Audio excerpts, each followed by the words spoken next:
My friend used to be a janitor at a university. One night, he's finishing cleaning up the bathrooms and he's just about to leave. He hears one of the toilets flush. He tries to think nothing much of it and continues on working.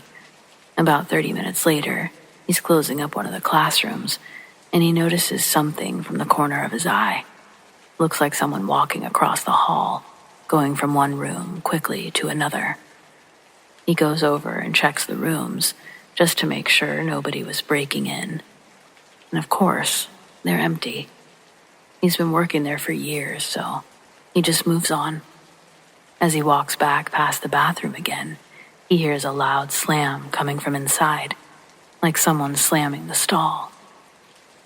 He then hears the bathroom flush one more time.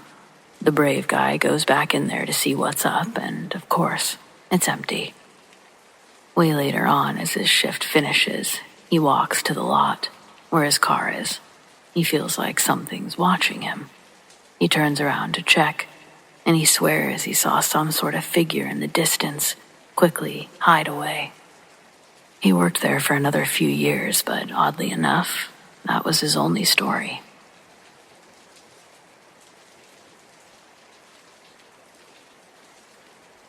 I used to work at a bowling alley, a real relic of a bygone era.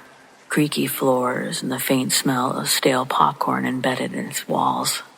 The place always had a strange vibe at night, especially when I was the one closing up. I never paid too much attention to it, at least not until one night. It was late, just past midnight. The last customers had long gone. I hadn't even had a chance to turn my music on yet, so the eerie silence seemed to echo off the polished lanes. I went through my usual routine, locking the doors, shutting off the arcade games, and finally flipping the switch to turn off the overhead lights. The place fell into near darkness, save for the faint glow of the exit signs. I was just about to grab my keys and head out when I heard it. The unmistakable hum of a lane powering on. My stomach tightened. There was no mistaking that sound. The sound was distinct, followed by the mechanical clatter of the pin setter coming to life. I turned around, and sure enough, one of the lanes at the far end was lit up like it was ready for a game. The thing is, the lanes don't turn on by themselves. Each one has a manual switch hidden behind a curtain in the back. I stared at the glowing lane for a moment, half expecting to see someone step out of the shadows, but the place was empty. Or so I thought. Swallowing the lump in my throat, I flipped the main lights back on, and I started walking down the aisle towards the back. The air felt heavier every time I took a step, like the silence was kind of pressing down on me. I reached the curtain. I was about to step through it when the lane shut off just as suddenly as it had come on.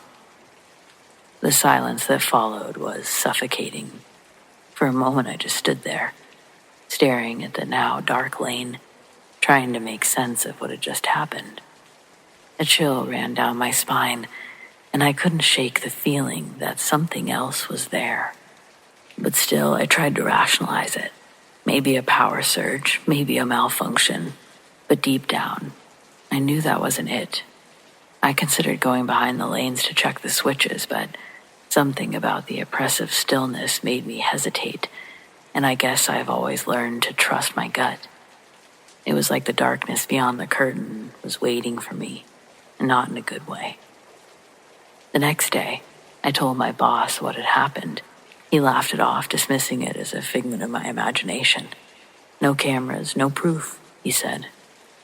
I could tell that he thought I was just tired, maybe looking for an excuse to leave early, but it didn't stop there.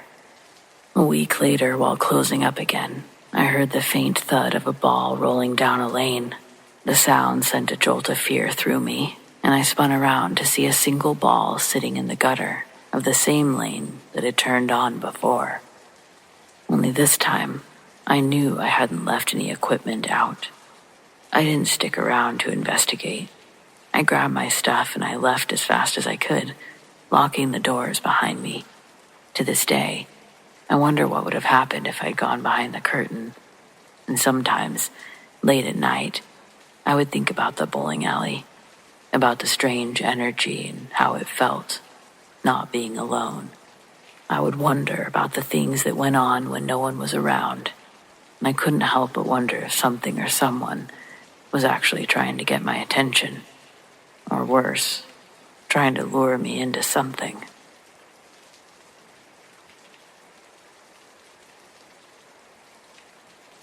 So this happened at work the day before I had a 3-day vacation. Now that I'm going back tonight, I've been trying to debunk what happened in any way I can, because I don't really believe in the paranormal. I know it's got to be psychosomatics, that I'm just spooking myself out. But I've been working at this gas station near Raleigh coming up on 4 years. There's a tavern across the street that used to be called Flips, and when I was a kid, it was known to be frequented by an MC of violent bikers. The club was extorting the owner while using the bar after hours as a central meeting spot for a few of their smaller chapters around North Carolina. All their Harleys used to be parked outside when my school bus drove by, and there were always 2 or 3 of the club's members standing outside, smoking and joking in their vests. All the boys thought they were so cool. They would press their faces against the glass and yell about what motorcycle they thought was faster. We'd pass by Flips every day on our way home from school. Then, one afternoon, a bunch of armored or bulletproof trucks, FBI, came into town with a search warrant for the bar. The bikers had no choice but to let the agents enter and look around. Usually when a search warrant is involved, that means your establishment is about to get turned upside down. But the agents knew what they were looking for and didn't waste their time smashing bottles or flipping the billiard tables. As soon as they gained access to the property, the armed agents went straight to the basement door. The door's only line of defense was a combination lock that bolt cutters made quick work of. None of the bikers move as 2 of the agents raise their firearms and begin walking down the stairs into the dark basement. There were no ground-level windows. Besides their flashlights, they were in the pitch black down there. Most of the other agents waited upstairs, making sure that nobody came in or out of the bar. Then, a walkie-talkie chirps. "Yep, we've located it. Round 'em up." There's not much out here in terms of entertainment, so when the 15-16 bikers were hauled from that bar, the whole town was all standing outside, gawking like hens, me and my friend included. As they were getting marched out, all of the men either looked completely irate or completely confused. There was no in between. And remember this, because it would all make sense a few days later, when my dad's reading the morning paper. In a nutshell, this biker gang was used to getting raided by agents, but most of the time they were getting raided or harassed by the ATF. The gang had no clue why the FBI was knocking down their door. They weren't faking their confusion. They really didn't know what the agents found in the basement until interrogation started. And that's when each of the men were pulled into separate rooms, accused of murdering 3 backpackers. Their remains, along with their backpacking equipment, were all found in a shallow pit, one that had been dug in the basement of the bar. It was hidden under thin wooden boards and a carpet. With all of the men separated, they weren't able to corroborate stories together, yet each of them all reacted with aggression, defending their innocence. Not only their innocence, but a prideful assertion that their MC would never target a group of helpless backpackers. Besides the bodies having literally been discovered at their bar, they had no other evidence that they could pin any of the members to these murders with. So eventually, they had to let them all go. The bar remained closed while the investigation continued. After months go by and the FBI brings in someone else for questioning, this time it's the right guy. Come to find out that it was the owner of the bar that had murdered those backpackers. Because the MC had been extorting him, the FBI thought that he was part of the gang. When it somehow came up that they were just extorting him for the bar, the FBI decided to set up another group, specifically to investigate this guy. And not only did they link those backpackers to him, They were also able to link him to a few other open cases south of Highway 40. Yeah, apparently the owner of the bar was some sort of serial killer. So that's a thing.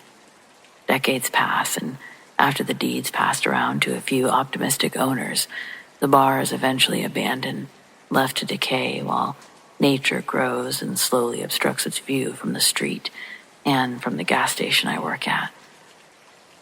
Now, last Thursday I was scheduled to work 9 p.m. to 5 a.m. That night, my shift started as typical would be. This gas station is pretty tucked away from the highway. I'll see only a handful of people that night, most of which are just getting gas and don't even come into the store. Generally, to cure my boredom, I'm probably more attentive to the hot food rack than needs to be, but that's why our customers always get the freshest food, and I won't lie or give the name of my actual employer when I admit that I play a lot of games on my phone. The front of the building has 2 giant windows, and as I was leaning on the counter progressing through one of these games, from the corner of my eye, I saw someone walk by on their way towards the door. I quickly raced to wrap up the task that I was doing on my phone to a save point. By the time the customer came in, it took longer than expected, and internally I felt time running before they walked in. When I heard the door chime and automatic doors slide, I was going to have to drop my phone no matter what to greet the customer. But after a few more seconds came and went, I realized the doors hadn't been activated yet. Less than a second after that, I was able to save my game, pocket my phone. Wondering if I was mistaken about seeing someone walk up, I look over to the door, and there is in fact a man standing there. The sight of him made my knees kind of weak because I wasn't expecting it. He was just standing outside the glass doors, staring in, and not at me. His stare was straightforward, like one of those 1,000-yard stares. Again, the front doors are automatic and they slide open when a person's standing in front of them. But in this case, they weren't opening for him. Thinking the 2 glass doors might be stuck or something, I hurried around the cashier's counter to see what I could do. But as I got close to the doors, the chime went off and both doors slid open like normal. Grateful the issue had resolved itself, I started to walk back to the counter, and then I'm like, wait, I'm right here. I should turn around and greet them or something. Say the door doesn't usually do that. I don't know. Anything would have been better than turning my back on them without a word or even a smile. I swing back around holding a smile on my face, and I notice that the man hasn't come inside yet. He's still standing frozen, staring off into nothing. Looked to be in his 30s. Brown, shaggy mullet, goatee. He was not dressed for the winter weather, by any means. But he didn't look dirty, malnourished, or hurt. Quite the contrary. He was actually quite good-looking. He was wearing a blue tank top and cargo shorts, with big brown hiking boots. I say welcome to such-and-such gas station, and his expressionless gaze slowly shifts to make eye contact with me. Then he says, "May I come in?" It was such a weird question to ask me. I felt like an old merchantime peddler when I responded something like, of course, what do ye travels require?" This guy walks past me into the store, ignoring my question, and I go back behind the counter with my head held in shame. What do ye travels require? Geez. I never had been smooth with the other gender, but that was a new low that I hadn't felt yet. So I'm organizing cigarette cartons, checking on the hot food, basically doing anything to keep my mind distracted. So I stopped replaying, "What do ye travels require?" over and over in my head. And soon, everything's organized. Not a vape is out of place. Not a hot dog is overcooked. I haven't seen this guy since he entered. The gas station isn't huge. I should be able to see most, if not all, of this guy's head while he's in the aisles.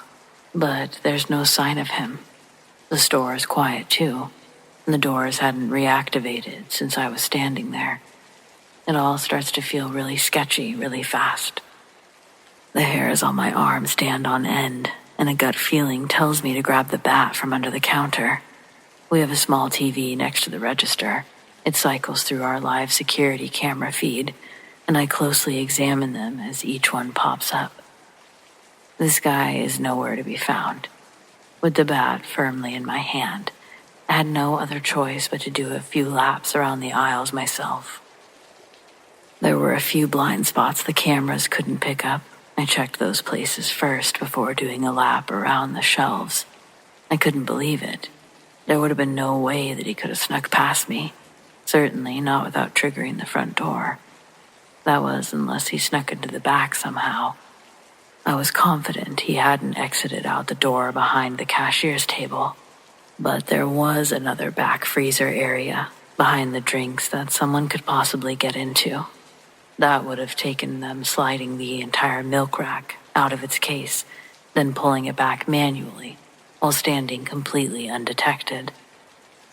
It felt absurd, but there were no other places to check. It's a struggle pulling the metal rack out by myself, and the whole time it's loudly clinging as I push it back and forth, and no surprise, the guy wasn't hiding in the freezer. I was in disbelief that I was once again alone in the gas station. I was determined to get to the bottom of it. At around 2 a.m, I locked up the doors of the store and go into the back room behind the counter. It's where the security camera recording equipment is, and the computers. If my manager would have shown up and found the doors locked, I would have lost my job. But this disturbed me enough to take the risk. I'm not a computer whiz by any means, so it took me a few minutes to figure out how to replay the footage from earlier. When I finally do, I'm nervous that I could have messed up the video somehow when I was tinkering with it, because when I finally rolled the footage back far enough, I watched the 6 different recordings from the cameras inside the store and outside, pressing start before I'd put my phone away. None of the angles showed the man coming up to the store. The camera inside that faces the front door shows me walking up to the sliding glass doors and them opening, but I can't understand how it didn't capture the hiker guy in any of the digital files. In every camera angle, it looks like I'm having a conversation with myself. Then, running around the store like a lunatic with a bat, I played the footage back almost endlessly. There was a chilling void where the man had been. My heart was racing as I watched myself approach the doors over and over. I just couldn't believe there was no one there, no trace of the stranger. Had I imagined it all? That didn't feel safe or possible. As I left the gas station that morning, the silence around me was louder than any conversation I'd ever had. The mask of calm that I'd worn all night, it had cracked. The air outside, it was heavy. I remember rushing to my car like I was being followed, trying to shake off the unease and even fumbling for my keys. My glances darted around, looking for any sign of that stranger, any hint that I wasn't as alone as it looked. I took a deep breath and got in my car. I locked the doors, and somehow it made me feel safer. I pulled out of the parking lot, but that unsettling feeling just wouldn't leave. It felt stupid, but I couldn't shake off the thought that I'd be coming back to this place in just a few days. What if he showed up again? What if he was just lurking around?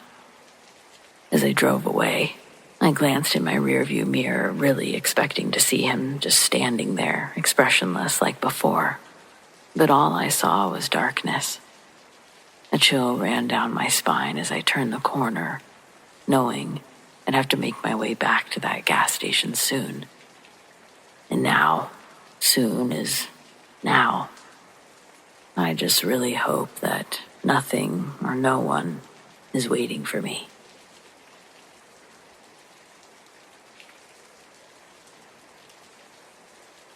About 25 years ago, when I was only 7, my family and I visited my cousin and her family in Sacramento on a Saturday. They lived in an apartment right next to a cemetery with an elementary school right behind the apartment complex. This was definitely located in a rough neighborhood. My cousin, who was about the same age as me, brought me and my older brother to the school's playground. My brother brought a basketball and played at the courts by himself, and I was playing on the structure with my cousin. Randomly, my cousin said that she had to run home with no explanation whatsoever. She just took off. For some reason, I didn't question her or decide to follow her. I just sat on the structure next to the slide. Then I heard what sounded like two voices, one on each side of my ears, grunting at me. I felt a presence almost like the voices came from two people standing on either side of me. My heart dropped. I wanted to faint. I screamed for my brother who was playing on the courts, and before I can even tell him what's going on, he started sprinting off. I ran after him with my shoes halfway on. When we ran back to my cousin's house, my brother said he started running because he heard constant banging against the school bungalow and angry grunting voices chasing after him. We went upstairs to look for my cousin, and when we entered her room, she was sitting on her bed, legs crossed, staring off into space. We screamed her name, and she just slowly turned her head to look at us. She looked like she'd been drugged and just mumbled something to us.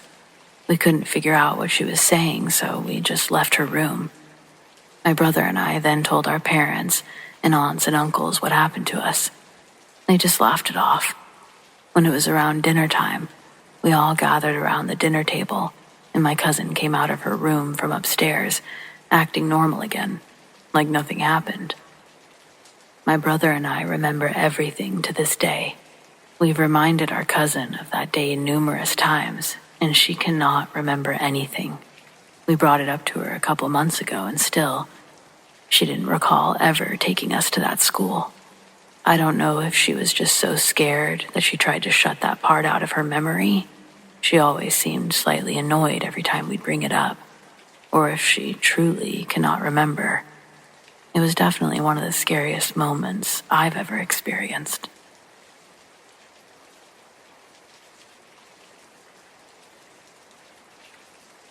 One night I was working in our dairy cooler with another worker when out of the corner of my eye I caught movement.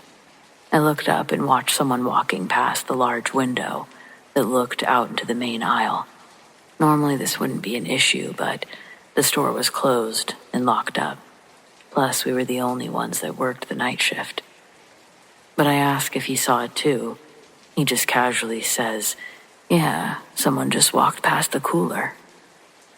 So I go running out to see what's going on, who it is, and why they're in the store. But no one's there. I did a whole perimeter check too. I couldn't find a single person anywhere in the store. My car was the only one in the parking lot. My coworker didn't even drive. And all the doors were still locked. Not another living person in the entire store but us. I think the funniest thing is that my coworker was never fazed by it and couldn't really care less, while I, on the other hand, was completely freaked out by it. And I've never gotten an explanation.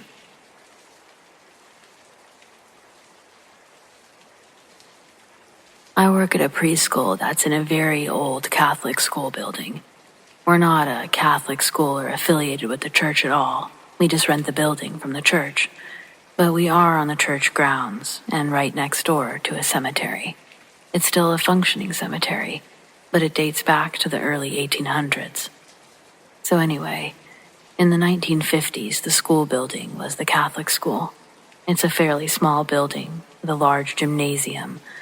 It has a stage for performances and other things. And during the 50s, an 8-year-old girl suffered a brain aneurysm in the parking lot and died on the spot. She's buried in the cemetery next door. She's one of the ghosts that's there, and we call her Mary. Now, every person that I know that's ever worked here has had some sort of experience with at least one of the spirits, but it's mainly Mary. A few years back, when we did bus service for the kids, we had a lady bus driver. Once she would get to the school and the kids would go to class, she'd go into the break room, read the newspaper, and have breakfast. One day, she came out of the break room, and something caught her eye, so she turned to look. And sitting on a low shelf in the hallway was a girl with a long, light-colored dress on and long hair, and she suddenly vanished. This particular woman was so moved by seeing a spirit that she instantly called her mother to tell her that she saw her guardian angel that day.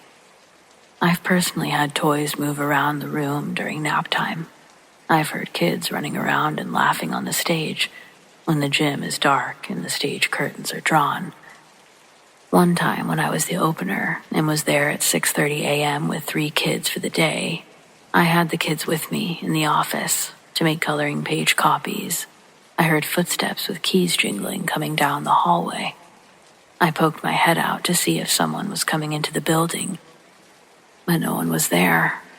I could clearly hear the steps and the jingling get closer, then go past the doorway of the office, and then they would just stop in front of the janitor closet. About 6 months before this happened, the janitor of the school who had worked there for over 15 years had passed away. I like to think it was them, just there to do their job like they always did. I've counted extra feet in bathroom stalls when counting the kids. Other ladies have seen a girl spinning in circles, singing in a room that no one was in and the lights were off. One time, another lady was opening for the day, and she'd just gotten to the school. It was winter, so it was still pretty dark at 6:15. She got into the building, and she'd started opening the classroom up when she heard a loud noise coming from the office, like someone knocked something over. So she went into the class, locked the door, called the director, who told her to get out of the building and call the police. So that's what she did. The police came, go into the office, do a full sweep of the school, and they confirm there's no one in the building. But they ask her to come into the office. When she gets to the office, there's paperwork, books, folders, everything, all over the place. She said it looked like someone had gone in there and just threw everything from the desk all over. No one could understand what had happened. Another time, we had a tornado actually touch down on the roof of the school, tearing that section of the roof clean off. No one was hurt. Everyone in the school was able to get to safety before it touched. For a solid week prior to this happening, the director kept seeing the old father of the church, who'd passed away years ago, all over the school. Once the tornado hit, she said she believed that he was coming there to warn everyone of the upcoming events and trying to protect his school. At my school, we've watched kids play and speak to someone or something that isn't there. One time, a girl around 4 years old played and pretended to feed someone who wasn't there, holding a full conversation by herself, and during it, she kept looking up at the ceiling and then back down in front of her. It went on for a good 30 minutes. When we asked her who she was playing with, she just said totally normal and pointed. My friend. Most recently in my room, I have a special needs kid who's mostly nonverbal. He does speak, but not too much unless he really wants to. The other day, we had the door to the classroom open, and he kept walking in front of it and stopping to look out at something.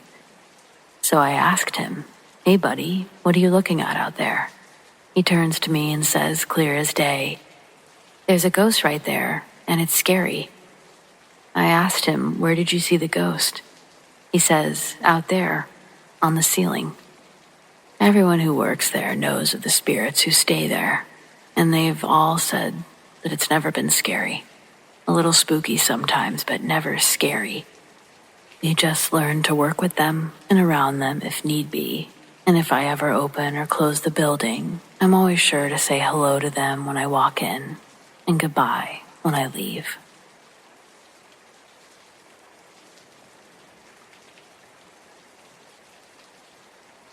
I work in a prison. When I was new, I was working overtime one night in a housing unit that has seen a lot of death. It was well after midnight, and all of the offenders were supposed to be in their cells. Since this was a medium security prison, the offenders still had access to leave their cells to use the communal bathroom at night. When I was going in for the 2 a.m. count, I watched an offender walk down the stairs from the second level and into the bathroom. I stood at the entrance to the bathroom and yelled in to ask them what cell they were in so that I could add an extra body to that cell for my count, but I got no answer. I then walked into the bathroom and searched everywhere, but found absolutely no one. I told one of my coworkers about what had happened, and the first thing they asked me was he tall and skinny with long dreads? And he had been. When I answered yes, I was told, "That's Mr. Bones. He killed himself a few years ago, but he still hangs around." I still get goosebumps when I think about it.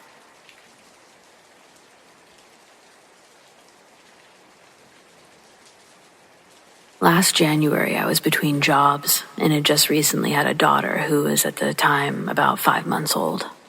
My husband had been working through my pregnancy but lost his job. We were living at my mom's house. I have an education in psychology and some experience as a counselor, so I was looking for the best I could get.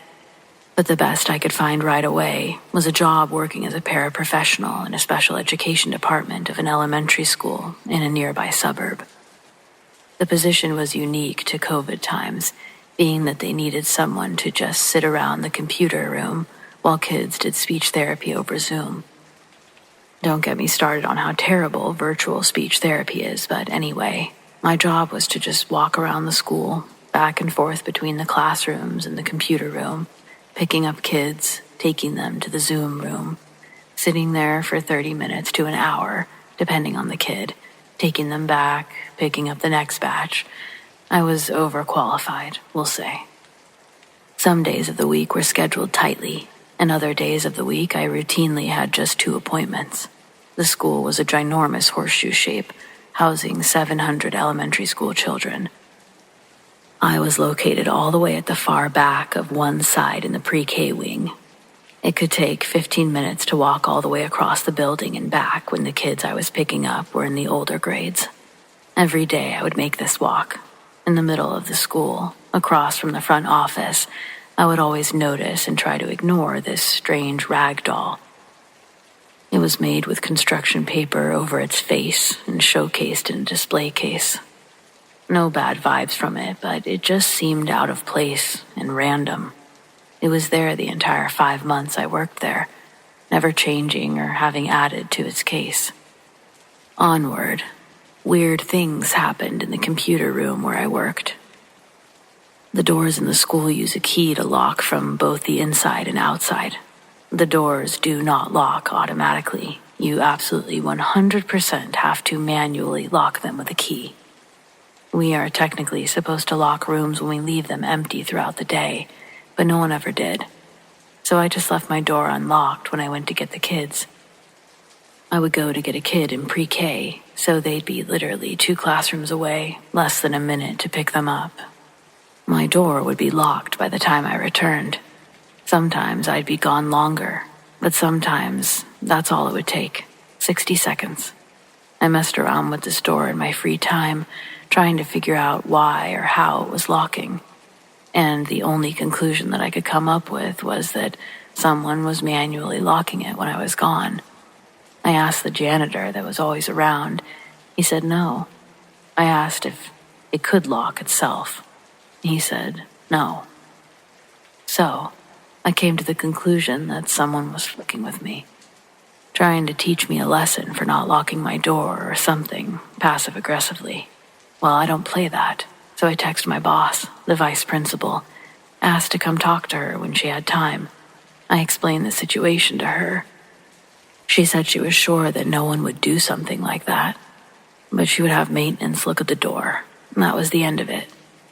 I come back after the weekend, the door is broken, like off the kilter of its hinges, so it won't shut all the way at all. Guess locking on its own won't be a problem anymore. That school didn't have security cameras in the halls. I wonder if they had any video of me pushing the doorknob down to check that it was unlocked before walking off, returning, and it being locked. Anyway, after that, There was a day where I went to get a kid out of his classroom in the pre-K wing by my office, but they switched the schedule up that day, so the class wasn't in there. I shrugged it off, went to pick up the other kid that also sat in there for this block, then came back. There was another paraprofessional watching her own kids in the playroom nearby, so I asked her if she knew where the other class would be right now. She said she didn't know, but that she thought that she'd seen a kid run in there. Might have been going to use the bathroom. I said okay, went back into the empty classroom. I have the other little kid with me at this point, and there's a bathroom in the back of the class, but it's open. I walk over there, confused, check the room, even look behind the door. There's no kid. I shrug my shoulders at the other little one and begin walking back towards the exit of the room. The bathroom door slams shut behind me. The other little kid jumped out of his skin. I tried to remain calm. The other paraprofessional nearby sees us out in the hallway, peering into the empty classroom, presumably looking very puzzled and freaked out. She asks if the kid was in there. No, but the door slammed behind me when I was walking out. I trailed off, looking down at the kiddo with me, who's looking back up at me with his eyes wide as ever. Probably just the wind, I say. The other para kind of looks at me crazy but shrugs it off, keeps about her business. The kid I was with, I shit you not, whispers, "It was a ghost." And of course I say, No, I'm sure it was just because I messed with the door. You know, the obvious. So, incident blown off.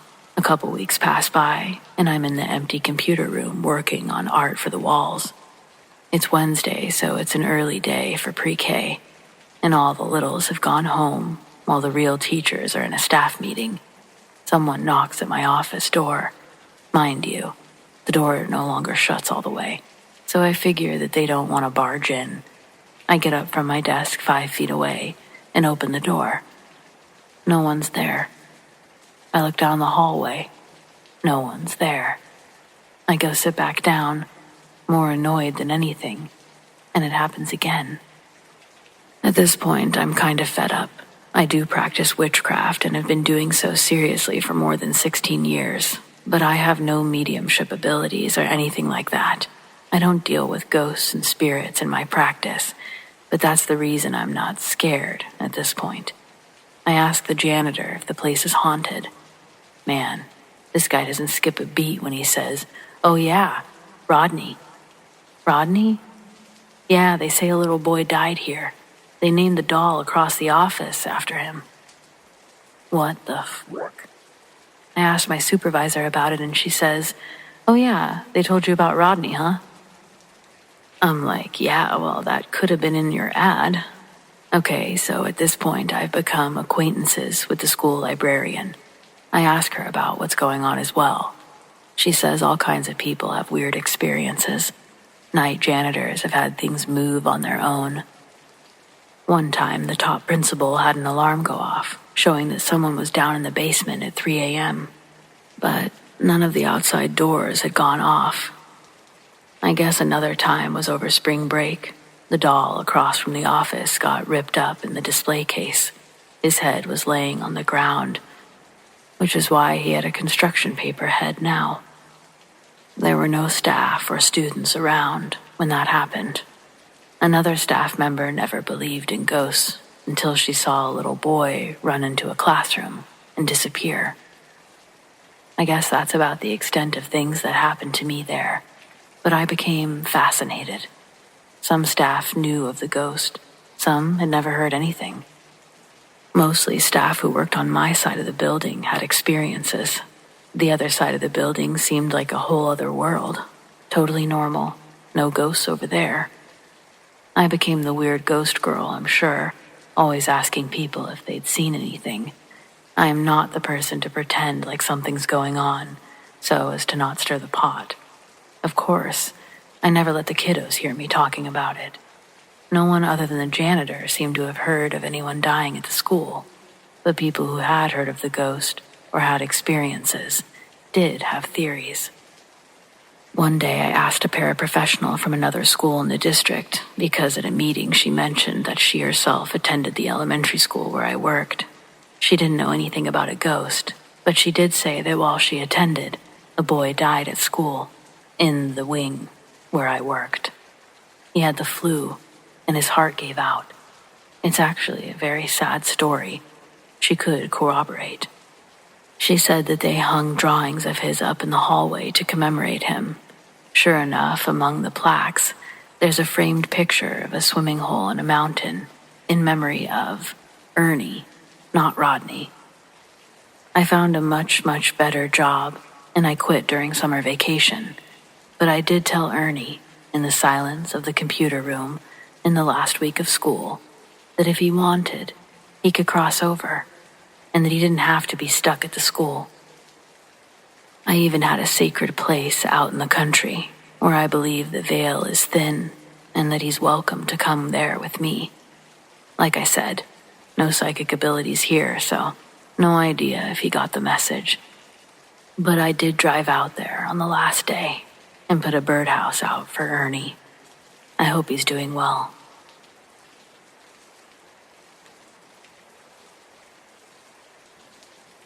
In the 50s, my dad was 12 and living in South Jersey.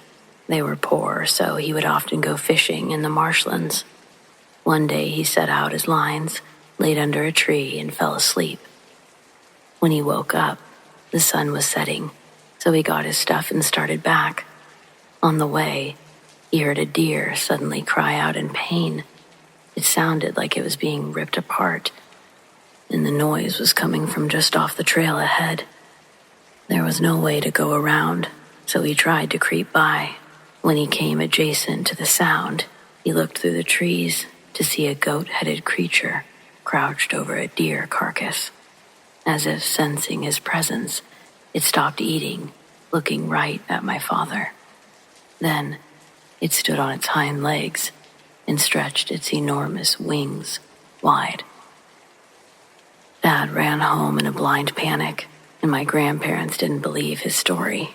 Instead, he was given extra chores for falling asleep and lying. I'm not sure how I feel about something that just happened over the last 2 nights. I've been dating this guy for about a month, and everything's been great. Not only is he attractive, but he's normal and funny and kind. He's basically a catch. The last 3 nights we've spent together, whereas previously we'd never actually slept over at one another's place. The sleepovers have been great. You know how it is in a new relationship. So on night 2, I passed out pretty early. I woke up suddenly in the middle of the night. I figured it was because I was in a new place. I'm laying on my stomach and I decide to turn over and check the time. That's when I met with the blank stare of my guy. He's just sitting up in bed, staring at me.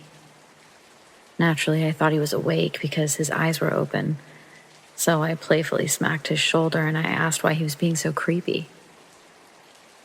He doesn't respond, just keeps staring. Before I can even process how actually creepy this is, I hear noises coming from outside of his room. This guy lives alone and doesn't have any animals, not even a houseplant. The noises, they sound like animal noises, specifically pig noises. I'm fucking dreaming. I have to be. That's what I told myself. Then I laid back down, still fully aware of the stare down and animal noises. I knew it wasn't a dream, but I closed my eyes anyway. For about 2 seconds. Then I jumped back up and I started to shake the guy. I'm not falling asleep with someone staring at me. Not gonna happen. He snaps out of it or wakes up or whatever, immediately asking me if everything's okay. So I explain everything, and when I get to the animal part, I tell him to shh. Of course, no noises coming from outside the room. Now I look like the crazy one. He's basically half asleep and he tells me he's sorry. I tell him it's fine because, I don't know, I wasn't really looking for an apology, more of an explanation. Eventually, we both pass out again. And the next morning, I ask, "What's up with last night? Do you sleepwalk or something?" According to him, no, he doesn't sleepwalk, and usually sleeps through the night. No issues. I tell him, well, maybe he does sleepwalk and just doesn't know. He makes a joke about me hearing animal noises and says, "What if I made all this up?" We laugh. Haha. That was about as much as I got out of it. And for some reason, I was okay with it. Something about being daytime and having to go to work made the whole situation seem silly and far away. So, last night, we decided to stay at his place again because it's closer to both of our jobs, and he doesn't have roommates. I forget all about the night before until it's time to go to bed. I fell asleep before even getting through a full episode of Dexter. But, like the night before, I woke up suddenly. So this time, the first thing I did was look over at my guy. He's still sleeping, not staring. But I'm filled with this horrible sinking feeling in my stomach. It took me a minute to register that it was fear, but more like pure terror. I laid there in silence for a minute, and then I could hear the sound of someone breathing shakily. It wasn't my breathing, and it wasn't my guy's breathing. So who the fuck was breathing right now? It grew louder and louder, and it was incredibly disorienting. I couldn't tell where it was coming from, if it was close or far away. I literally hid myself under the blankets. I just tried to pretend it wasn't happening. And I was doing well, closing my eyes, humming. I didn't even stop humming to see if the breathing had stopped. Everything would have been fine if I didn't start to feel movement. The feeling scared me so much I stopped humming. The breathing, it hadn't stopped. In fact, I now knew that it was close to me. But I refused to move the covers. I started to kick my legs towards my guy to wake him up, but he's not there. I ripped the blankets off my head. My ears are filled with this breathing sound, and then I spot my guy in the dark, standing in the far corner of the room, facing the wall. What the fuck?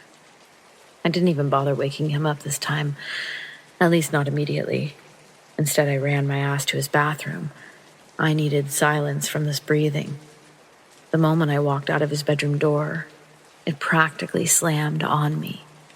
The door literally hit me on the way out. But at least the breathing was gone. The only thought that I had at that moment, besides total fear, was I left my fucking purse in his room, so I couldn't just dip out right then and there. I sat on his couch for literally forever. I watched the clock go from 3 to 4 a.m. I don't know if it was exhaustion or pure insanity, but I went back into his room. My guy, still in the corner, and against everything I was feeling right then, I went to wake him up. I told him to go back to bed. I made up a lie that I had to go into work early, and I left. I hopped in my car, drove towards work, parked in a Walmart parking lot nearby, and just wrote all of this out. Basically, I've been stewing about it ever since.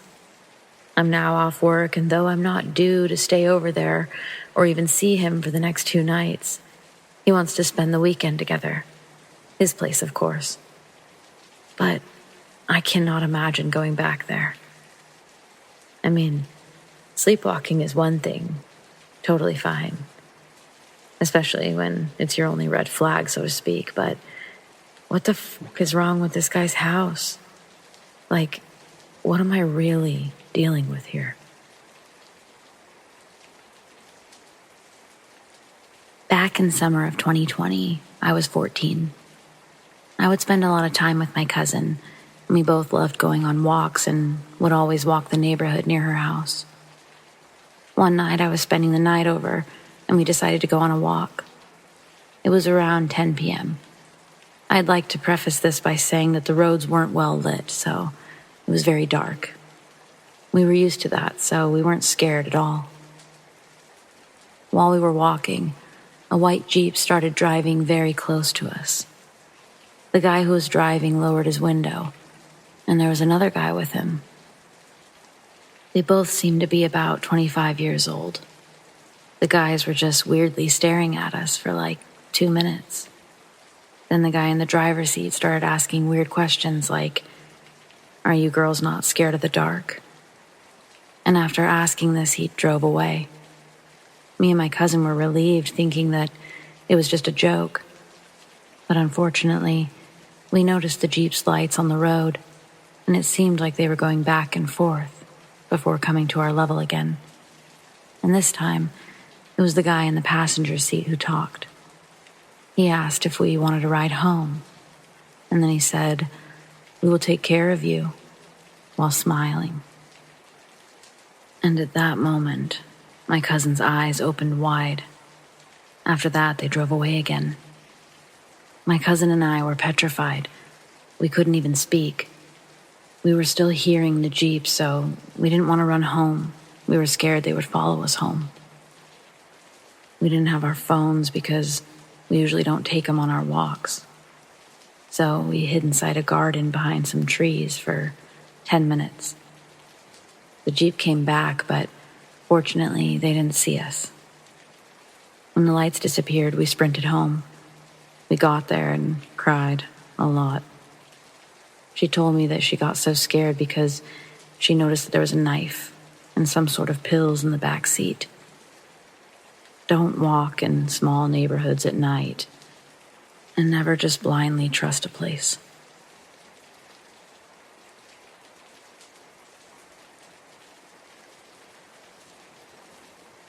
When I was about 5 or 6 years old, my sisters and I used to share a room. Most nights, my older sister and I would see two distinct figures. She would see a lady in white standing in the doorway directly in front of my bed. I would see a man with red eyes, or at least I thought it was a man, as all I could see were the red eyes. Though my sister could see the lady, she said that she never spoke to her. She just stood there, getting closer every night. While I, on the other hand, would see a pair of bright red eyes staring at me from the closet. A disembodied masculine voice would whisper, "JJ, come to the closet and play," over and over. Sometimes my older sister and I would jump in each other's beds and hide under the blankets until morning. This was going on for months until my dad decided to get the house blessed again. We never saw them after that. I'm 24 now, and my wife and I recently had a baby. I've been having weird dreams recently. They'd always start with me standing in my son's room, staring at the closet, and the familiar set of red eyes would stare back at me. My most recent dream, he actually spoke, his voice a lot deeper and booming than I remember. "You didn't come play with me, but your son may be the one to play," he said before I woke up. I called my dad and I told him about the whole thing. He told me he remembers me telling him about that man years before. But then, just then, he went silent for about 5 minutes. When he spoke again, he recounted seeing the same figure as a child. He also told me he remembered having the same dream after I was born. I've blessed my house twice already. I can only protect my son so much. I just hope, I really, really hope, that he doesn't go play in the closet. I may never see him again.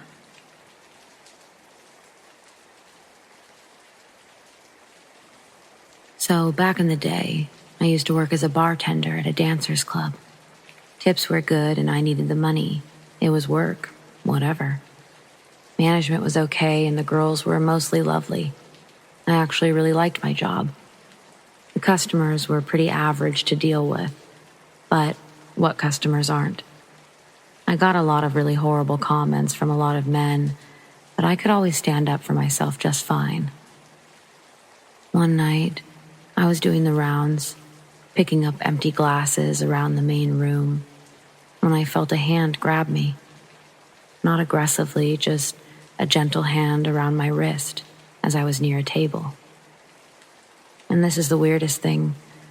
Normally, I'd snatch my hand back, but I made eye contact with this man and just froze. He didn't look horrifying or anything. At first glance, he just looked like an ordinary guy.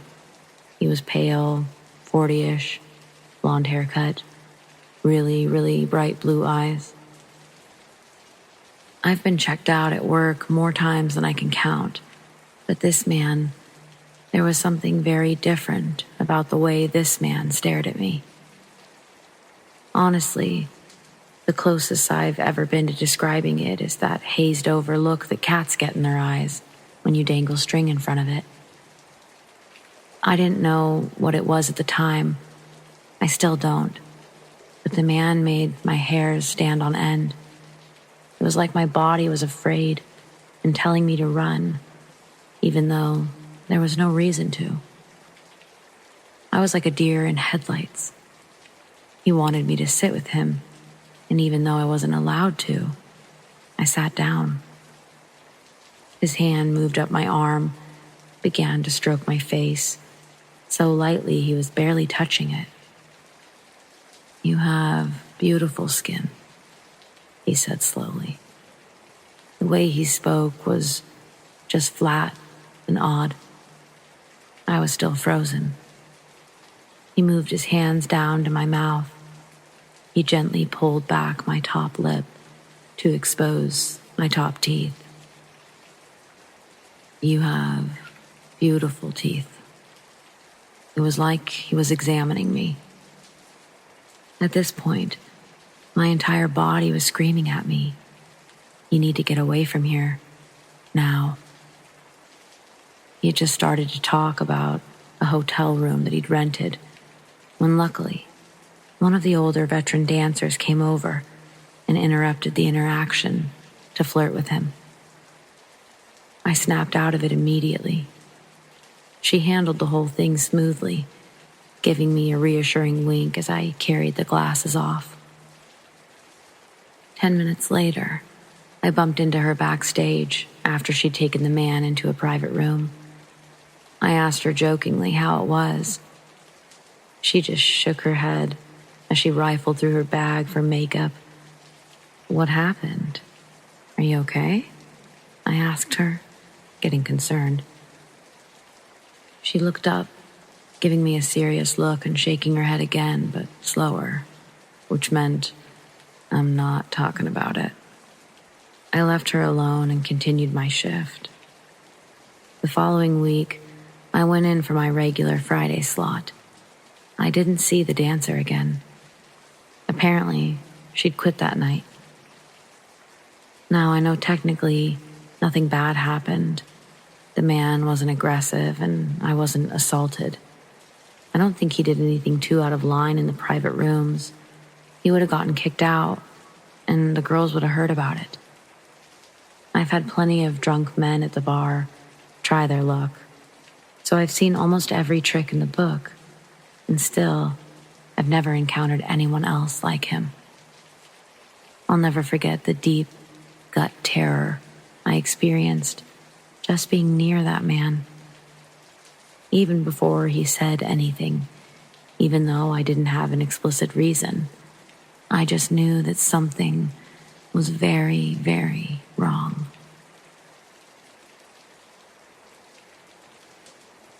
All right, I'm going to explain why I believe there's a presence in my family's home. But first, some context. There are 2 houses on our property, a large one that we rent and a small one that we stay in. When we aren't renting it, we enjoy living in the big house and we stay in the guest bedrooms. I'm currently staying in a room on the first floor. There's 2 floors. And my parents usually stay in the master bedroom upstairs. Occasionally, They'll go back to the small house to stay in their designated room out there. But since I like the large house so much, I usually stay in it anyways, alone. I'm not incredibly terrified of anything happening when I'm alone, on the first floor or in the house, as we're in a pretty good town. I do, however, spend my leisurely time enjoying Reddit stories about the paranormal and Let's Not Meet. That being said, I always have scenarios and a plan in my head. I'm very much a night person, and before I got a puppy a few weeks ago, my sleep schedule was even worse than it is now. Now, on to the story. Over the last few months, I've been noticing very small things around the house, at very late hours. The most common is a door opening or closing slightly, and causing the hinges to make a deep groaning sound. I usually don't see the doors move, but I always hear the familiar noise that it would make if I were to move it. Each time I feel the air, or wind or airflow, and each time there's none. Keep in mind, these are super heavy, solid wooden doors, and they've got no reason to be swinging around at night. I've only noticed this occurring with the closet door in our hallway, which is built under the stairs, and the guest bedroom door to the one that I'm staying in. Usually my response to the closet door opening and closing is to look behind my shoulder when I hear the hinges groan, say loudly, "Do you mind?" And then I return to what I'm doing. One of the most recent and scariest encounters I've experienced involved my new dog. I keep her with me at night, and she always chills on the bed with me. She's a mini schnauzer, so she's always incredibly alert. She's pretty bonded to me, so she will occasionally bark at my parents if they sneak up on her. I was on the computer doing schoolwork, and my parents had gone to bed hours ago. All of a sudden, she started to bark exactly as she would at a person, perched at the end of the bed, facing the closet and the bedroom door. I was immediately freaked out, but I assumed that it was my mother, who was a light sleeper, coming to check on me.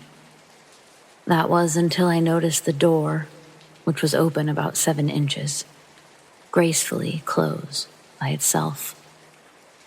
I thought that I must have missed her hand on the door or something, but the hallway was lit very well at the time, and before it had closed, I looked through it and clearly seen absolutely nothing and no one. Paranoid now, I yelled, "Mom?" a few times, to no avail. I then, very cautiously, grabbed the nearest sharpened pencil from my homework setup and slowly opened the door. The hallway was empty. No one was awake. I'm convinced that my dog either saw something or sensed something that night, and for whatever reason, felt the need to alarm me. Now, the bedroom door has moved before, but never that far.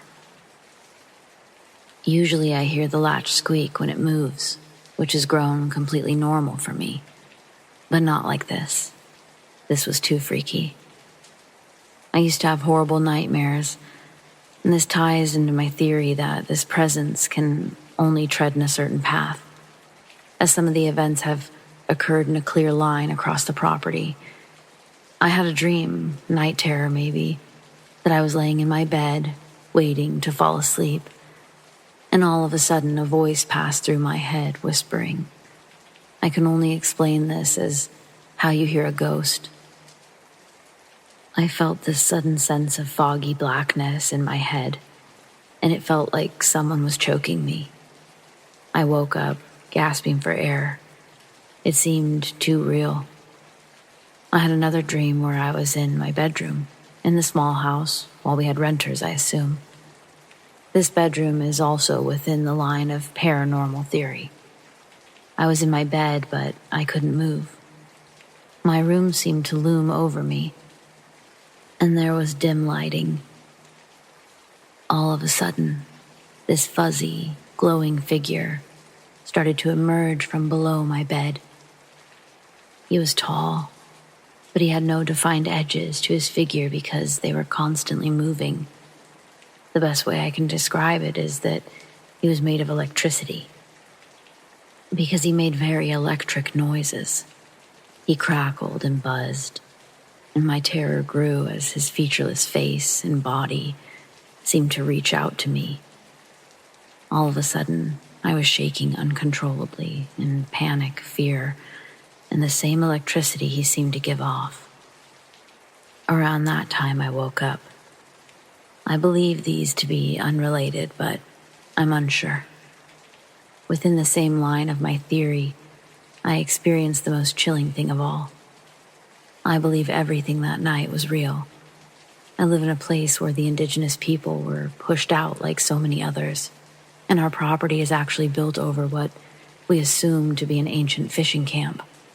As we found lures, old stone carved bowls, and fish hooks. It was about 11:35 p.m., and it had just rained. I was in the small house's bathroom, and I leaned my head out the window to smell the wonderful earthy scent. As I did so, I heard chanting in the native language to this place.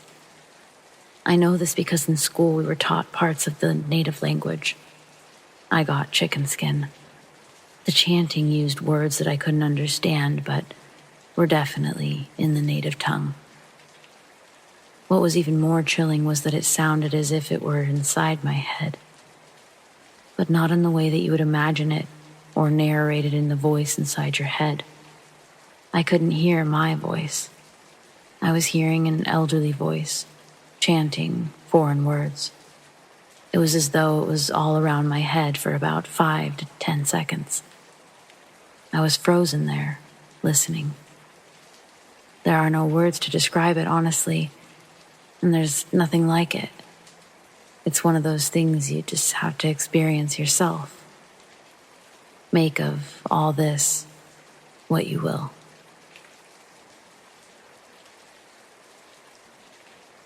Four years ago, after just getting my degree, I decided it was time to leave my hometown and pursue my career.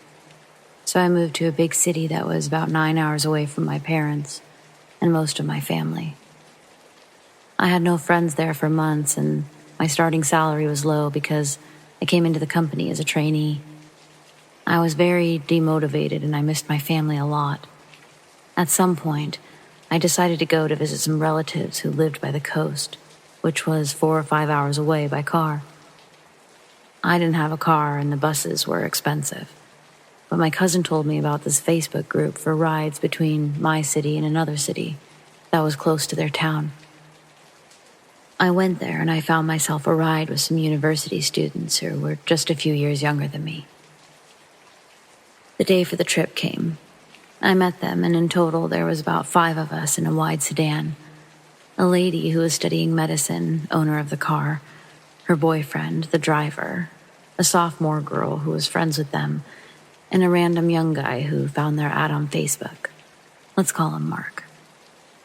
It was a Friday, and people from this whole region were infamous for drinking extremely often. So, inspired by the warning my cousin gave me, I awkwardly asked them, "Sorry to ask, but none of you have drank recently or planned to do it on our trip, right?" The driver assured me that he was fully sober, and that he wouldn't have any even if the passengers did. After hearing that, his girlfriend and the other girl assured that they wouldn't drink because their parents were very strict, and they wouldn't want them to misbehave. Mark giggled when he heard that and whispered to me, "Women in their town are famous for drinking a lot and denying it." The trip went on, and we went around dozens of mountains. We had a few conversations about university and work, and most of the trip was us listening to popular singers from the 90s. After around 2.5 hours, the driver stopped the car at a gas station. Mark decided to go in with him, as he wanted to get something from the store. A few minutes later, I see Mark and our driver come back to the car, each holding a 6-pack of cerveza. Well, actually, the driver was carrying 2 of those. I almost freaked out, but I kept my composure, and I asked them if they were going to drink now. The driver said, "I won't until I'm done driving, but let the others and yourself take one or two if you want." Almost 2 hours later, we'd left the mountains and arrived to a flatland. The sign said that we were just a kilometer away from the city. Suddenly, the car took a right turn, leaving the main road and heading toward the suburbs. The place looked desolate, and most of the houses seemed empty. I thought it was a bit weird, but I didn't ask anything because I assumed that maybe we were dropping off the other girl and that they probably knew where she lived. The dude then just parked the car on the yard of the abandoned house and said, "We're basically home. Are you guys down for some drinks?" Mark was totally down for it. But the girls kept saying stuff like, "I'm not sure, I don't usually drink. Okay, I'll make an exception. Only because we had tough midterms." I refused and said, "But how are we going to get to the city? You guys agreed to take me to the bus station." They said that it was already very close and that in worst case, I could just walk there. I was more worried because I planned to take the local bus at a certain hour to then get to my cousin's town, which was still an hour away from there. They started drinking really fast, and the girls got to the point where they were trying to pee doing a handstand against the wall. I was desperate to leave, but I didn't feel safe walking to the city because it was really dark out there, and this region had a bad reputation for crime. Outsiders were specifically more at risk. There was no phone signal there, so I had to wait for these guys and see what they could offer me. They finally decided it was time to go home. I said it wasn't okay for them to drive anymore because they were all drunk, and I offered to drive. However, the driver said, "It's not up to me. The car belongs to my girlfriend." However, his girlfriend refused, saying that she didn't even know me and that her dad wouldn't be okay with a stranger driving her car. I said I understood that, but that we had to sort this out somehow. After a bit, the driver finally got out of the driver's seat. I assumed they would let me drive. I was sitting in the middle of the back seat, so I asked the guys next to me to let me get out of the car. The sophomore girl, who was to my left, did, but before I could stop her, she climbed into the driver's seat. This girl started saying, "Friend, please let me drive. It's close and there's no one outside anymore." The other girl said, "Okay, sure, but go slow, okay?" The previous driver got into the back seats with me and confined me back to the middle seat. I was getting upset. I wanted to stop her, but I didn't know how because everyone seemed okay with the idea. My panic got even worse when this sophomore girl started asking them how to turn on the car and how to operate it. "You don't know how to drive a car?" I asked in despair. "No, I don't. It's my first time trying. My parents haven't let me learn." Get down then, please. I have a driver's license. I can get you home safely." Then the owner of the car told me that I couldn't decide over her car and said that it would be okay, that there was almost nobody out driving at this hour, and that they would help her friend learn how to drive. I asked them to just let me get out of the car, but they wouldn't let me. They swore it was a very short drive and that we would go slowly and that it would be okay. The girl really had no idea about how to drive. Unfortunately, this was an automatic transmission car. Had it been a manual one, she probably wouldn't have even been able to move it. And the car moved, but in the ways you would expect for it to move, with a driver who had never stepped on the pedals of a car before. She would hit the brakes and steer the wheels so hard. She drove on the middle of the road and kept freaking out while others yelled at her about what to do. I was begging them to let me get out of the car, but they wouldn't listen to me. Fortunately, the streets were empty. but I couldn't help but fear that if any car came, we would for sure crash against it. Eventually, we made it to the street where the bus station was. As soon as they pointed that out, I asked them to just stop the car already and let me walk from there, but they did not. They forced me to be dropped in front of the station. I don't even know how I could get out of this sort of situation if I was in it again. When I was about 10 years old, my family moved to an old house. My bedroom was the largest, and I always felt uneasy in it, even in the daytime. I had nightmares about dead people emerging from the walls and the ceiling every night. The house had a funny layout. If you wanted to use the bathroom, you had to go down a dark, narrow hallway and be met at a direct view of the staircase, which led to the front door, which at night looked like a black void. So besides the nightmares and it being a creepy old house, it was fine until it wasn't. We would always lock the doors at night, as one does. One morning, my mother said she heard someone ringing the doorbell at 3 a.m. She checked if maybe the neighbors had an emergency and needed help, but there was nobody at the door. This kept happening for a while. Then one night at about 3 a.m., we all heard the doorbell and went to check it out. The door, locked twice in the evening, was wide open. Nobody at the door. We were all really freaked out. My mother paid for a holy mass to be held in the name of tormented souls the following day. Not sure why that would have helped, but nothing weird happened after that.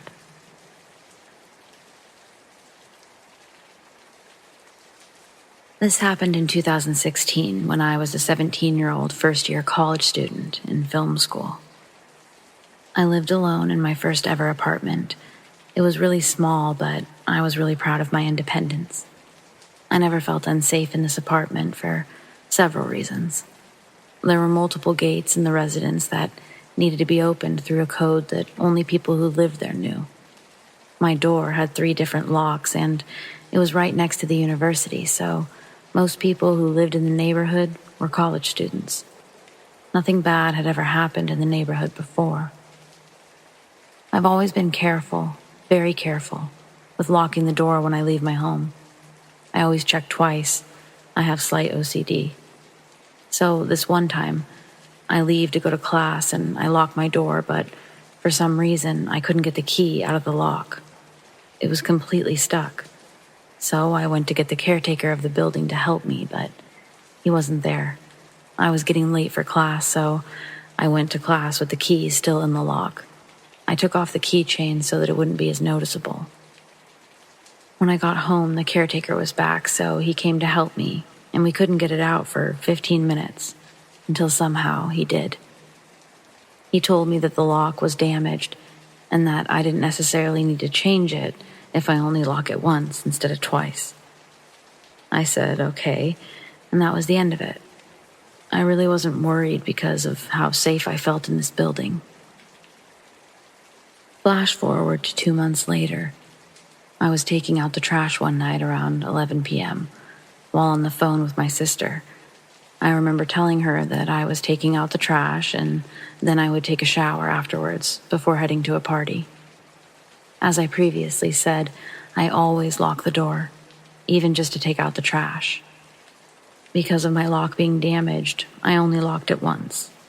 When I got back to my apartment, I found the door unlocked, which immediately alarmed me. So I went into the apartment and locked the door immediately, with 3 different types of locks. When you walk into my apartment, which is just 215 square feet, you have the main room in front of you and the bathroom door immediately to your left. I had left the bathroom door slightly open, enough so that I could see a man in my shower turning his back to me. Naturally, when I saw this, I tried to open the door and leave as fast as possible, except my main lock was damaged from 2 months earlier, and I couldn't open it no matter how hard I tried. At this moment, all I could think of was the fact that I had to leave as fast as possible. I jumped out the window without really thinking. I figured it was the only solution, except I lived on the second floor, so I completely smashed my ankles on the landing. I started running in whichever way that I could, and when I got a little bit further from the building, I looked back, and a man was there, at my window, watching me run away. I thought of two possible outcomes. Either the man was going to jump and chase me, except I wouldn't get very far with my twisted ankles, or he would get scared of heights and be locked in my apartment. Thankfully, he picked option number 2. I went to hide in a bush a little further, and I called the police, who arrived in just 10 minutes because I live close to the station. They pushed my door open, and the man was there just sitting on my couch, holding a kitchen knife, waiting for me to come back, like he didn't think I would call the police. They arrested the guy and later told me that he'd already been arrested for sexual assault, attempted kidnapping, and attempted murder. They also eventually told me how everything had happened. Like I said, it was a very friendly neighborhood with mostly college students. So he got inside the building by other people holding the door for him. He then heard me telling my sister that I was going to take a shower, which was why he was waiting in the bathroom for me.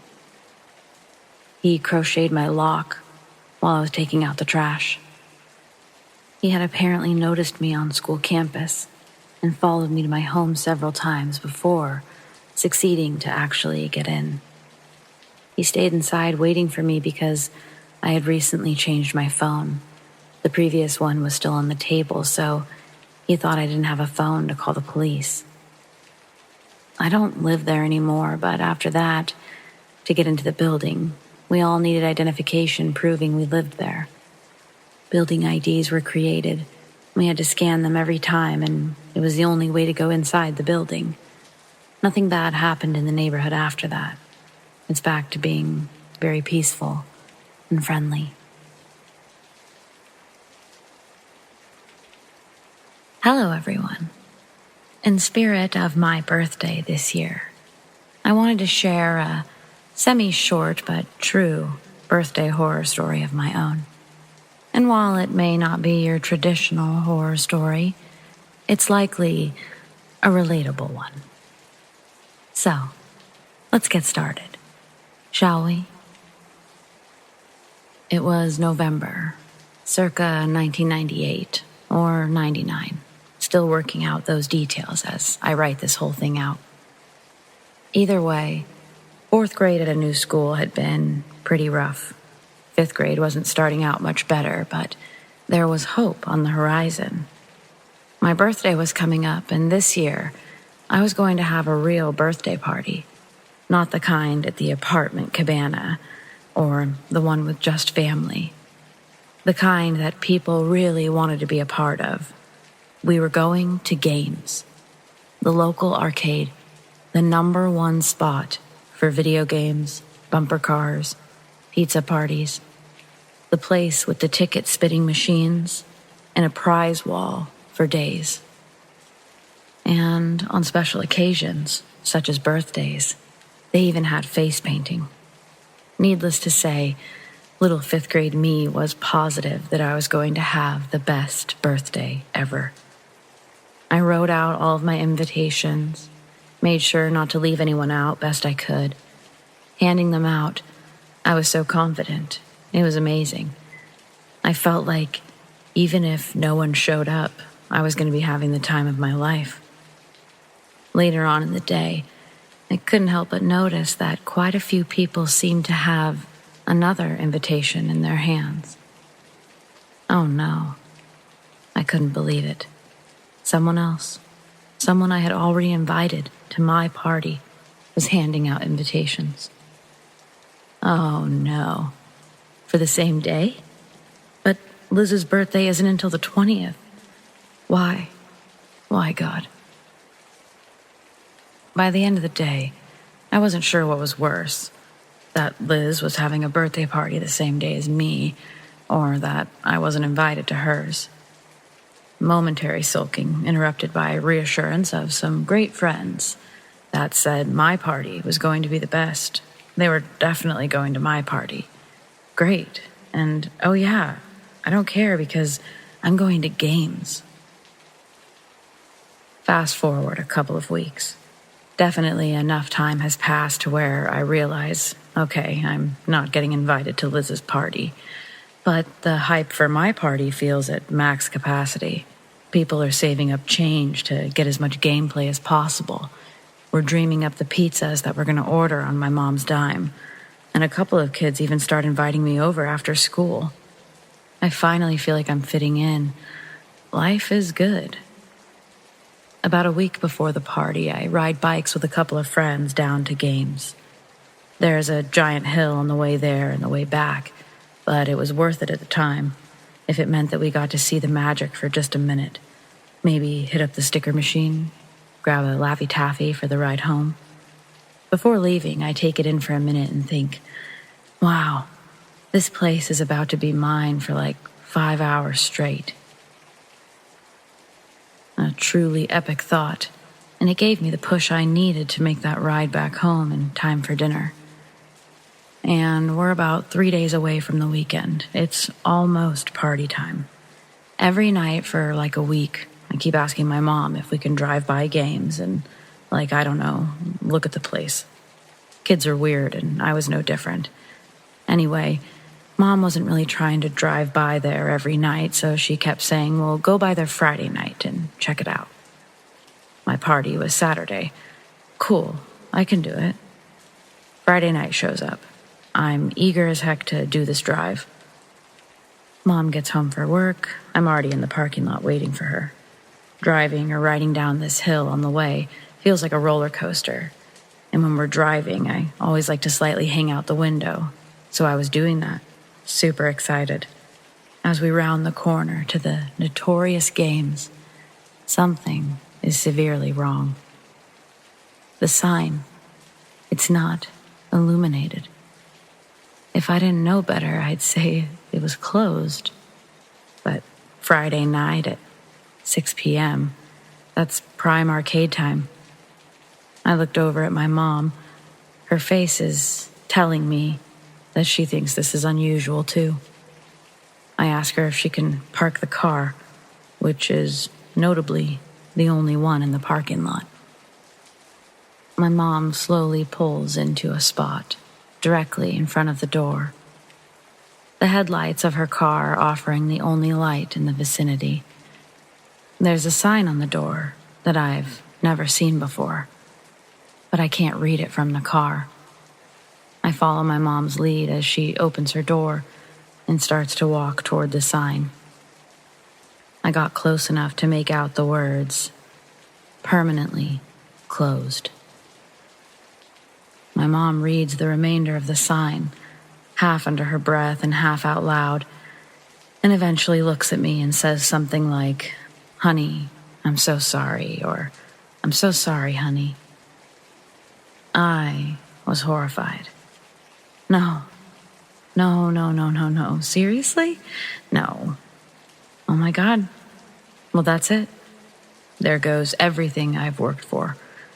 Entire 5th grade year thus far, and probably forever, ruined, destroyed.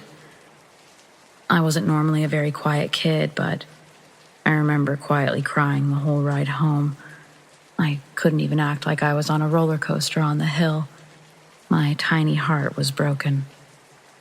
So, my mom took care of calling everyone's parents, letting them know that there was a change in plans. No more fun, no more games. Amanda's party would now be at the apartment cabana, for old time's sake, and for lack of any time to plan anything else sake. Woo-hoo. I was pretty sure that no one was going to show for my party, so I spent hours sulking on those thoughts. Granted, how could I blame them?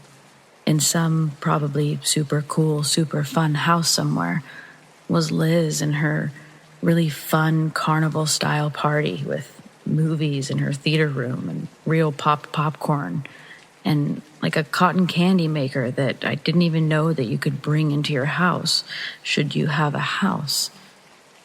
For a minute, I was wishing Liz had invited me to her party. At least I'd have something fun to do, I thought. When, to my surprise, a couple of my friends walked through the doors of the cabana. And sure, they might have been the only 2 kids to show up that day, but they showed up in that kind of way, the one that really matters. My day sucked much less because of it, that's for sure. And life went on.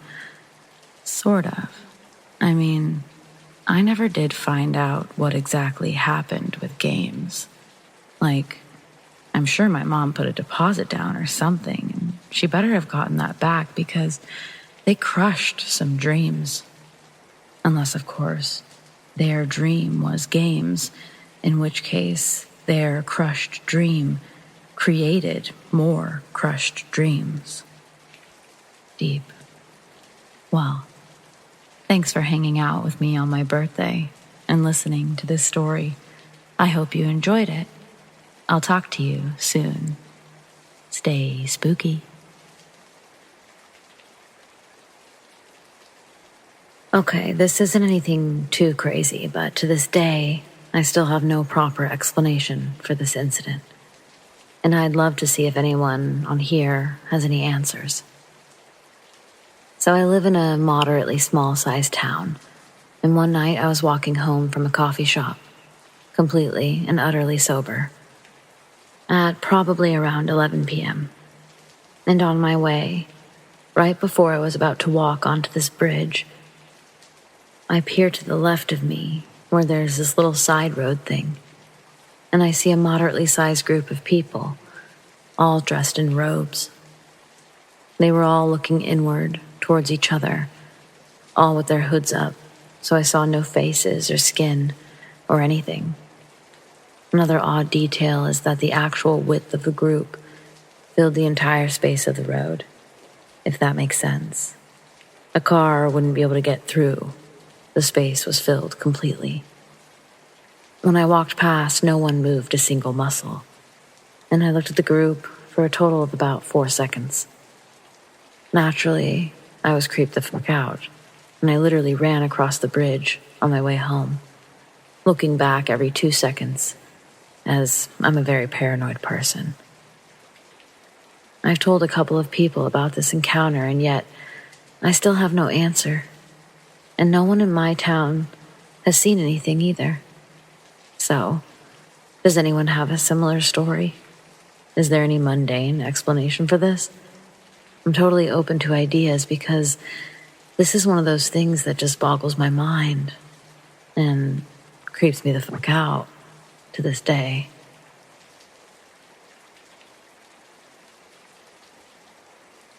Since my separation from the Navy 3 years ago now, I've been working part-time doing security at the local bars and clubs. I recently just finished my last 2 days, thankfully, because I now have more time to spend with my 5-month-old son and wife without feeling drained from working 6 or 7 days a week. Don't ask how I did it. I don't know. A few months back, I was working at one of the aforementioned local bars. It so happened to be one of my favorite spots to work. Good food, decent pay, all around amazing people. There are hardly any fights, so my job mostly consists of escorting or throwing people out when they're too blitzed, or kicking out sailors after curfew. Well, you get it. I was having a good time and chatting with drunk customers. Then my wife called me. That's weird, I thought. It's 2 a.m. I'm not gonna lie, I got a little anxious.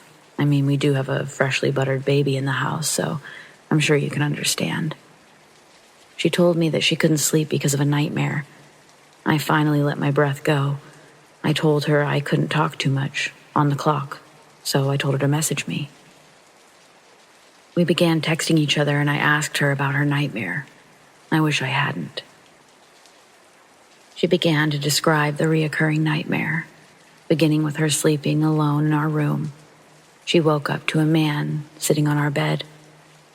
Frozen in fear, she can't say anything, but he begins to speak.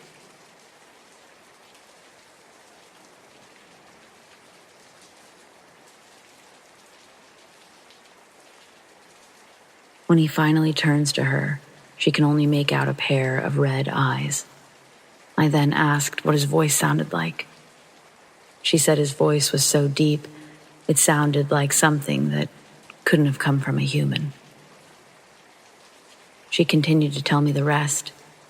He then walks into my son's room, grabs him, and then disappears.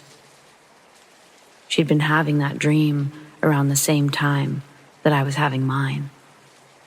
It's been months since either of us have dreamt about him, although recently my closets now have a very heavy and dark feeling to this day, like he's just waiting for the day to strike. Fast forward to now. We introduced the new year, and things were feeling pretty light until 2 nights ago. My wife began talking in her sleep around 3 a.m. Normally, I don't wake up until 4, as that's when my son decides to be an ass and wants to play with me. She kept saying, "No, don't take him. He's not yours." I began feeling that sense of dread and malice from my dreams about the red-eyed man in the closet. Same as when I was young, and still the same now. I jumped up, scaring my wife and running to my son's room, only to find the room a lot darker than usual. Even with the blinds open and his nightlight on, the worst part, the absolute thing that filled me with fear, rage, and confusion, was that his closet was wide open. A 5-month-old infant cannot climb out of their crib and open 2 heavy fucking doors. After seeing that, I told my wife to pack her bag, at least for a few days. They're currently staying at my in-laws' house on the countryside. Being from a very traditional Japanese family, I know that they have a lot of talisman and protective barriers around the house. I've been home alone for 2 days and 2 nights. I do feel that feeling of being watched at times. Yet I try to apply logic first, being a veteran and all. But sometimes logic really cannot make sense of the things that go on in my house. I have a priest and a shaman coming to my house today. I hope it works for now.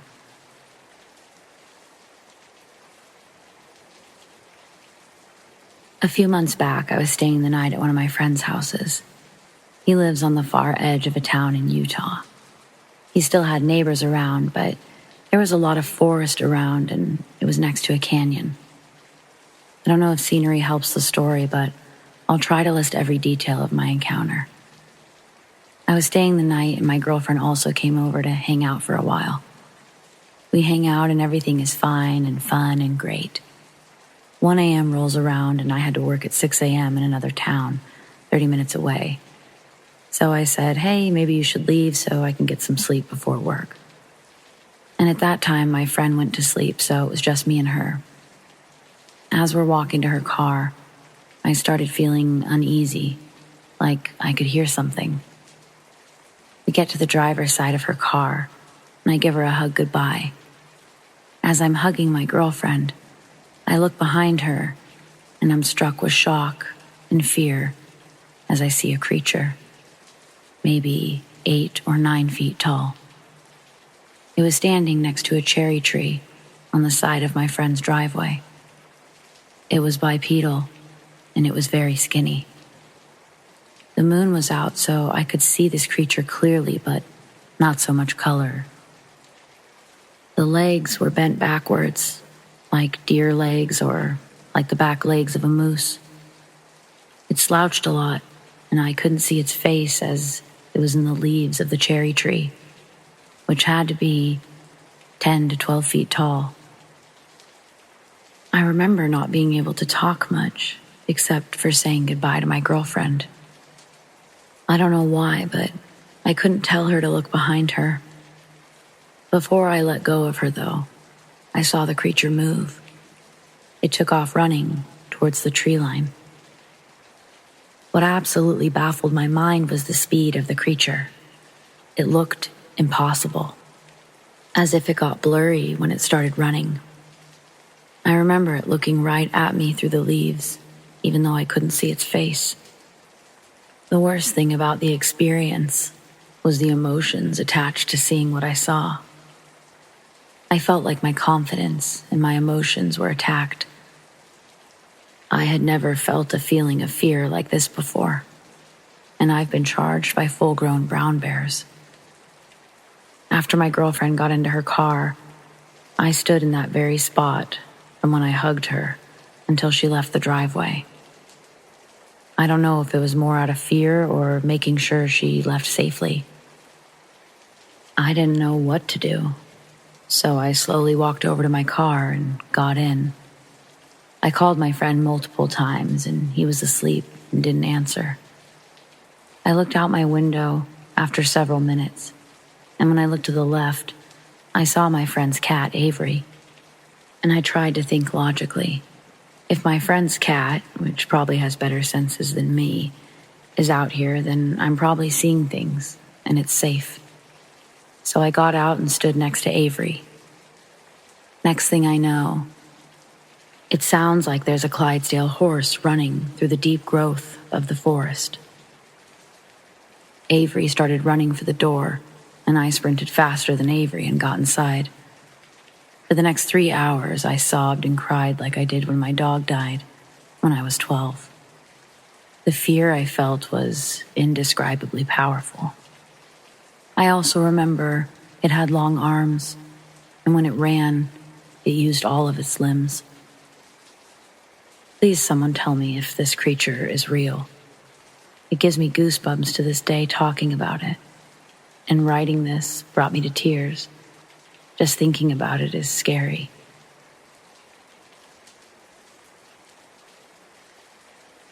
I was 8 years old when we first moved into the house on the edge of the forest. My parents had their doubts about buying a house with a backyard bordered by forest. They had concerns about wild animals getting into our bins or hurting our dogs, and they were worried one of us might go too far into the trees and get lost. But it was cheap, and my dad liked the seclusion. My mom loved the house itself. My siblings and I were excited about playing in the backyard and exploring the forest. Our first sign that something wasn't right was that our dogs were absolutely terrified of the forest. They never went into the forest for any reason. If a toy they'd been playing with found its way past the tree line, they would refuse to retrieve it. And when one of us went in, they would pace anxiously until we returned. On occasion, we'd notice the dogs staring at a spot in the forest in obvious distress, sometimes growling or barking. But we could never see anything there. My brother once carried one of the dogs into the trees to show her there was nothing scary about it. But she wriggled out of his grip and sprinted into the house in a panic. If we were in the backyard when it was getting dark, we sometimes heard noises, like someone was walking through the forest. Sticks crunching underfoot, branches being pushed aside. If we called out, there was no response. But if we shined a flashlight around, we'd occasionally catch a glimpse, just for a split second, of something that we could swear looked like a human walking around in the dark. My parents quickly banned us from entering the forest at all after dark, and even during the day, we weren't allowed to go out of sight of the house. My sister's bedroom window looked out at the backyard and the forest beyond. She remembers looking out her window one night and seeing a shadowy figure standing right at the edge of our backyard. She says that there was something wrong with it, like it wasn't quite standing on the ground, and it was a little too tall to be a person, and sort of distorted. And she was convinced that it was staring at her. She called for our dad, saying there was a man in the yard staring through her window. and when he ran outside to chase off whoever it was, she continued to watch the figure. It didn't move away, but when the light from our dad's flashlight passed over it, it suddenly just wasn't there anymore.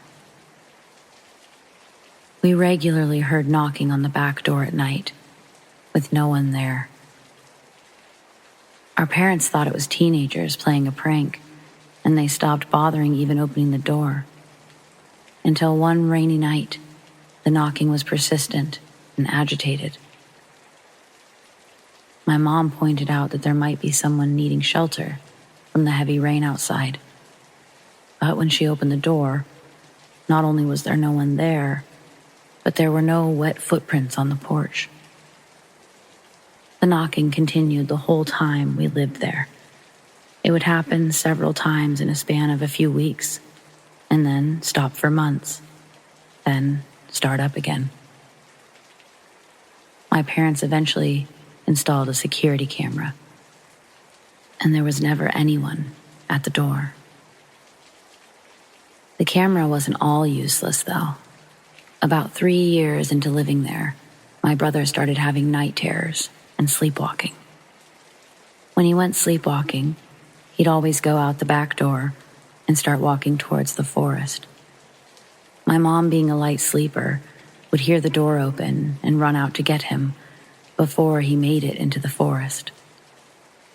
After the third or fourth time this happened, my brother asked to see the camera footage because he wanted to know how he looked when he was sleepwalking, I guess thinking that it would look funny. The footage showed him walking out onto the porch and then pausing as if listening to something, and shaking his head, then reluctantly walking forward as if being pulled or forcefully guided by something. One evening, my dad was in the backyard, and he heard my sister calling him from the forest, seemingly in distress. Thinking she'd gone exploring in the forest and fallen over and hurt herself, he ran in and started calling to her, but quickly realized it was too dark to see her, and he couldn't pinpoint where her voice was coming from. He told her to wait where she was while he grabbed a flashlight. When he ran back into the house for the flashlight, he saw my sister inside, safe and completely unconcerned. At the time, my dad hadn't told us about hearing my sister's voice in the forest. So, when I heard my mom's voice coming from the forest months later, while I was outside with the dogs one evening, I didn't question it, despite the fact that I'd seen my mom inside recently and I hadn't noticed her walk past me. My mom was calling to me, saying she'd gotten her sweater caught in some branches and needed me to come and help her.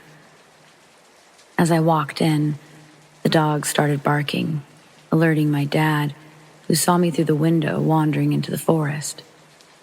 He came outside and called to me, and I said I was just helping Mom. He yelled back that Mom was inside, and I needed to run back to the house as fast as I could, which I did. After this, my parents had a fence built around the backyard, and they started looking for a new place. In between the time of the fence being built and us moving out, it got way worse. We'd hear knocking at the door more regularly, as well as tapping on the windows. As if someone was walking the perimeter of the house and trying every window. We'd often hear scratching and scraping sounds on the fence and voices beyond it. My brother's night terrors got more frequent, and one night, my mom didn't hear the door open when he was sleepwalking. He woke up standing at the fence, staring into the forest, with the dogs barking behind him. The last morning we spent there, less than 4 years after we moved in, we woke up to find the back door fully open. The security camera footage showed it slowly swinging open on its own. Since moving out, my brother's sleepwalking has stopped, though he still gets night terrors and he suffers from pretty severe anxiety. A few nights ago, he called me out of the blue, and after a bit of small talk, he asked me if I think the door being open that final night means whatever was out there finally got in. He was trying to make light of it, saying that he was getting into the spirit of Halloween, joking about how maybe we should all get exercise just in case something latched onto us all those years ago. But I think he's deeply bothered by everything that happened. I know I still am, a little. I still get nervous around dark, wooded areas.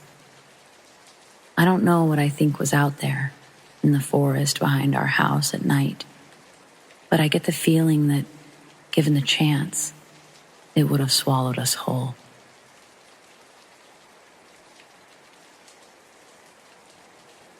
When I was 15, my uncle asked if I could help him clean the church that he went to. Saying yes, I went with him on a Saturday morning. Before entering the church, he told me that it was haunted. I thought that he was just trying to see if he could scare me. He told me to take off my shoes before entering. We entered through the kitchen door. Walking into the church, we stopped under the balcony. He then knocked on the wall 3 times. That was when I heard what sounded like someone jumping down from a high place above us. Then I heard 5 or 6 steps that stopped at the edge of the balcony.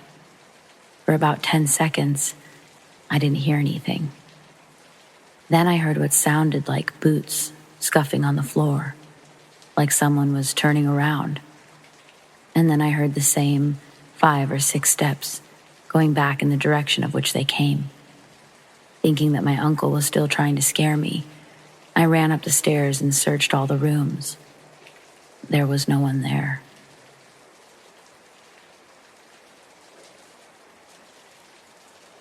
So a few years back, my then 2-year-old daughter and I used to spend a lot of time at my mother's place.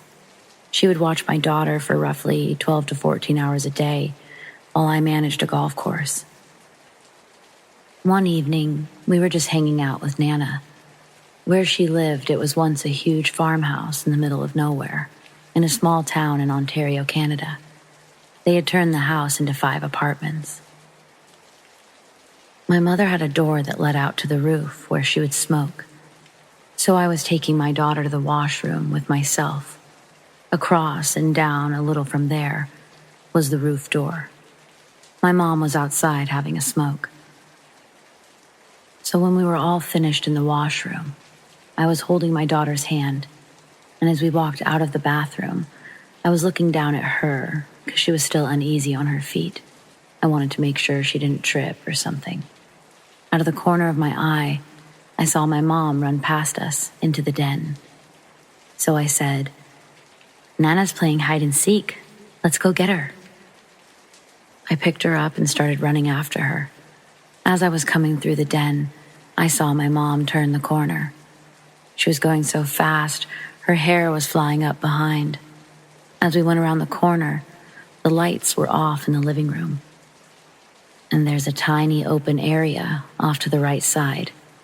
So before we went in front of it, with my daughter in my arms, I jumped in front of the closet and yelled, "Boo!" There was nothing there at all. No Mom. Then I heard my mother say, "Crystal?" Chills ran down my spine. Every hair on my body stands up.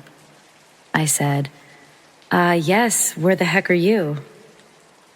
I was frozen stiff. Slowly I turned around, went back towards the den, and looked. Here comes my mother, walking back in from the roof after finishing her smoke. Just incredible. I will never get this image out of my head.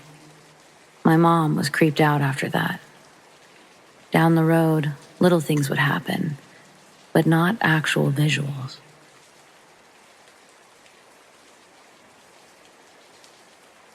Before I begin, I'd like to say that this is a very long story.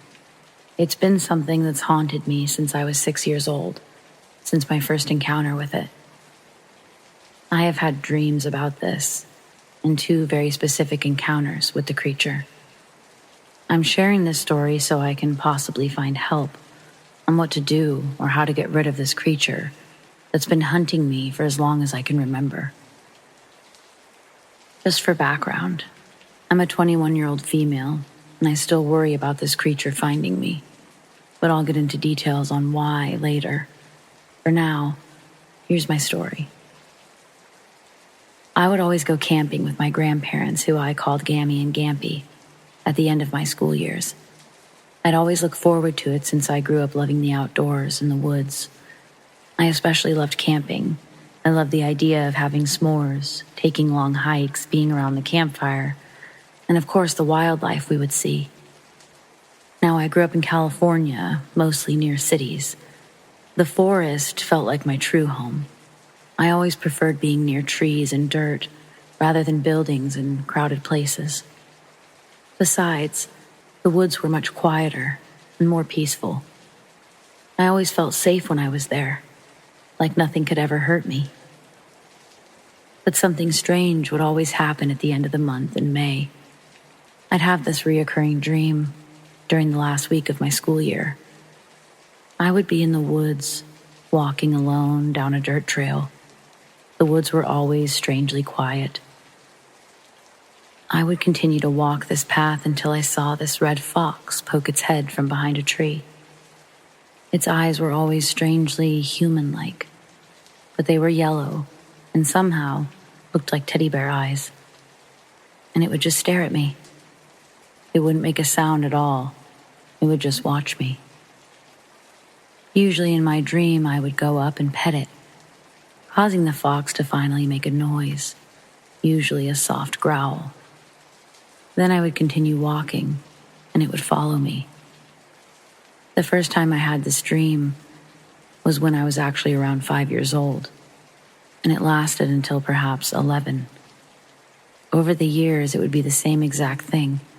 I would walk into the woods, find this fox, pet it, then continue my hike with it alongside me. But after having this dream for about the fourth time, it would start to walk behind me. That's when I started to feel uneasy about this fox. I could hear it making odd noises, but every time I went to look back, it was just walking like nothing was wrong, even somehow giving me a smile. Sorry to go on about the dream, but I now believe that it was a warning of this creature. Now that the dream is out of the way, I can talk about my first true encounter. I was 6 years old, and I was going on a camping trip with Gammy and Gampy for about a week. Of course, I was very excited about it, being able to barely keep myself in my school seat for the last day of kindergarten. They had picked me up right as the bell had rung and already had the camping trailer attached to my Gampy's truck. I remember he drove an old red truck that only had 3 seats, me always being in the middle. It took about 2 hours to get there and another good hour to find our usual spot. It was deep into the woods and far from other people, as my Gammy wasn't too fond of being around other people while we camped. As they were setting up the camping trailer, I wandered around the campsite, loving to dig in the dirt for bugs. I had sat down on the dirt and I started to dig, but I noticed how strangely quiet the woods were. It was never this quiet, not even in the dead of night. I thought it was odd, but being only 6, I didn't think too hard about it. As I continued to dig for bugs, however, I thought I heard my Gammy call for me. She would usually call me Sugar Booger, that being a nickname she gave me since I was born. That's what I had heard, but it sounded like she was very far away and somewhat sick. Sugar Booger. I looked up to where I heard it come from, that being from the woods. But there was no way that she was there because she was still unloading stuff from the truck. Even at the age of 6, it didn't feel right. So I walked closer to my grandparents and stayed next to them. I soon forgot about my weird encounter, though, as we began to have fun. For the rest of the day, we played card games, sat next to a campfire, as we ate dinner, and we stared up into the stars. I always loved seeing the stars. They weren't visible anywhere from where I lived.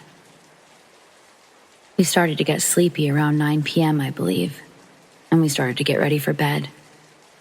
There were bunk beds that me and Gammy would sleep on, keeping our luggage on the top bunk, and we'd sleep on the bottom bunk. Due to my Gampy's snoring, he would sleep on the couch of the trailer. I would always sleep next to the trailer window, just in case I couldn't sleep and I wanted to look outside. I fell asleep pretty quickly, though. That being the last day of school and all, it was pretty exhausting. I remember waking up probably hours later, it still being pitch black outside.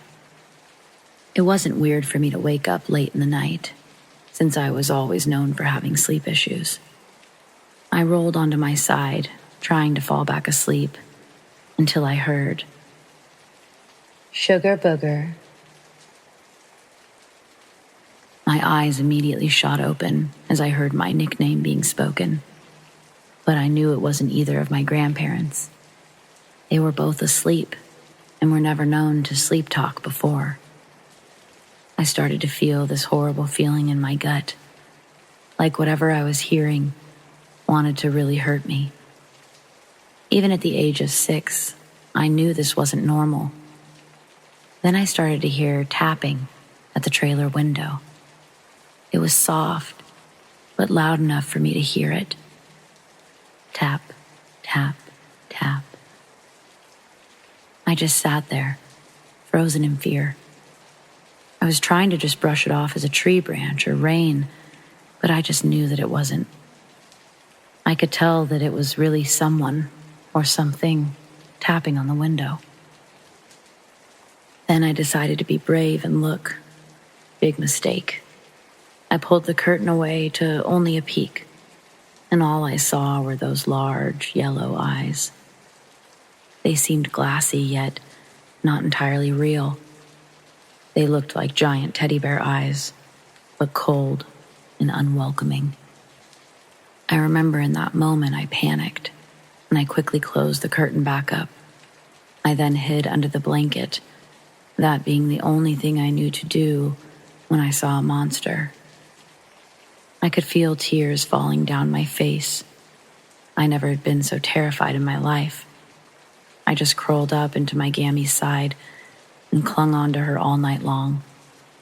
That damn tapping only getting louder and more persistent throughout the night. I don't remember falling asleep, but somehow I did. I do remember my Gampy waking me up around noon, saying how if I got up quick enough, we could still go fishing. I honestly didn't want to leave the trailer at all, terrified that whatever I saw the night before would be out there. I did eventually go outside, but I was constantly looking around, horrified that whatever saw me last night would get me. My Gammy immediately knew I was scared and pulled me into a hug when she saw me, asking what was wrong. I did tell her what I saw and what I heard, and surprisingly, she believed me. The next thing I knew, she was telling my Gampy that we were moving campsites.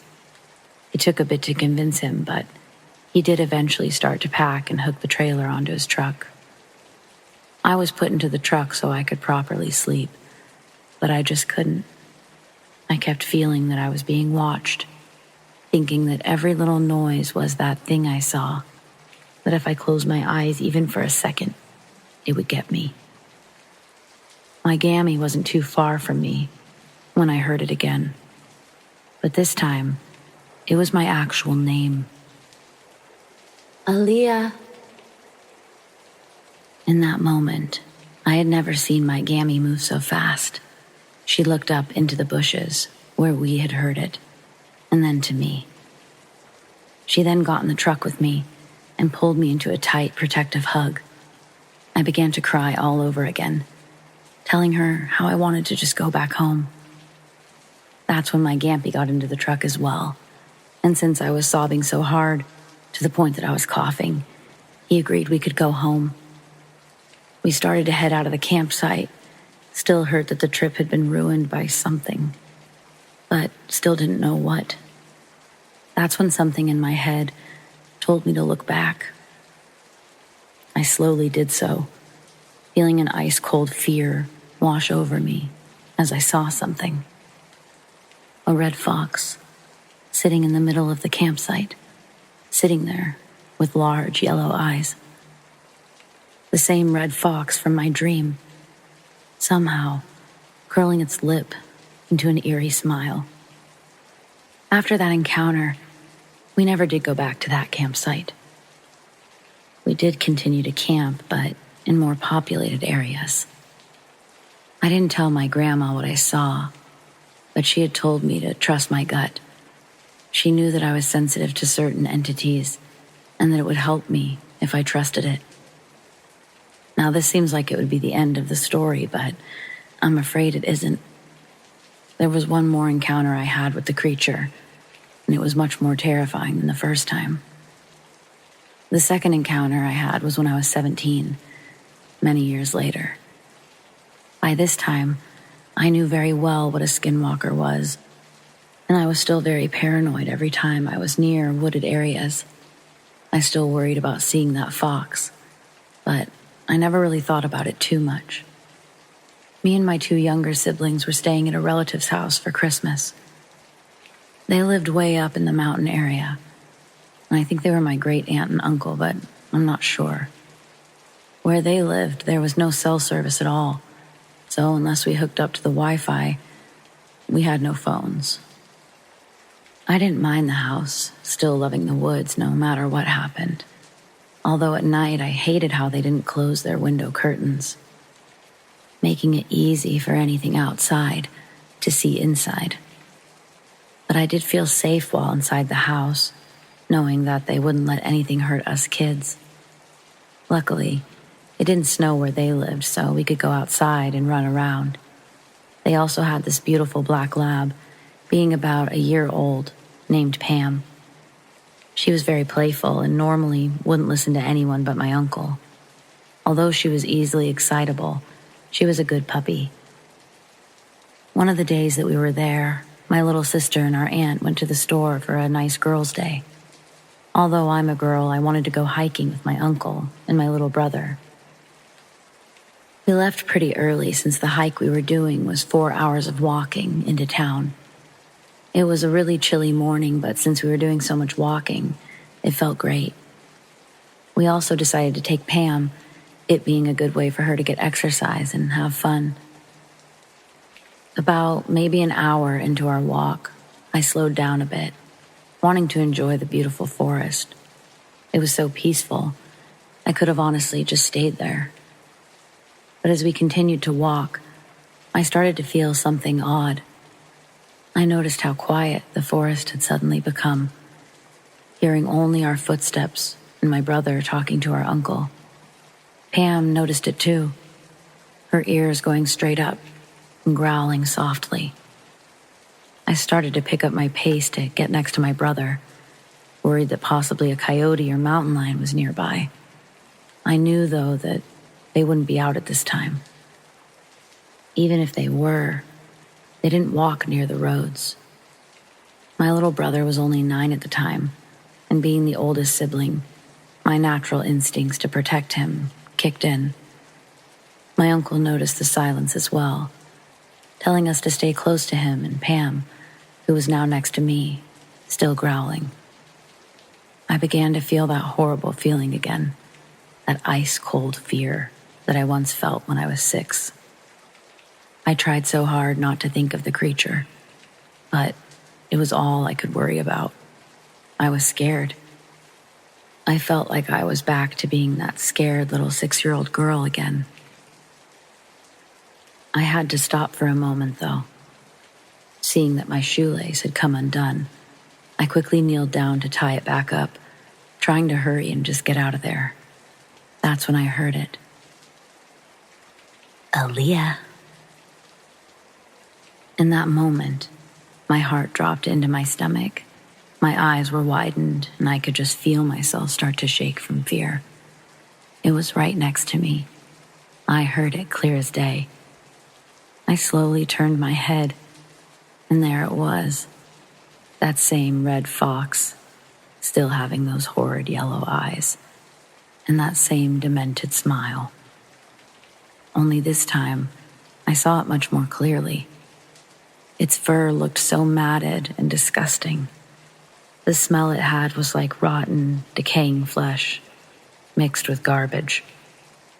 Its limbs were much too long for a normal fox, the back legs bending completely the wrong way. Those eyes were still the worst thing about it, but now they looked emptier than I remembered. I wanted to scream, to run, to cry, but I just couldn't. I was frozen as I was, too scared to even blink. Then I heard it speak again. This time, however, it had mimicked my little brother's voice. "Found you." Before anything else could happen, Pam suddenly jumped in front of me and started to bark like mad, snapping and growling so aggressively that it scared me out of my frozen trance. When I looked back, it was gone. I used that moment to run over to my brother and uncle, who didn't see what I saw, as they were too far ahead now. But I heard my uncle start to pray and sing a song under his breath, keeping my brother and myself close to him. I was just too scared to even look back, so I kept my eyes on the ground and refused to stop walking. Pam had stopped barking, but she was still loudly growling and never left my side as we continued our hike. My little brother was a bit worried, but he just thought it was a coyote. When we finally made it into town, my uncle called our aunt and told her to come and pick us up, saying something about it wasn't safe for us to walk back. Thankfully, she did come and get us, but she was confused since we had talked about that hike for days.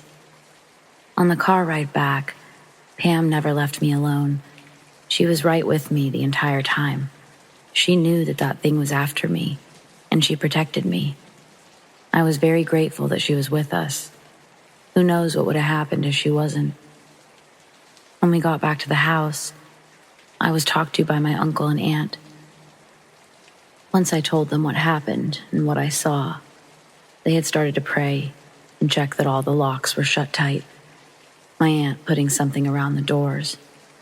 I now believe it was probably ashes, but I never did find out. Unfortunately, this cut short our Christmas vacation, as they were worried that I was not safe while still in the woods. We had to be taken home the next day. They ended up making an excuse of how there was an emergency with a friend and that they had to help them out. I felt horrible that this Christmas was ruined, but once I did leave the woods, I truly felt safe again. Before they had to drive back home, though, they told me that it wasn't my fault, and that luckily, it didn't hurt me or the other kids. It did make me feel a bit better, but it still brought up a lot of questions and worries. It was still around. How? Why? What did it want with me? Does it want my skin, my soul?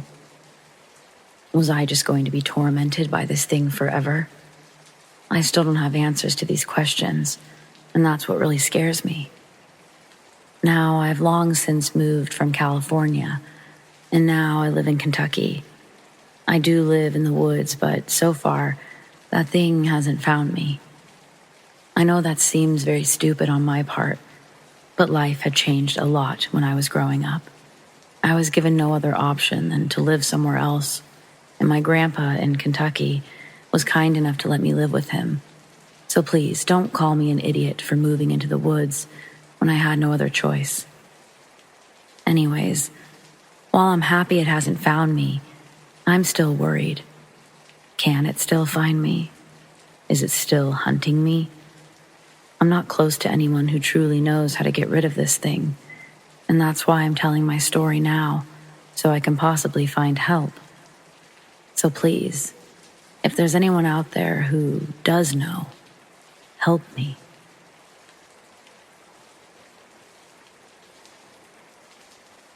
I figured I would share this story that happened to me about 15 years ago while working as a night auditor in a hotel. Basically, I worked from midnight till 9 in the morning, 5 nights a week, for a few years at this hotel.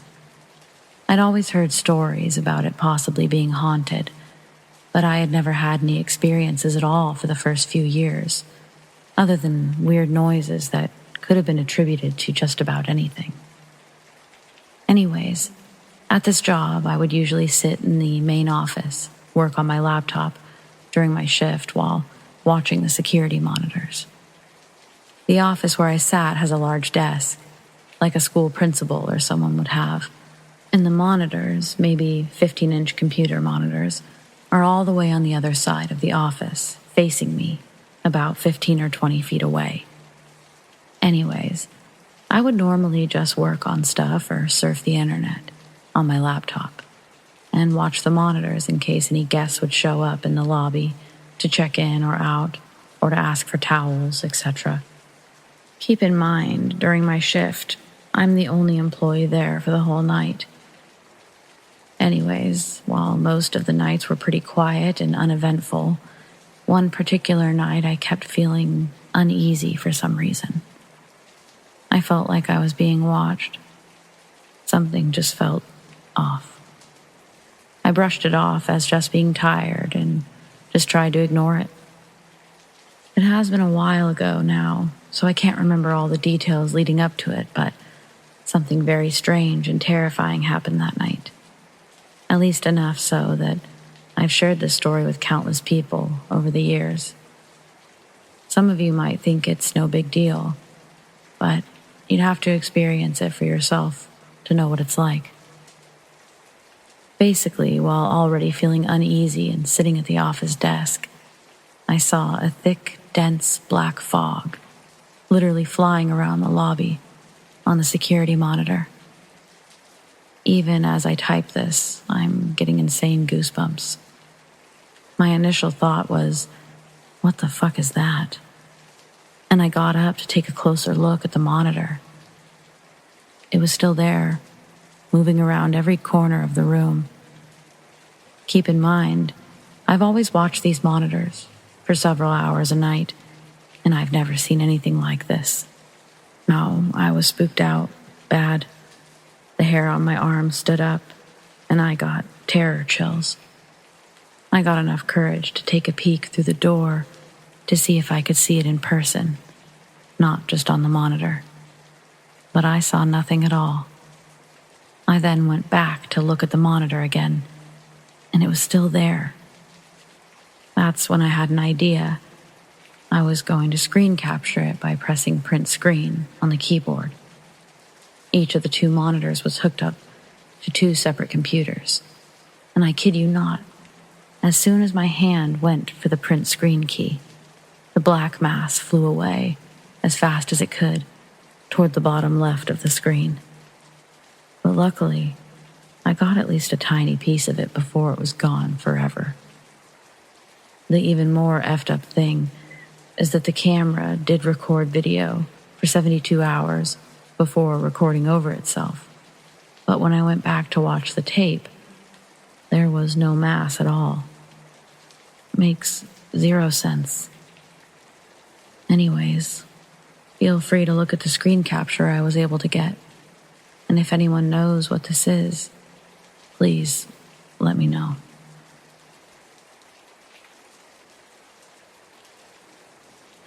I live in an apartment where an infamous child murder occurred.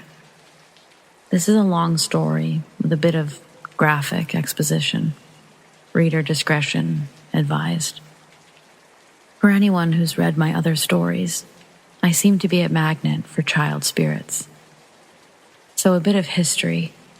In 2009, the national media got swept up in a story about an 8-year-old who'd been reported missing by his mother. Amber alerts went out. Thousands of people joined the search, but for days, he wasn't found.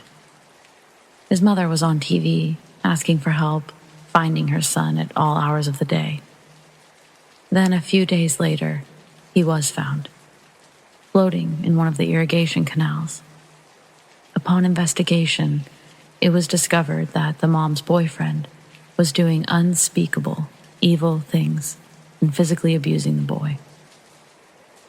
For punishment, he would be locked in the walls, an unfinished closet for access to the central air and heating unit, and he had to stay in there for hours.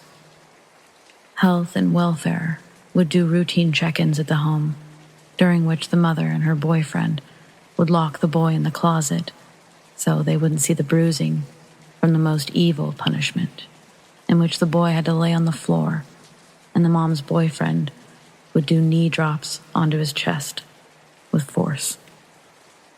Do the math from there. I do not want to get any more graphic. The mother and her boyfriend then took the body half a mile to the canal and dropped it in, went home, and called in a missing child report. For justice sake, the mother and her boyfriend are now in prison in general population, a fate worse than the death penalty for people who hurt children. Fast forward 4 years, in 2013, my wife and I were looking for an apartment for us and our 2 kids. We got into a 3-bedroom apartment that sets the rent you pay based on your income. There's a pool, fitness center, in-unit washer and dryer, central air and heat, a paradise compared to where I lived before. We had no idea what we were moving into. As I began to make friends with my neighbors, I got to talk to some of the old-timers, the ones that had been living there for years. We would talk about a lot of different things, but as soon as they found out which apartment I live in, "Oh, you live in that apartment. Have you had anything weird happen yet?" "No, why?" "Do you remember the insert child's name case? You live in that apartment." During the search and discovery coverage, the news was very careful not to disclose the actual location where it all occurred. They showed a house a few blocks away where the boy would often go because his friends lived there. We had no way to know what we had just moved into. Our state also doesn't have a mandatory disclosure law. Well, the lack of activity was short-lived. Odd, but little things started happening. If I took off my glasses and set them down while they defog after coming in from the cold, I would come back to that spot a few minutes later, and my glasses weren't there, and I'd finally find them, right where I left them, in the spot that they were, and then they weren't, and then they were. And I'm talking about the middle of a clean counter or a ledge right by the door, not something I'm just going to overlook. They were there, then they weren't, then they were. I initially chalked this up to the fact that I'm getting older and also have MS. I'm also a tobacco smoker, only tobacco. Numerous times I looked and I couldn't find the lighter that I had just had an hour ago. Finally, I'd go to the kitchen drawer, grab a box of matches in the drawer, and head out to the patio.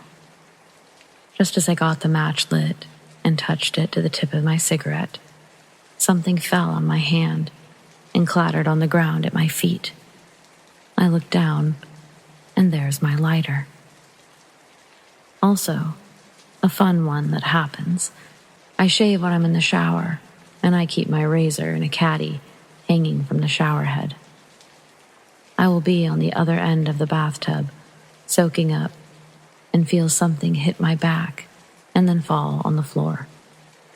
My razor mysteriously traveled 4 feet through the air and hit me in the back. Most of the stuff that happens is small, mischievous, and funny. The kind of jokes and pranks a child would play. And now I've taken to saying hello to him every time something like that happens. But as more happens, and I research more about the case, so much more comes to light about things that had been happening, and I didn't know why. My daughter's room has the closet, where the air and heat unit is housed. She'd always complain about hearing scratching, banging, and occasionally a voice coming from the closet. We're on the ground floor, and there are living, fleshy children upstairs. Apartments always have sounds. No, Dad. The sound is in the closet. I still explained it away. Something about the way sound travels and amplifies in heating ducts. Until the breaker on the heater popped, and I had to go in and reset it. And then I saw, scratched into the wood frame in the walls, half hidden by years of dust, the murdered child's name. I sanded it out so my daughter wouldn't see it and get freaked out. We can't afford to find another place to live in this city. Also, occasionally, when my son and I are talking crap and both of us bust out laughing, there's another laugh in the room with us. But my wife and daughter are in the other rooms or not at home. This all brings me to the point where I just have to tell the story because it just happened.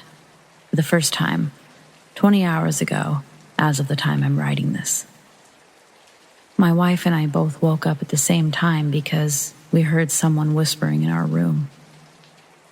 As my eyes first opened, I saw a young boy kneeling next to my bed, reaching out for my little dog who was sleeping next to me. Not a transparent apparition either, solid appearing and kneeling right next to the bed, trying to pet my dog.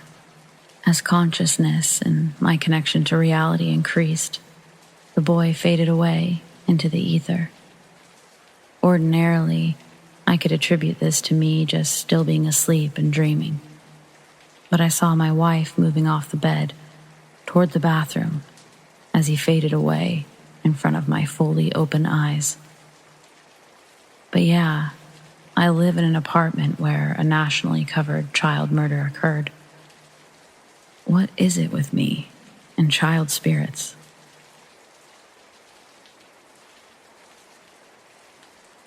My best friend and I lived 10 years in a village. When I was 15, my family moved to a small town near the village. It was okay because you had to walk only 45 minutes. Between these two places, there was a forest. Every time one of us had to walk there in the night, we called each other. It was a short but creepy street, with a large dog, forest animals, and sometimes drunk people. And we felt safer while talking. One day, it was deep in the night. My best friend called me. But it was different. He sounded scared, and I heard some kind of laughing in the background. I asked him what that was, but he didn't want to talk about it. He only asked me to tell him something, just talk to him so that he didn't have to think about it. As he walked, the laughing didn't silence. It's only about a 5-minute walk in the forest, and it should have quieted down as he made his way out. Even today, we have no idea what that was. Some people said that it was a bird or some other sort of animal. I know some animals can sound very strange at night, but I live in Germany, so there's no mountain lions or tropical birds. The laughing, it had a sound like someone mixed with a witch cackle and a psychopath. Never heard something like that again. I was brushing my teeth at around 12 a.m. My bathroom is next to a hallway, and the hallway links to the stairs. The door was open, and my hallway creaked whenever somebody would walk on it. Anyways, I'm brushing my teeth, and when I hear the creaking of someone walking behind me, I feel a shiver go down my spine, but I don't turn around, thinking that it's one of my family members. All of a sudden, I hear it run down the stairs, which scares the crap out of me. I go to the stairs, but I can't see anything, and all of the lights are out. So I assume it's my brother who came home from a party. The next morning, I talked to my family about it. My parents were fast asleep, along with my brother, and my other brother had stayed the night at his friend's.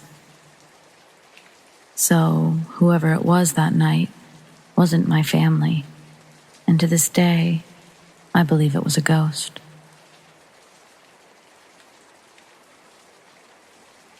For the past year or two, my mother has had several experiences in our house.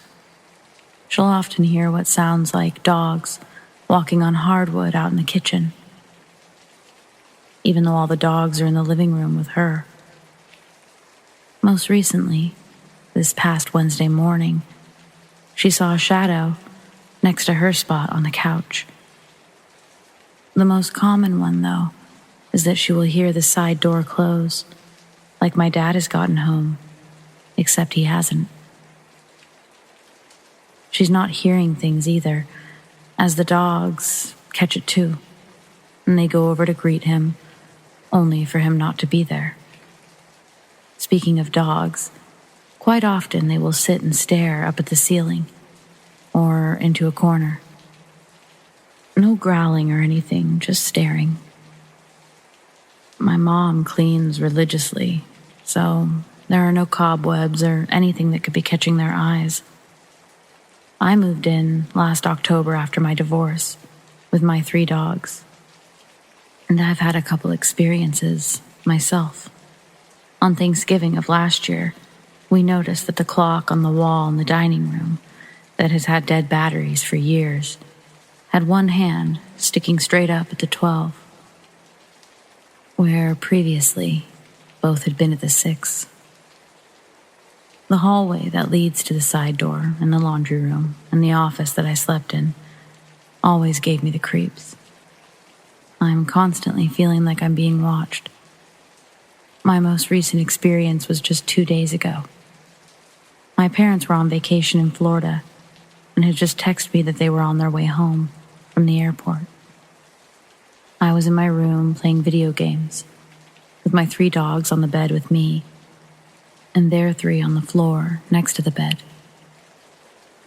I'm about to go back to my game when I heard what sounded like a dog growling. Not unusual in a house with 6 dogs, but very unusual when the sound is coming from the kitchen. Attached to that same hallway is the laundry room and office, and all 6 dogs are with me, and none of them sound like that when they growl. The creepiest one, though, occurred shortly after Christmas of 2020. My mother and I both came down with COVID, and we were quarantined in our rooms. I was still sleeping in the office at the time. About midnight comes, and my dad leaves for a fire call. We're both volunteer firefighters, and for obvious reasons, I didn't go. I'm still awake watching TV and listening to the call on my radio. Dad had left the hallway light on when he left, and when I looked over at my dogs, because they're cute as fuck when they're sleeping, I saw a shadow pass my door, blocking the light from the hallway. At this point, it's about 12:30. My dad is still out on a call, and Mom is long asleep. Their 3 dogs are with Mom in her room, and my 3 are in mine. Right after the shadow passes, one of my dogs stares at the door and starts growling. Now, this dog barks and grumbles a lot, but never like this. This was a full-on, "Who are you? Get the fuck out of my house," growl. Needless to say, I didn't sleep until Dad got home and turned out the light. No way in hell was I getting out of bed and opening that door. At this point, I'm not sure how many entities we have around. I think it's at least 3. One being one of our dogs that has since passed, which would explain the nails on the hardwood that we hear. We do think that one of the spirits is my grandmother, who passed away in 2015, She was an animal lover, which would explain why the dogs are so calm and staring up into the corners. Plus, the activity cooled down a little bit when we brought her ashes back out onto the shelf instead of the closet that they'd been placed in during renovations. As for the third one, I'm not sure.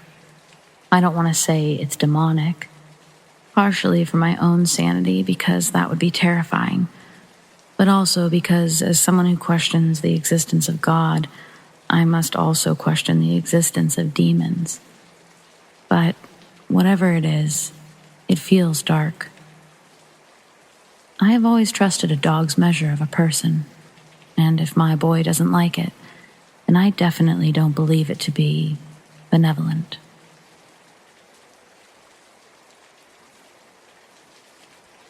When I was about 8 to 10 years old, I lived in a fucking horrifying apartment complex.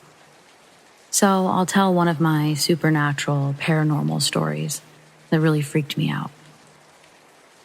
So I'd just gotten to bed, and I made sure my curtains were closed all the way because I was terrified of being able to look out my windows while laying down.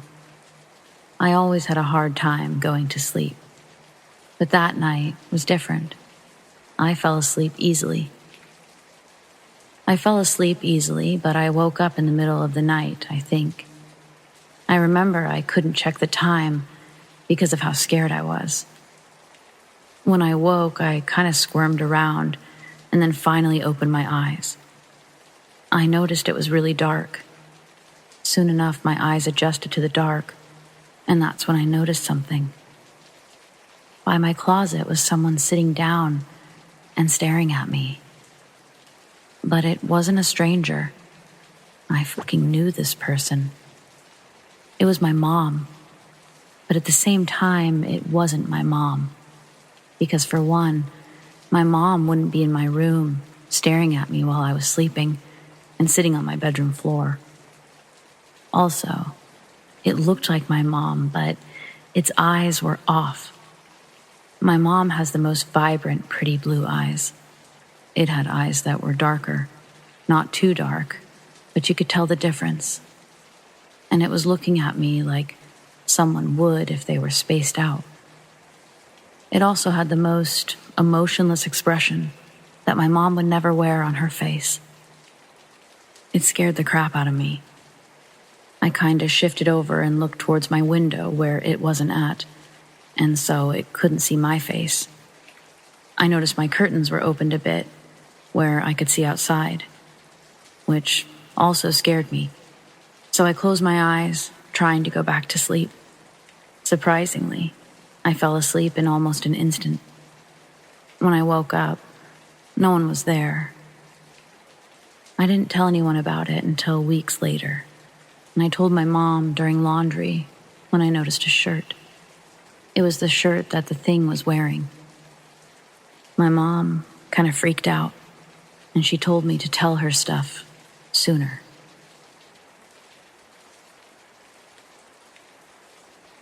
In the mid-90s in rural Ohio, children are free range, smartphones are non-existent, and I'm a quiet, shy fourth grader. That summer, my mom became good friends with a couple who owned a large, beautiful flower farm. Most weekends, they would host friends and family for bonfires and s'mores. The adults would drink grown-up beverages, and the kids would explore and play. On the particular evening of this encounter, we had just settled in beside the fire when my mom stiffened beside me. She turned to me and said, "I don't want you and your brother wandering off. Just play here where I can see you." Now, this was unusual and kind of a bummer to my kid self. But she was regularly so lenient that I begrudgingly went along with it. After our s'mores were eaten and before the sugar rush ensued, my mom gathered us to wash our hands. Once again, this seemed odd. I was completely capable of using the restroom on my own, as was my younger brother. As we were rounding the corner to the house, we passed a man that we'd not previously met.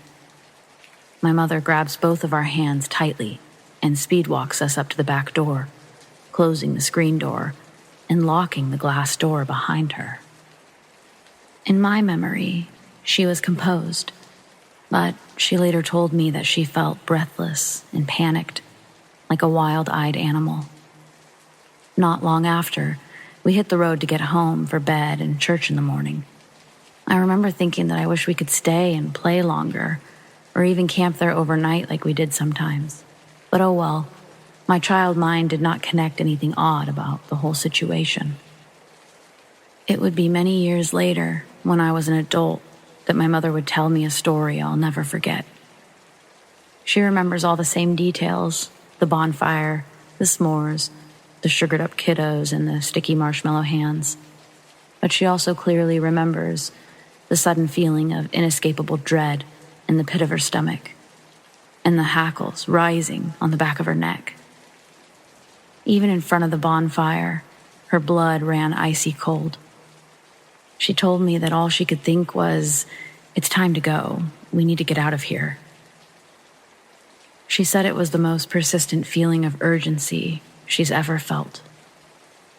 She then told me that the next day at church, she asked her friend who the new man at their home was that night. He replied, "That is my brother.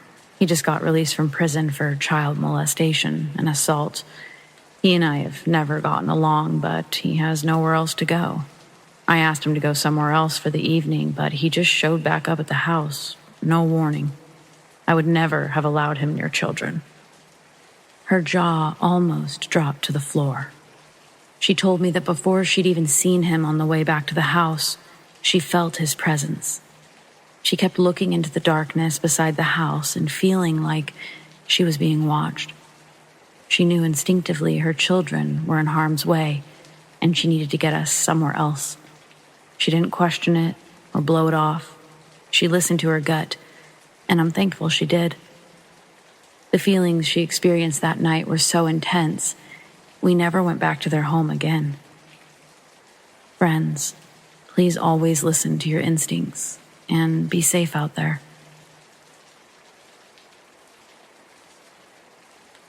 My first year out of high school, I got a job working on the promo team at what was then the Key Arena and is now the Climate Pledge Arena. If you've ever been to a sporting event, we're the people who hand you shit at the doors when you come in, and then we run onto the court and throw t-shirts during halftime. The pay was garbage, but I'll never forget having the opportunity to watch so many NBA games from the tunnels. The ones under the seats that lead to the locker rooms, the kitchens, etc. I actually don't know what is all in the tunnels because they're so massive. I've only been able to see locker rooms, kitchen, promo break room, and a couple offices. The highlight of my promo career was tossing Sean Kemp a water before they went onto the court. He didn't say thank you, but I'm sure that was just adrenaline. He knows who had his back that night. Some nights I'd be scheduled to work the Seattle Storm games. It's a shame their attendance isn't larger for how talented these ladies are. It was actually one of these nights where this incident occurred. And it would be the last time that I saw these parts of the Key Arena. Me and this girl are walking down one of the corridors to grab a couple of t-shirt boxes to fold and rubber band in preparation for halftime.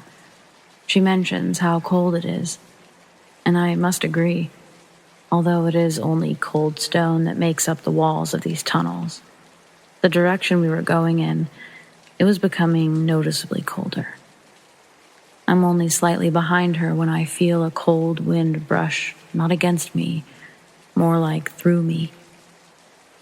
At almost the exact same moment, she turns around and sorta swats something away from her ear and says, "Hey, so not funny." Confused, I gave her a what the heck kind of look. Trying to scare me, blowing in my ear. I tell her that for real, I didn't do that. She scoffs and we keep walking. Whatever. There's no point in trying to convince her it wasn't me. But there was a part of me that wanted to tell her about the cold rush I'd felt. She was walking even more ahead of me now, looking down and off to the side, probably because she thought I was going to try to scare her again. I noticed that just ahead of her, in the room that we need to go in, it looks like something standing in the doorway, in the dark. I wasn't going to let this one slip away, so I said to her, "You see that, right? In the doorway? What is that?" She stops in her tracks after looking up. There's clearly a dark shadow figure standing in the doorway. Once I reach her, I stop next to her and ask what she thinks. Like, should anyone be back here? Is that even a person? Basically, I'm asking her things and she's ignoring me. I look over at her and she's in some sort of trance. She won't blink. So I tell her, "I'm leaving," and I start to walk away. I get pretty far down and she doesn't follow me, just keeps staring forward at the figure in the doorway, with her back towards me. The figure in the doorway hadn't moved either, so I decided that it was some sort of life-size cardboard cutout, maybe of one of the players, since it was pretty tall. It was just sitting in the dark, that's all. I ask her, "Okay, do you want me to go first or something?" She still doesn't say anything. At this point, we're going to be late, so I tell her to just give me the keys and I'll go grab them from the back room, and she can head back. As I'm walking back towards her, the figure in the doorway does the same. I freeze, and so does the figure, except it's no longer in the dark doorway. It's hovering in the hallway, directly in front of this chick, but still a good 30 feet away from her. It was taller than either of us, and it was bobbing up and down, quickly yet slowly. Think ink moving in water, but in slow motion. I started to feel as though I couldn't move my feet, so instead of continuing towards the girl, I test out my feet by running them and booking it in the other direction. I decided I wanted to exit, with or without her accompanying me. I can't go running into the stadium acting like this, or they'll probably commit me. So I make my way to the nearest exit as quickly as I can. Except it's not an exit to the outside. It's just an exit into more of the corridor. That probably leads to an exit eventually. Normally, when you enter a section through the tunnels, the motion lights are activated. So why weren't they turning on in this room? I stop running, still trying to decide what to do next. Run into the darkness to my right, possibly encounter another one of those things, or go back through the corridor to my left to the entrance of the tunnel. I decide to head back toward the corridor to my left. I then hear the girl pummeling down the hallway, screaming and possibly crying. She passes by the entryway to the section I'm standing in. She's going so fast, she looks like a total blur as she does. I stop walking and wait to see if she's followed by the inky black thing. When it doesn't happen, I make a mad dash for the entrance to the tunnel. It also doesn't look like the game was disrupted in any way, but it was almost halftime and I definitely wasn't geared up to do my job. I don't see the girl anywhere. I do see my boss across the court, diagonal from where I'm standing. She's motioning for me to stop where I am, that she's coming to me. When she reaches me, she's asking for an explanation as to why my counterpart just came out of this area screaming her head off, without any t-shirts. She tells me that she's going to go find the girl, and I need to go down the corridor to get the t-shirts, as many as I can carry. Ego, pride, disbelief, I don't know what the hell it was, but I could not bring myself to tell this lady that I was afraid of the shadow inky thing down the corridor. She was already gone before I could piece together that I didn't have the keys to the back room. Once she's gone, I realize I'm not going back down the corridor either way. On my way out, I see the two of them, the girl, who was definitely crying and trying to form sentences for the boss, who had her back to me, I don't actually care if she sees me. I think I've had a great 6 months working here. All good times. Till now. I don't need to come back. Ever. So I respectfully nope my way out of there, and I make my way home. I never did see the girl again, or the boss lady. No one actually even called to follow up with me, which in retrospect is sort of messed up, but whatever. I guess what's most important is that I never had to see that thing again. I do wonder, though, does it still exist, even after all the construction? Curious.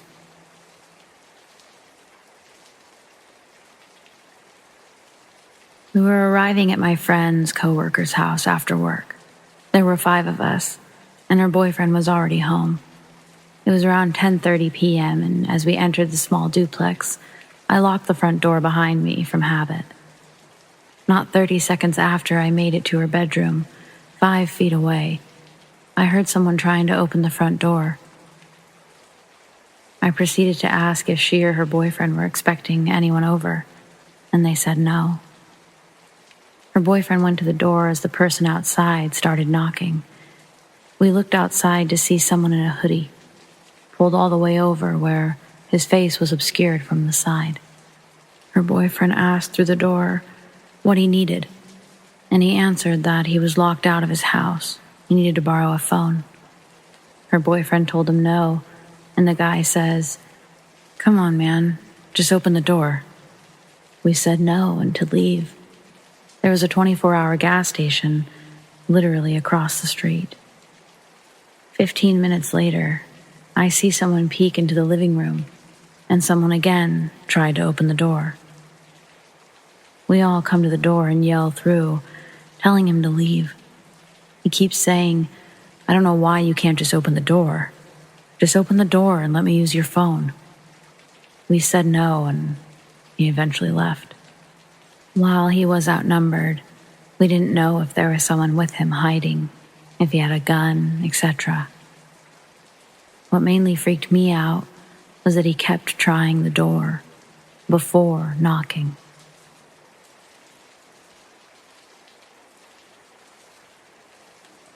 This is something that happened back in 2006.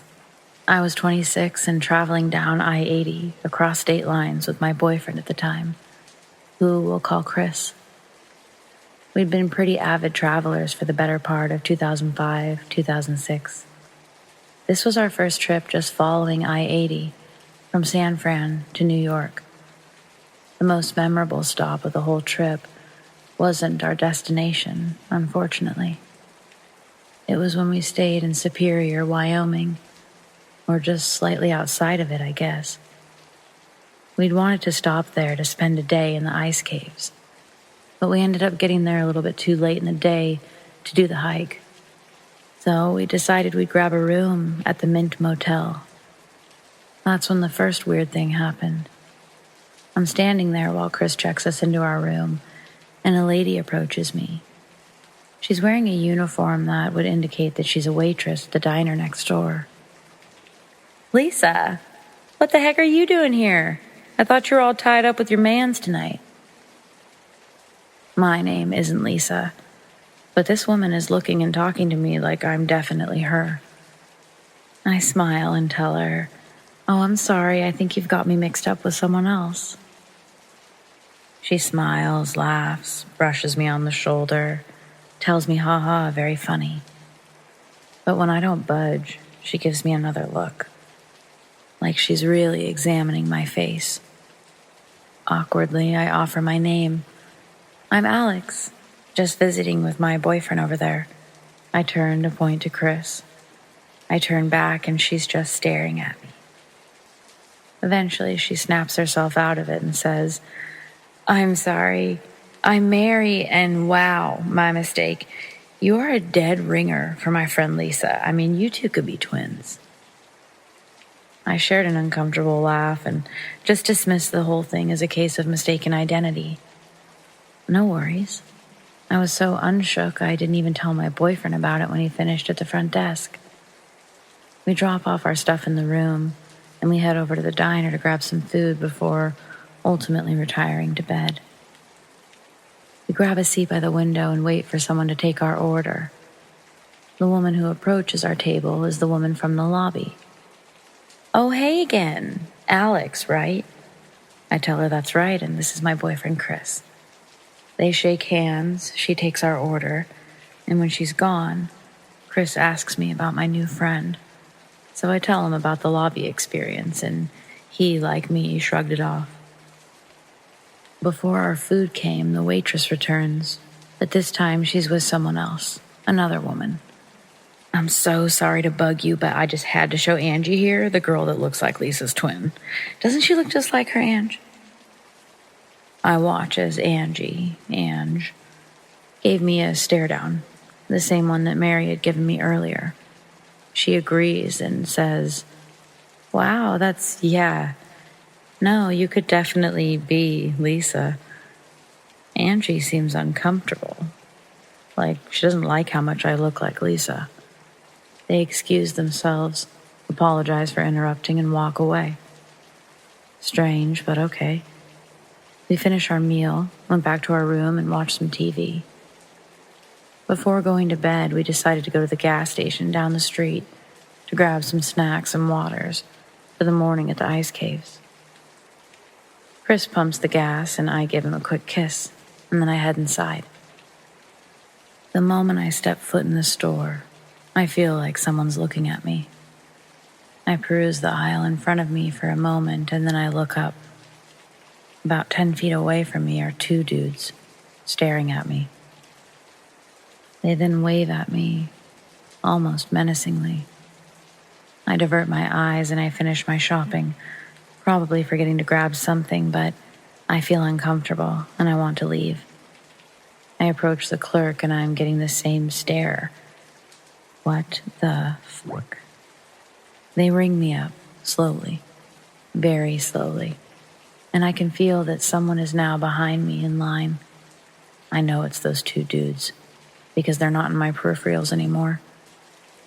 From what I can tell, there's only 3 other people in this store, but it feels like there's a million eyes all over me.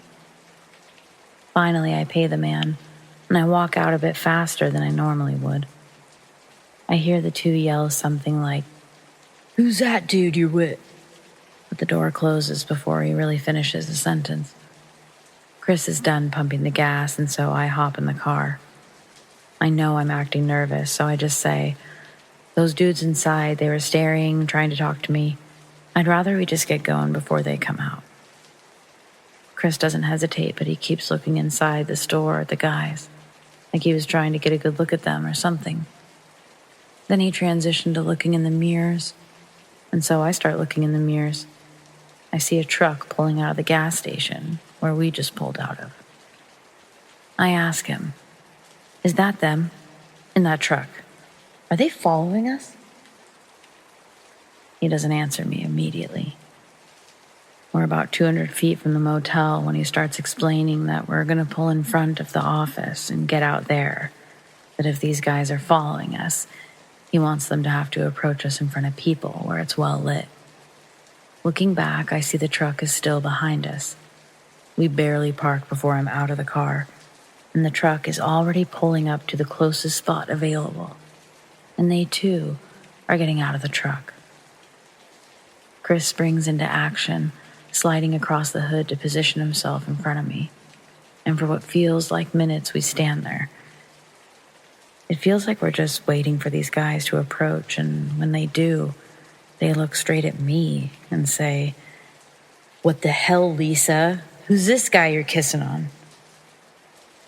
Before either of us can get a word in, the other guy pipes up, "Yeah, Lisa, what the hell? Does Steve know you're out here with this dweeb?"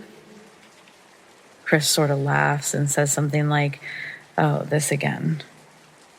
The guys shift their gaze to Chris and say something like, "Listen, buddy," and Chris cuts him off. "No, actually, you two listen. This girl here, her name is Alex. My name is Chris. Alex is my girlfriend. We don't know who Lisa is, but it's like not her, okay? You got the wrong person, so please just be on your way so we can call it a night." The guys look less upset, but they look more confused. Then one of the guys who's really been staring at me the whole time says that he's not buying it. No way, man. That is Lisa, pointing at me. He continues, "Come on, Lisa, this is ridiculous. Guys, I don't know what you want from me. I'm not Lisa." Then I think, oh, duh, and I say, "Look, I can prove it. Here's my ID." Chris stops me from grabbing my ID and says, "No way. Don't show these guys where you live. You don't owe them anything." They keep looking at me, and the one that's been mostly quiet says to the other, "Whatever, man. Let's just call Steve. Get him down here and let him decide what's what." "How about that?" "Not Lisa. We'll just call your actual boyfriend, and him and this guy can duke it out." I can tell he's really expecting me to be upset, to react in some way to what he's just told me and what he's doing. But I just tell them, "Yeah, actually, that's a good idea. Just call your friend. I'm sure he can clear this up for you two." I tap Chris's shoulder, and I say, "Let's go." The one guy steps in front of us and says, "No, I think you two should wait for Steve." Chris is about to say something. He's getting heated at this point. But then the guy on the phone taps his buddy and says, Steve says he's with Lisa right now. They're at the bowling alley in Rock Springs." Chris and I watched as the color drained out of these two guys' faces. They went from being so sure of something to being almost afraid of something. They both just sort of stand there, looking at us. They don't hang up their phone, but they don't say anything. So Chris and I start walking back to the room. This time, they don't stop us at all. They just watch in disbelief as we walk away. I turned around 2 or 3 times and they were still staring. After Chris and I talked about it for a while, we started kicking ourselves for not asking to see a picture of Lisa, or even get her last name so we could look her up somehow. We both agreed that all these people really thought I was this person. Their looks would go from, "I know you," even, "Hello, old friend." But then they would all turn to, "Okay, bye now." Unsettling. We eventually fell asleep, but I have the strangest dream that night. It was me laying in bed, and then it was also me standing at the end of the bed. Somehow I could see both of me's viewing from a bird's eye position, but I could also change my position. Only when I was in bed, or when I stood at the end of the bed, I saw no one floating above. I could control what I was doing in this dream, or at least that's how it felt. I chose the bird's eye position, and I was waiting for something to happen. The room was well lit, but aside from my other self, I was alone. There was no Chris. The version of me at the end of the bed began to shake the one who was still laying in the bed. It looked painful, but I couldn't feel it. I woke up suddenly and was sweating. I felt pins and needles all over. Very unusual. Then I felt like I may be sick. I have no idea why. I stood up and I was very lightheaded, so I just stood there a moment. After about 30 seconds, I felt great, ready to go back to sleep, actually. When I woke up, I recapped as much of my dream as I could to myself, and I thought about it until Chris woke up. When I told him about the dream, he was sure that it was the result of us thinking about this other chick so much. He said he had a dream too, but he wouldn't elaborate other than, "Yeah, it was like she was your twin, or there was 2 of you. Basically the same dream, right?" So it's the next morning, and we're still talking about the whole event, and Chris says, We should go see if anyone at the diner has a picture of this Lisa girl. I'm curious, but I'm also hesitant. I agree, and we head over to grab some coffee. I look around for Mary, the first person to mistake my identity, but she's not around. Chris starts to say something, but I get that lightheaded feeling again, and I can't hear him. I start to almost see what I can only describe as double vision, with more vivid colors. Then, as everything slowly starts to go back to normal, no colors or vision issues, I hear from my left a woman's voice. "Did you forget something, sweetheart?" Then she stops, looks at Chris, then back at me. Then she looks me over, examining my outfit, my shoes, and Chris pipes up saying, "Hey, she's not Lisa. And this might sound weird, but do you happen to have a picture of her, this Lisa, or do you know where she might be? Was she just here? Is that why you thought my girlfriend forgot something?" I squeeze Chris's arm, asking him silently to stop, and he just had to get one last sentence out. "Just any way to find her would be great." She stares at us for a moment, and then looks at me longer than necessary, says nothing. She just looks around, almost frantically, before saying, "No, I don't have any pictures. Sorry." And then she walks away, but all while still staring at me, terrified. I look at Chris. He shrugs. I tell him we're getting coffee somewhere else, and we walk away. We load into the car and we're headed to the ice caves. But I just don't want to be in this town anymore. I tell him, let's go straight through, and if we want to hit the ice caves, we can do it on the way back to Cali. He tells me he thinks that we should go, and that we should keep trying to find this Lisa person too. I couldn't give him a good reason, but I just felt like everything in me was saying no. I'm not supposed to be here or something. Without too much debate, Chris agrees that we can make our way out of town. I'm relieved, but I don't feel entirely better. We're passing the last gas station in town, making our way to the light to get from the 371 to I-80. And Chris goes, "Holy shit, Alex. Holy shit, that's her." I sit straight up and I try to see which car or person he's referring to. Where? I don't know which car you're talking about. His head is now turning to the left, and then he moves to looking in the rearview mirror. "Alex, that girl, the one in the brownish car, that's definitely Lisa. Like, you're sitting right next to me, but I swear to God, I also just saw you in that car.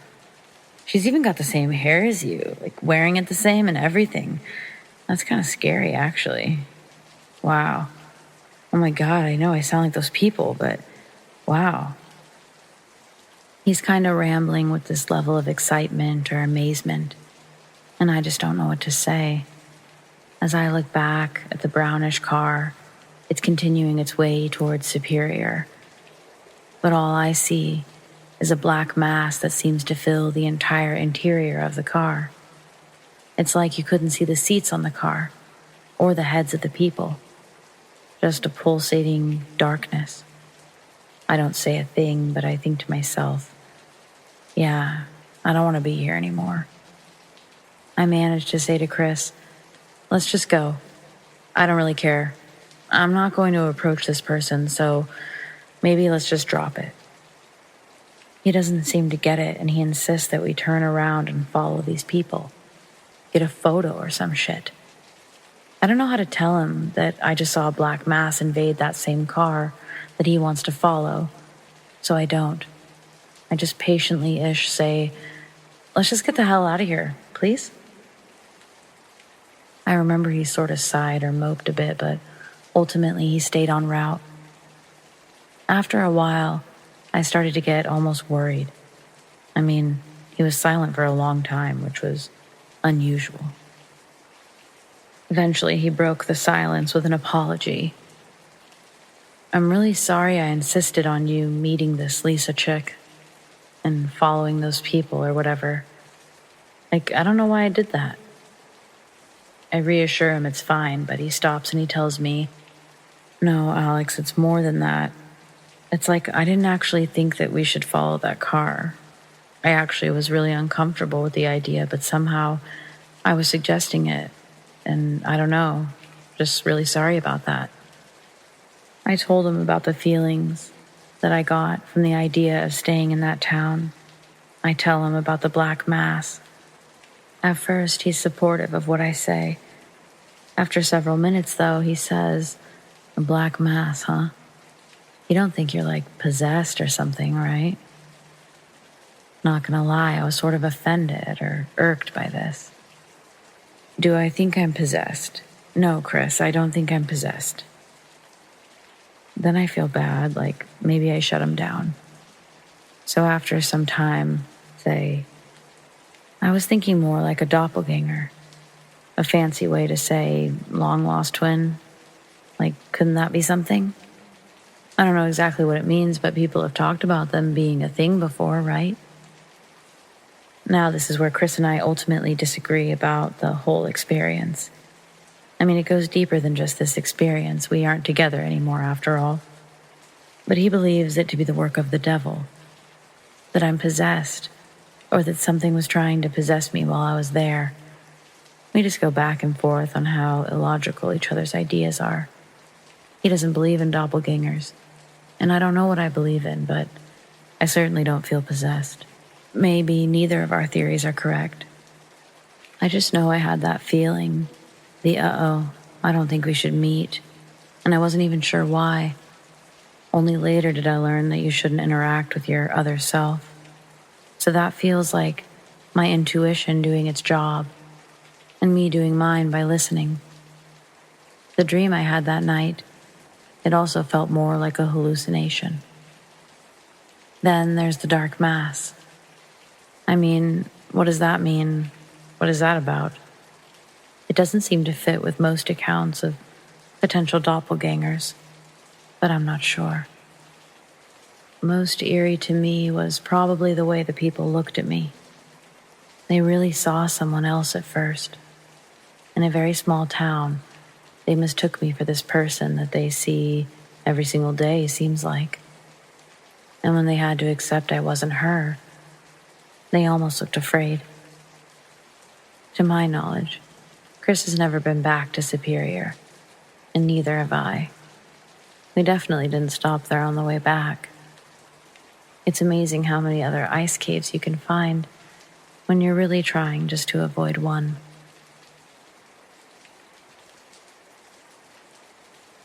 Today I was upstairs in my computer office room, doing my college homework.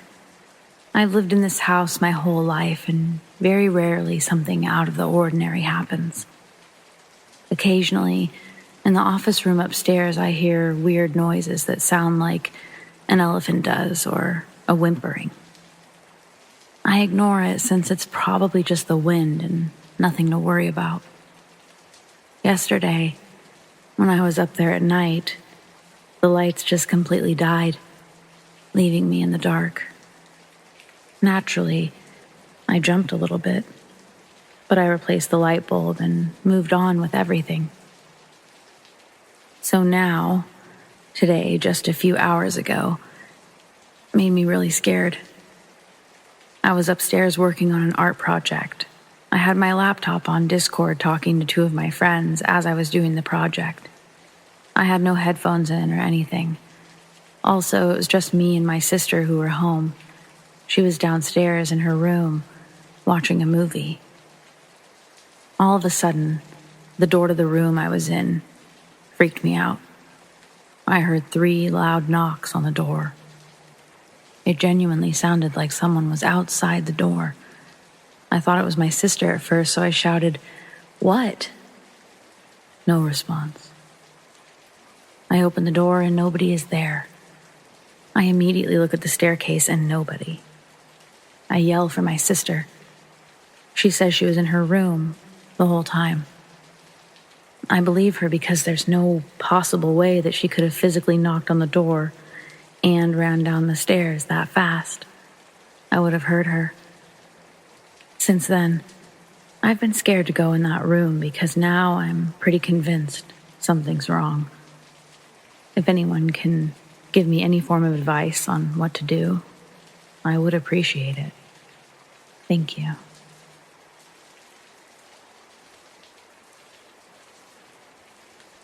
So before I go too into detail, I want to make sure that it's clear to everyone reading this that I realize how crazy it sounds. But I assure you, it is true. Every word.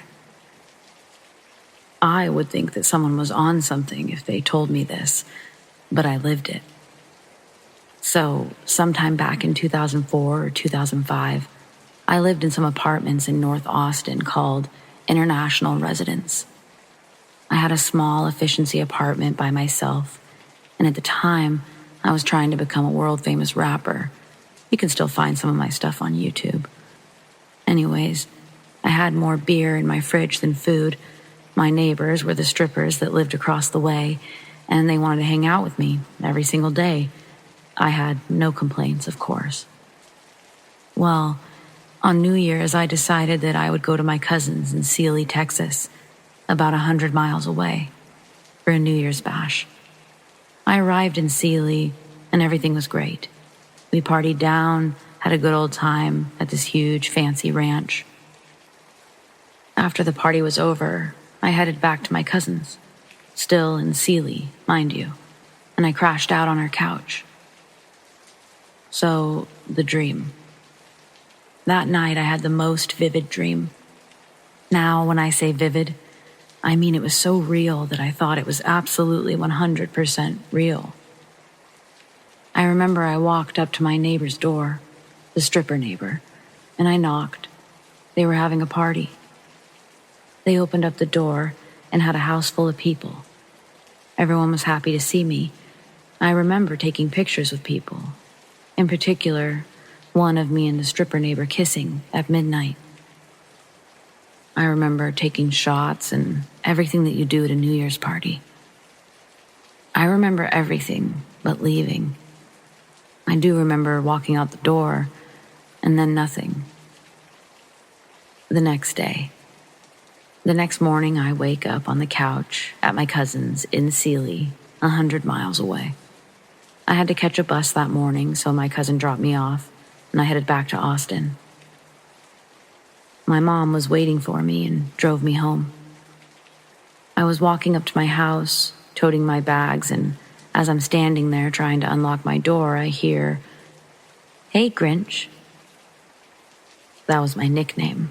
I got it tatted on my back. I turn around and it's my neighbor, you know, the stripper.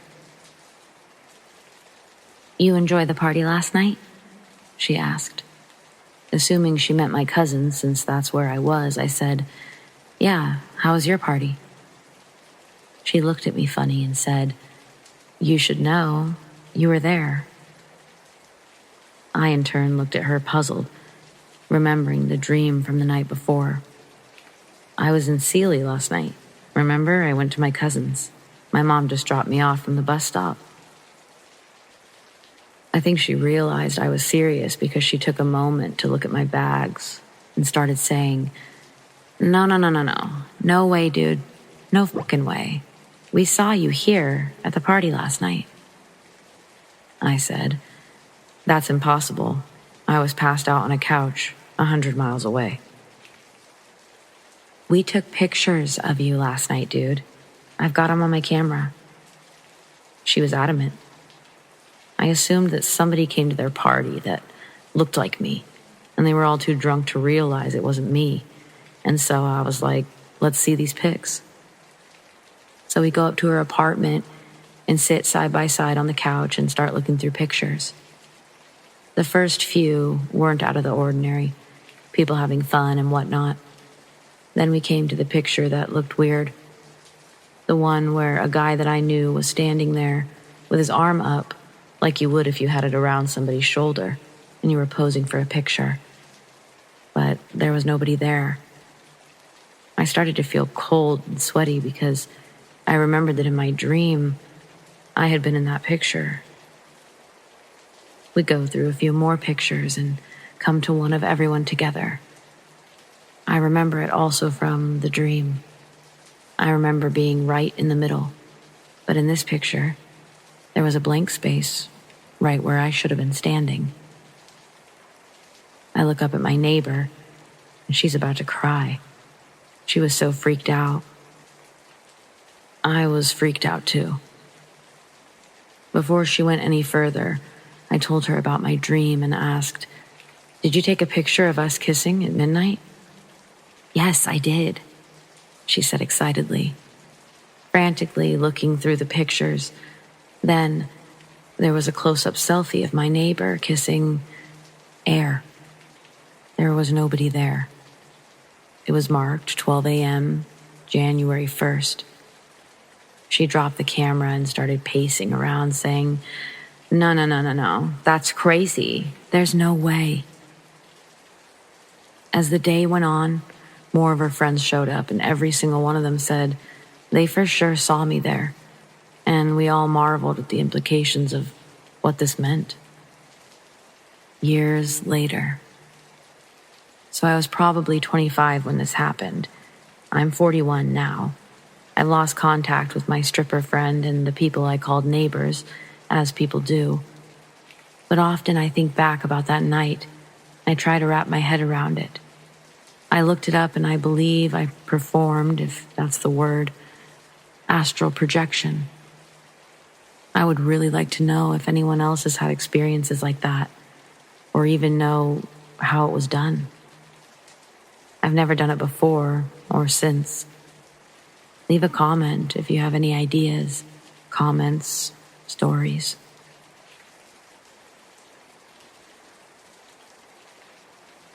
When I was in my early 20s, I had an apartment right off a major road, adjacent to a gas station. They had this deal where you pay $10 for a cup and get free refills for a year. I love unsweetened iced tea, and they actually keep theirs fresh. I got to know the staff pretty well and went probably once or twice a day. They even gave me an award for favorite customer, which was crazy sweet. One day, I was tipsy with a friend, going for more beer, and there was a man with a super cute puppy. We asked if we could pet it, and the little monster jumped in my arms, and my beer-warmed heart melted. He tells me the dog is blah blah certified. It was actually a flea-encrusted mutt, and I loved him. So he would sell him to me for $800. After letting him know I couldn't afford a dog, then thanking him for letting me play, I tried to set the bugger down, but it cried and clawed its way back to me for kisses. Jokingly, I said, "Well, I guess he chose me." I took 2 exaggerated and slow steps away, and then I asked him for help to get the noodly puppy so I could wander off to Beer Town. Sad to leave my new furry soulmate, but I didn't think anything negative about it until the next day or two. I go to get tea and say hello to my friend, the cashier, when she starts freaking out. The puppy-selling guy had come in and interrogated the woman about who I am and where I live. He came back with a video camera to record her. Then he called the cops to report me, and I guess forced them to give up my secret identity. Meanwhile, I was literally in eye view on the second-story balcony, smoking cigarettes and cramming like 6 people into my tiny ledge. The cops left because he's obviously unbalanced and was forced to leave as well. That wouldn't stop our hero of the story, though. He was fighting for his puppy's welfare after I ruthlessly tried to steal him and, I don't know, eat him. Maybe my kisses were menacing. He had a very noticeable truck. It had a camper on the back, covered in psalms and creepy Jesus conspiracy bullshit painted on the actual truck. He would park outside and wait for my return. The staff all bonded together and didn't know me or where I lived or anything about the ginger bitch. I would check out my window before rushing in to get updates and truly thought that he would move on. One night at 3 a.m., Someone starts pounding on my door. I call the cops. Som truck is in the driveway, but gone before the cops arrive. I ask to put a restraining order, but apparently a vague description of a describable truck is not enough. 3 a.m. the next night, the night after that, I get a letter. But I shit you not, it's written on the back of a Bud Light Lime box. It offers me a white kitten and college tuition if I give this anonymous novelist a call. I had a tuxedo cat that loved to sit in the window and scream. So I brought the Bud Light Lime offer to the police station, and one of the guys was in tears laughing, as was I, all apologizing because he knew how terrified I was, but it was a super frickin' awkward situation. I had 2 police cruisers parked outside my house for a good month. It was a good spot to await danger anyway. I remember one day there was a half-naked man stabbing a tree in my yard, and the same cop showed up and pointed at me on the 2nd-story balcony, laughing, and then came up and had a beer after his shift. Life is weird. I have photos of the Bud Light Lime offer, so I'll post them here.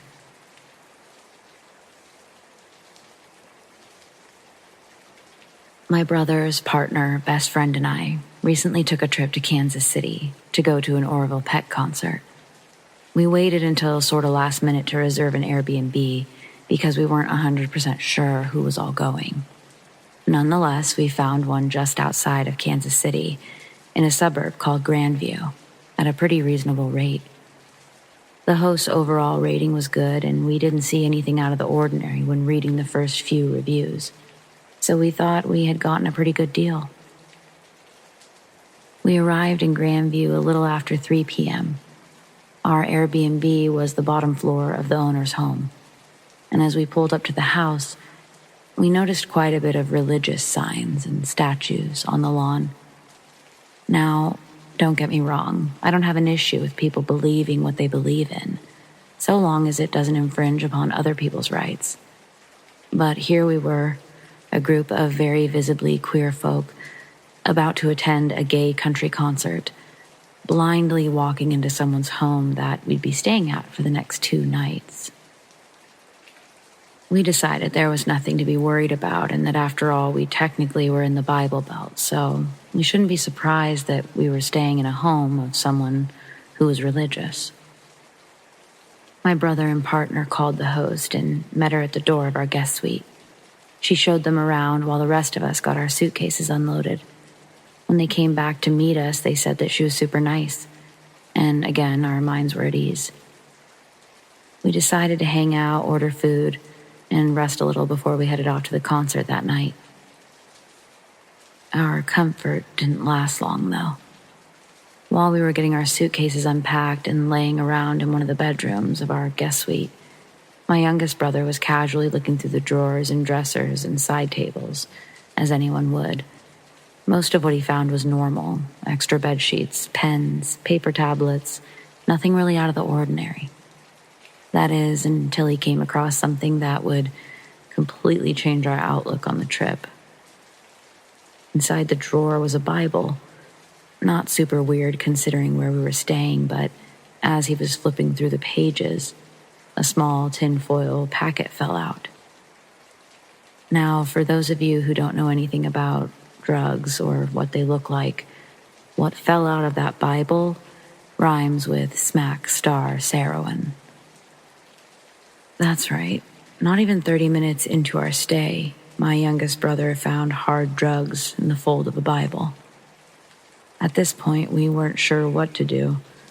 We didn't want to tell the hosts, and we most certainly didn't want to call the cops. We contemplated taking the packet and throwing it away at some random gas station, but ultimately we decided to put it back where we found it and act like none of us had seen it. We got food and started getting ready for the concert. While the rest of us got ready, my partner, who wasn't going to the concert, started reading through the household handbook. Everything seemed pretty standard, except a few lines that read something like, we will respect your privacy so long as you respect ours. We can be as available as you need us to be, and if you're interested in speaking about the ministries of God, feel free to reach out.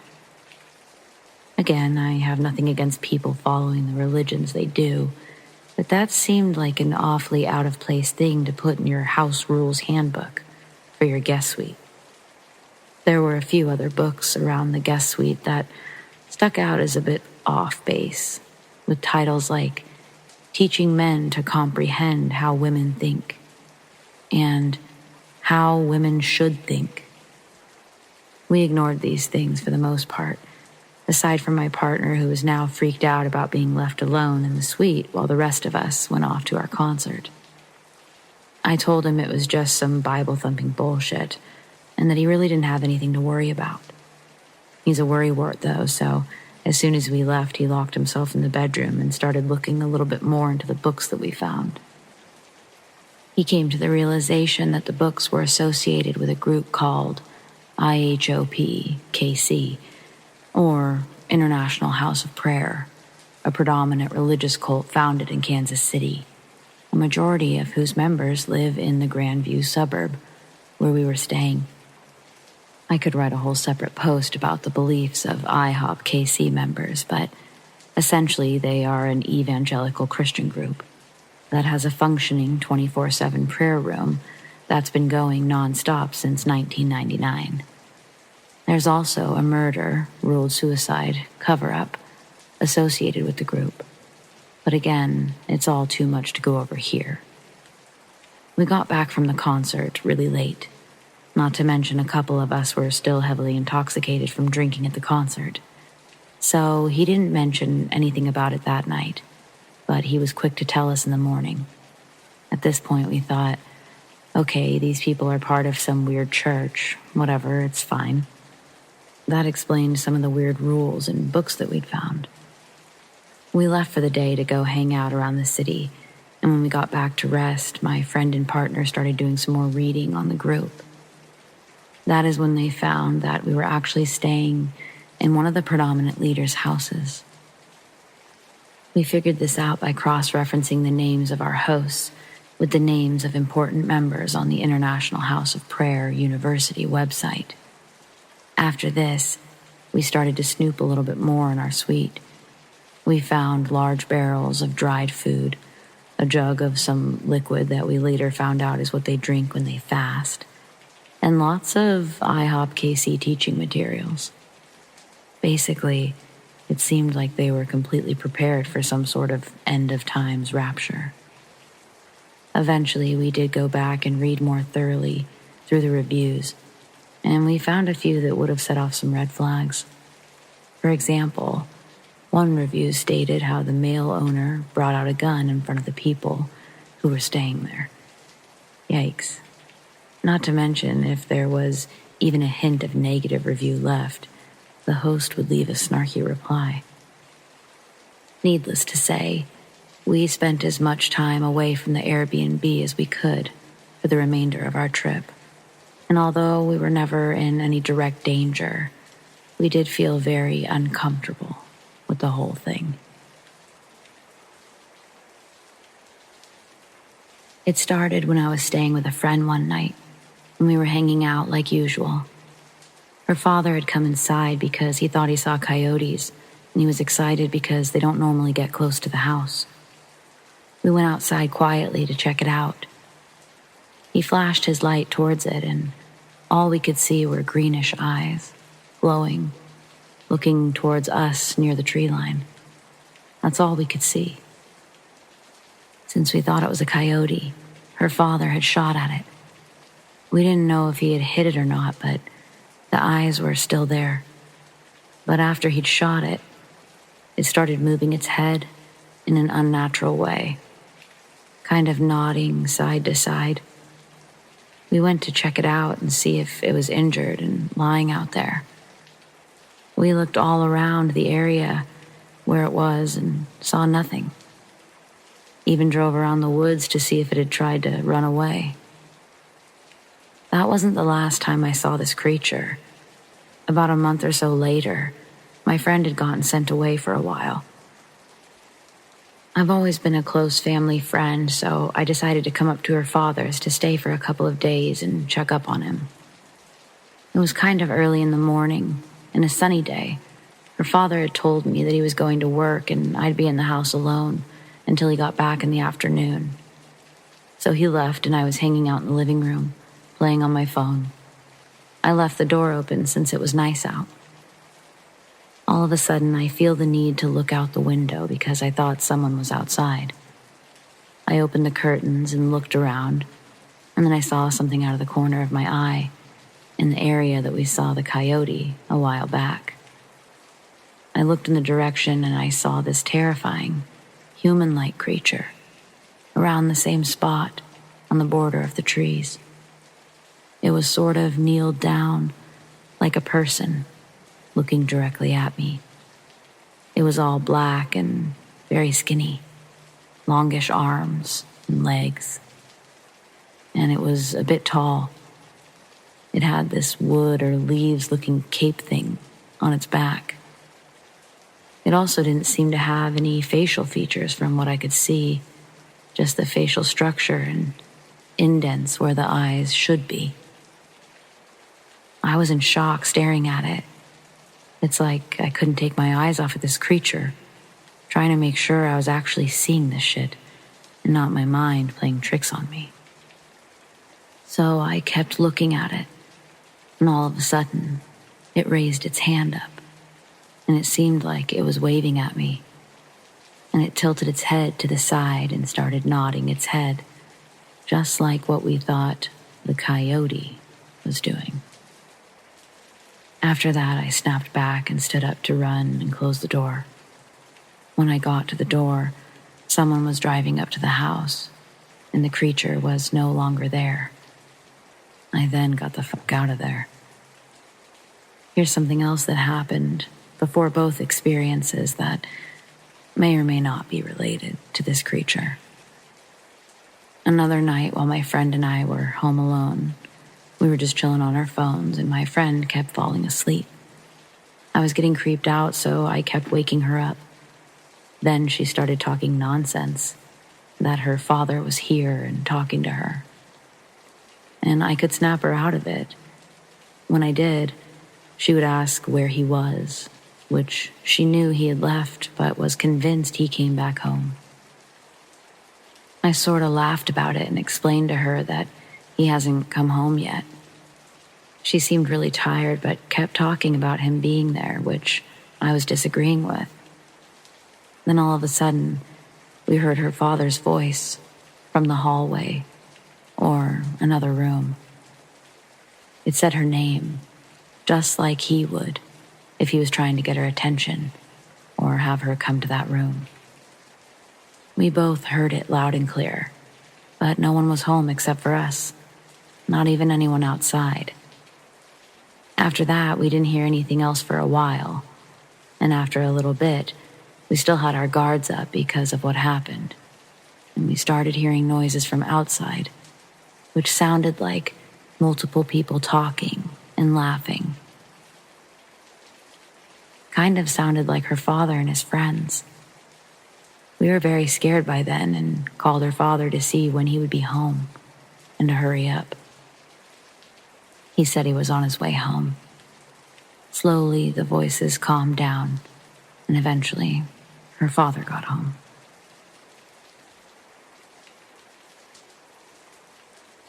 I've posted this in the Wendigo community that I'm in, but I also wanted to share it here to see if anyone else has any intel that they can help me with, since the other community seems to be pretty quiet. I realize how unbelievable this story is, or might be, but I assure you it's entirely true. I've had countless experiences with the supernatural since I was 4. I'm 33 now. But this is one of the most terrifying ones I've had. I've looked at some of the stories in this community to see if there's anything I haven't discovered yet. I thought that if I shared my encounter here, there might be someone who has some information that could help.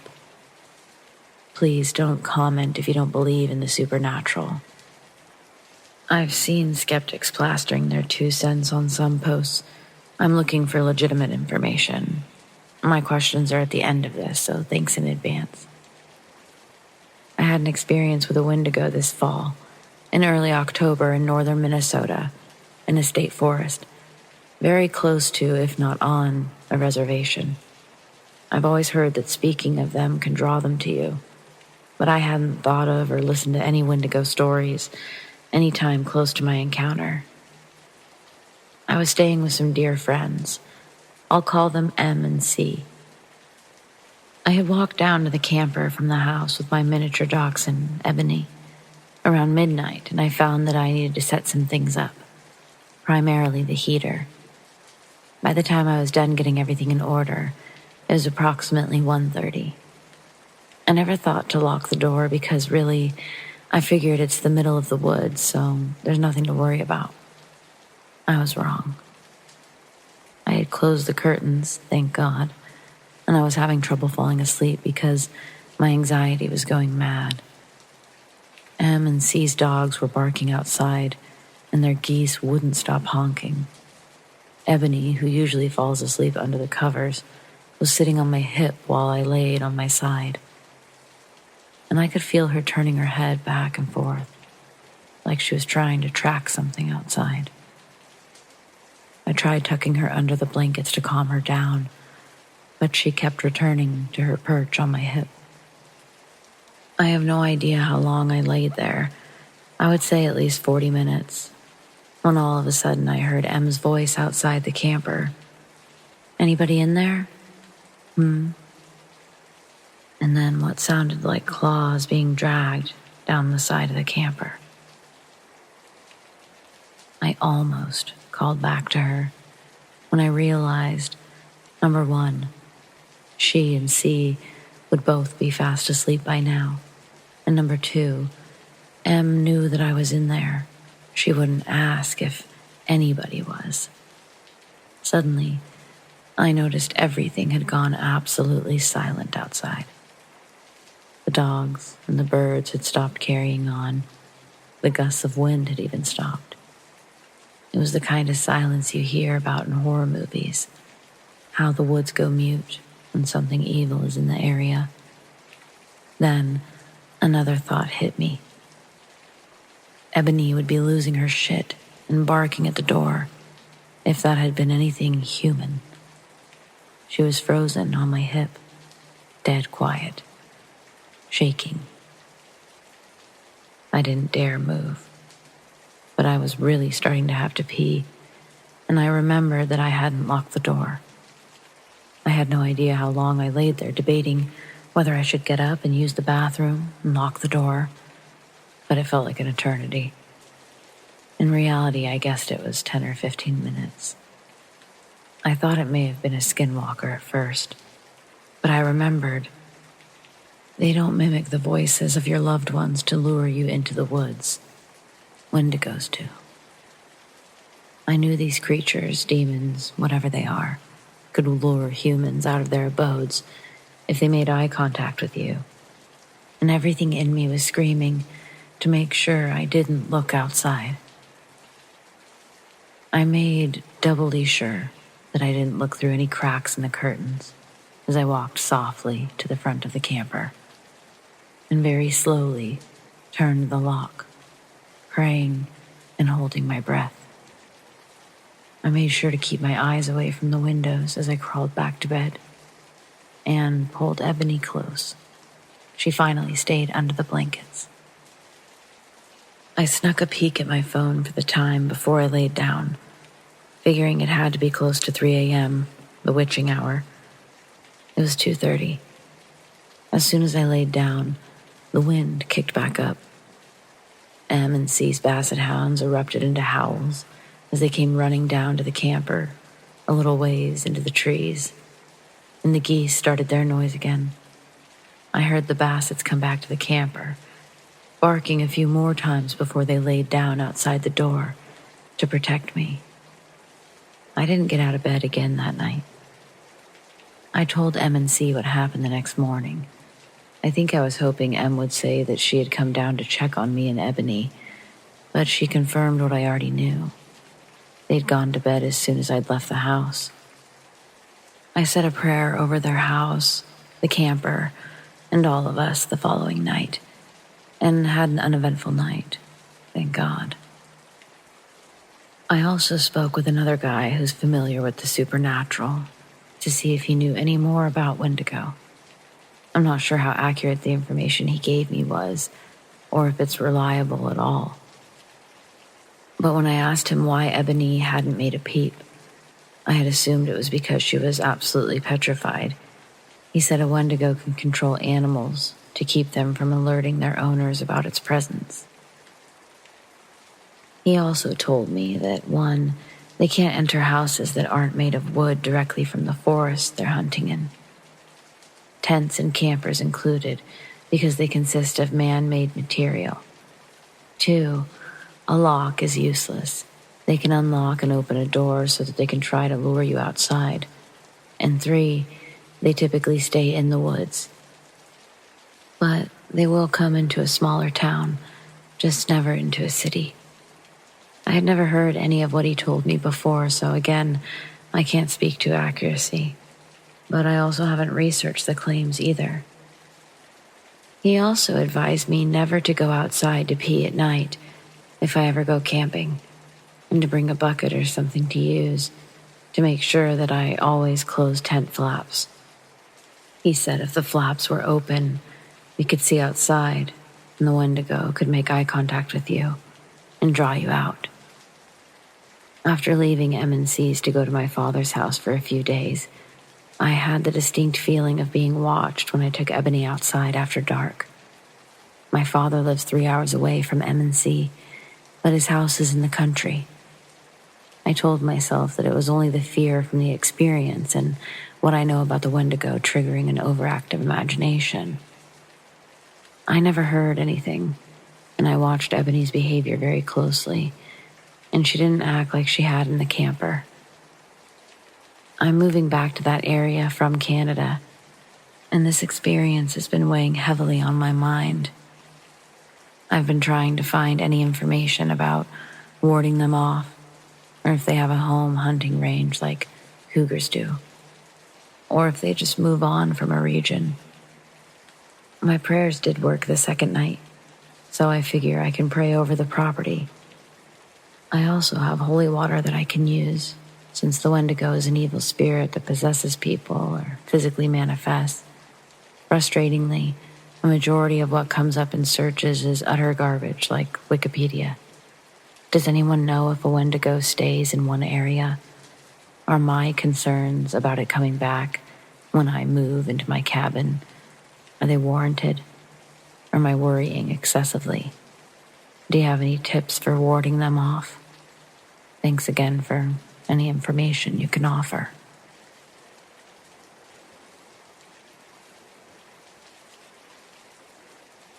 I'm a female, and I was 23 at the time of this story. These events took place in 2010, and I finally thought it was time to share the story of the horrifying events I went through with the demon in the basement. At the time, I'd been on the lookout for a new place to live, as my roommate had a cat, and I could no longer deal with my allergies.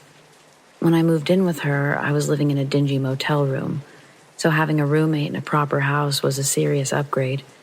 I thought the cat wouldn't be too much of an issue, but it was not to be. Being an animal lover, I could never even think about suggesting to someone to get rid of their beloved pet, so I opted to move out instead. I'd been searching for a new place for a couple of weeks when I came across an ad on Craigslist describing a room for rent on a waterfront property. It was surprisingly affordable, and I was very intrigued. There were no photos on the ad, but the address was pretty close by. So I took a drive over to the place to look at the property, and it was beautiful. It definitely looked lived in and well maintained, so I called the number on the ad later that afternoon to make an inquiry. This is when I first came across Crazy Patty. At first, she seemed extremely friendly on the phone. We laughed and joked and got along very well. She said that she'd be delighted to meet me, and for me to come over any time to view the property and the room for rent. So I made an appointment for the next day. I pulled up in the driveway and was greeted by Patty, waving warmly at me from the front porch. She was a middle-aged woman, in her 40s. She had a kind of hippie-ish clothing style. She wore thick glasses and long, frizzy brown hair. She was shorter than me by a couple of inches, and she spoke in a kind of nasally baby voice. Now, before I continue, I'd like to give a little background on the women in my family. We're all gifted in the spiritual realm. The gift can be traced back to my great-great-grandmother, who could read tea leaves. She was extremely gifted and did readings for her entire life, until one day she finished her tea and read her son's death. Needless to say, she never read tea leaves again. Since then, the women on my mother's side have inherited some kind of special gift, whether it's clairvoyance, clairsentience, or something of that nature. Funnily enough, no one since my great-great-grandmother has had the ability to read tea leaves. I was lucky or unlucky enough to be clairvoyant, meaning I can see and hear, even smell things from the spirit world. These things happen very rarely to me, and at this point, I just considered my abilities a bit of an annoying quirk, and I had not yet accepted them as part of who I am. Even though I was aware of my gifts and the spirit world, I was still a very skeptical person. I always tried, and even wanted, to find rational explanations for things before I came to any conclusions about any kind of spiritual activity. Before these events, I had never experienced any kind of malevolent or demonic being. Since my phone conversation with Patty had gone so well, I was expecting us to get along just as well in real life. As I walked up the stairs of the porch to shake her hand, I immediately noticed her eyes. I can't fully explain how they looked, only that they were off. She said how nice it was to meet me and shook my hand. I immediately got icy chills down my spine. I managed to smile and said it was great to meet her too. She took me inside, and to be fair, the house was beautiful. It had a massive living room with huge skylights, and there were lush plants everywhere. The kitchen was ultra-modern and sparkling clean. There was also a huge 2-story deck out back, fully kitted out with furniture, a bar, and a fire pit. The deck opened out to a private beach on a lake. I immediately fell in love with the house. Patty took me downstairs to the finished basement, where the room for rent was. The basement consisted of 4 rooms, a large living room with a pool table, a bathroom, a smaller living room, and a bedroom. The rooms for rent were the bedroom and the smaller living room. Apart from being a little bit dark and without a huge amount of light, the rooms for rent were lovely. They were clean and fully furnished. Patty was extremely nice to me, and she seemed very excited to show me around, but something still seemed off about her. Despite the uneasiness I felt, I decided that I loved the house, and the next day, we went through with all the relevant paperwork. I paid my deposit, and before you know it, I was all moved in. At the time, I had no family where I was living.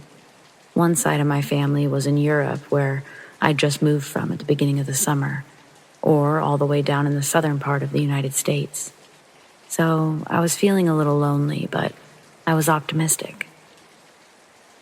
Patty worked during the day and I worked at night at the bar, so we rarely ran into each other. At first, this arrangement was perfect and I was settling in nicely. I had no issues until one night, about a week in, I decided to cook myself dinner. I had a night off, my first since moving in with Patty, and I was dying to use the gorgeous kitchen. Growing up, I was always taught to clean as I go, so I did just that. I heard Patty's key in the front door and greeted her as she walked into the kitchen. My smile flattened as I saw the expression on her face. She looked enraged. and she yelled at me.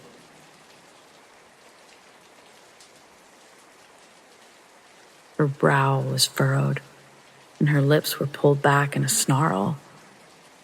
I was completely shocked, and my body froze for a moment before I answered shakily that I was just cooking dinner. I tried to appease her by offering her some, but she swelled like an angry toad and screamed that I had destroyed her kitchen. Now, my dinner was fairly simple, and I'd been cleaning as I went along. The only thing that was dirty was one pan, which was already soaking in soapy water. I explained that I obviously had every intention of cleaning it up, but she screeched again, stomped down the hall, and slammed her bedroom door. I quickly cleaned up everything and made sure that the place was spotless before taking my plate down to my bedroom and eating down there so I didn't run into her again. After that, things got worse. Patty was no longer friendly to me and looked at me like I was just a gross insect that she longed to squash. I tried desperately to look for somewhere else to live, but I lived in a tourist area, and it was a seasonal town. It was coming into winter, and many businesses had shut down and residents moved out of state. I could find nowhere else to rent that I could afford. I even contacted my old roommate, but because of a sudden family issue, she'd moved back in with her parents. I kept looking for weeks, but I found nothing. As the weeks went by, it became apparent that Patty didn't want me there. She wanted no trace of a roommate in her house. She wanted to collect the money, and that was it. I tried to stay out of her way by doing my household chores and emerging from the basement when she was out of the house. On my night shifts, I went into work to eat dinner so that I didn't have to use the kitchen. I made sure to only buy microwave dinners for the nights that I couldn't afford to eat out. Every time I had to come upstairs and Patty was there, I would be met with her intense glare and those eyes that continued to be off somehow. At this point in time, my living situation had started to affect me physically. I was constantly exhausted. My skin was paler. I even became very skittish. It was after this change in me started to take hold that things in the basement started happening. Things would go missing and then turn up. At first, I just put this down to forgetfulness, which I'm prone to. But one day, something happened that made me incredibly uneasy. See, I always keep my work shoes in a specific spot when I come downstairs. I'd been called in for a day shift last minute, and I was getting my uniform on. On my way out, I went to grab my shoes, but they weren't there. Now, this was something I was not forgetful about. I always kept my shoes in this specific spot because Patty didn't want me dirtying up the carpet. I went upstairs to check and see if I'd left them up there, and I hadn't. I looked everywhere for them, and I couldn't find them anywhere. Not putting it past Patty to do something mean like take my shoes, I went back downstairs to grab a different pair, only to stop dead in my tracks. Right there, in their normal spot, were my shoes. My heart leaped out of my chest. What was going on? I knew I was forgetful at times, but they definitely weren't there a minute ago, were they? There had to be an explanation. Patty was at work, so I knew it wasn't her, and it was at that moment that the thought crept into my mind. Was there someone else in the house? Terrified, I grabbed my shoes and I ran upstairs. I grabbed my keys and immediately left the house, locking the door behind me. I wondered if I should call the police, but what would I tell them? I found my work shoes right where I left them. I thought about telling Patty, but the thought of telling her that something had bothered me like that would only give her ammunition to torment me further. So I didn't tell anyone. After work, I came home to Patty eating her dinner and a mess in the kitchen. Luckily, I had the foresight to grab some food to go from the bar, so I crept in as quietly as possible and just went downstairs to eat, as I always did. I turned on the light in my room and for a split second I thought I saw a dark figure in the far corner of the room. I did a double take, my heart pounding. I had to be going nuts. The stress of this place was starting to make me hallucinate. Satisfied but still a little uneasy with my explanation, I turned on my TV and began to eat my dinner. As I ate, I was still convinced I saw flutters of movement coming from that corner of the room, just out of my sight. But every time I looked, nothing. This mysterious figure would start making regular appearances out of the corner of my eye. But again, when I tried to look, there would be nothing there. I thought I was losing my mind, and I became even more withdrawn. It was after a few months of this happening that the dreams started. I would be having a perfectly normal dream. Then all of a sudden, I'd have the feeling of being strangled by a faceless man. I would be fighting him off, and I would always wake myself up by screaming. I would wake up sweating and my heart would be pounding. The worst part was, my throat would be sore, and I never knew if I had really been screaming or not. I would like to think that if I was, Patty would run down, but that was unlikely. I would start having these dreams about once or twice a month. Then, as it came closer into the fall of the following year, they started happening more regularly. Once a week, twice a week, every other day. I was feeling completely broken down mentally, emotionally, and physically. I was a shell of my former self. At this point, you're probably wondering why I stayed at Crazy Patty's house for as long as I did.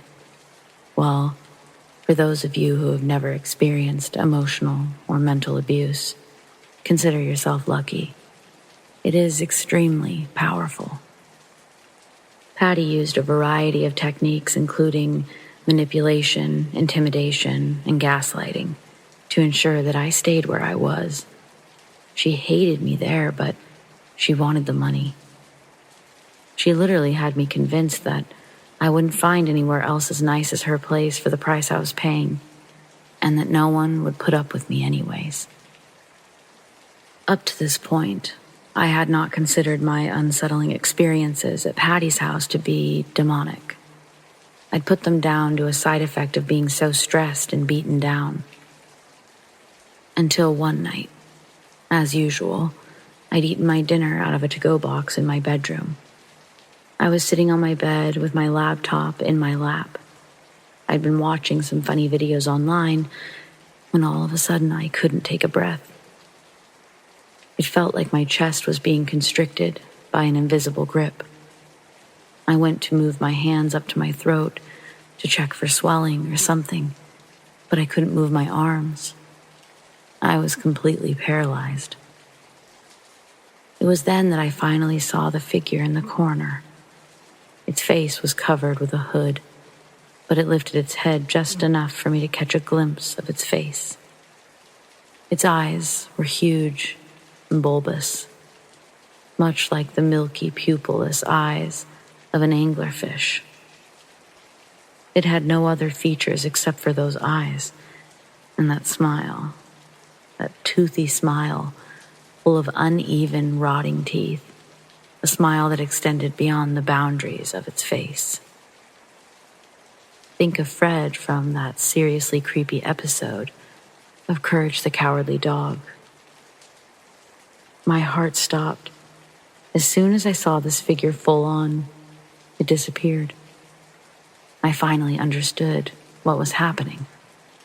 I was being attacked. Somehow, I fought the pressure, and it subsided.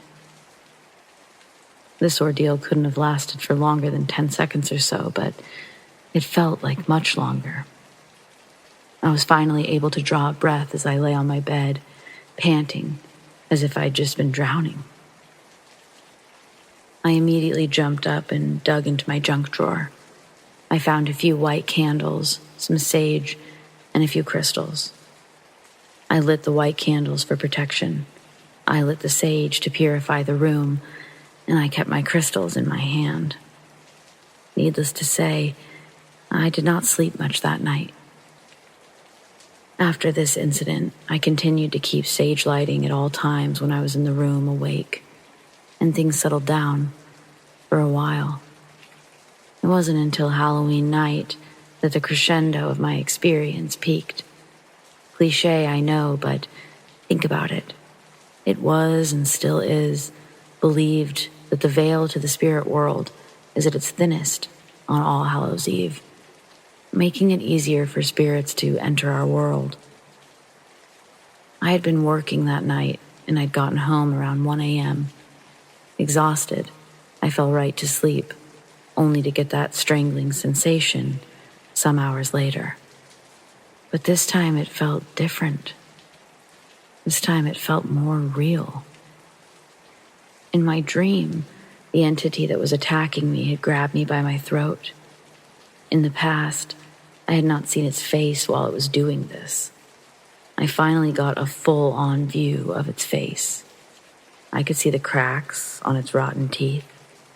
I could see the pale blood vessels in its grotesque eyes. And I could smell its rotten breath. I felt a scream coming, but I couldn't get it out. In my dream, I fought and fought desperately, trying to escape its grasp. It picked me up by the throat and slammed me into the wall behind me. I kept fighting it with all my might until I finally woke up.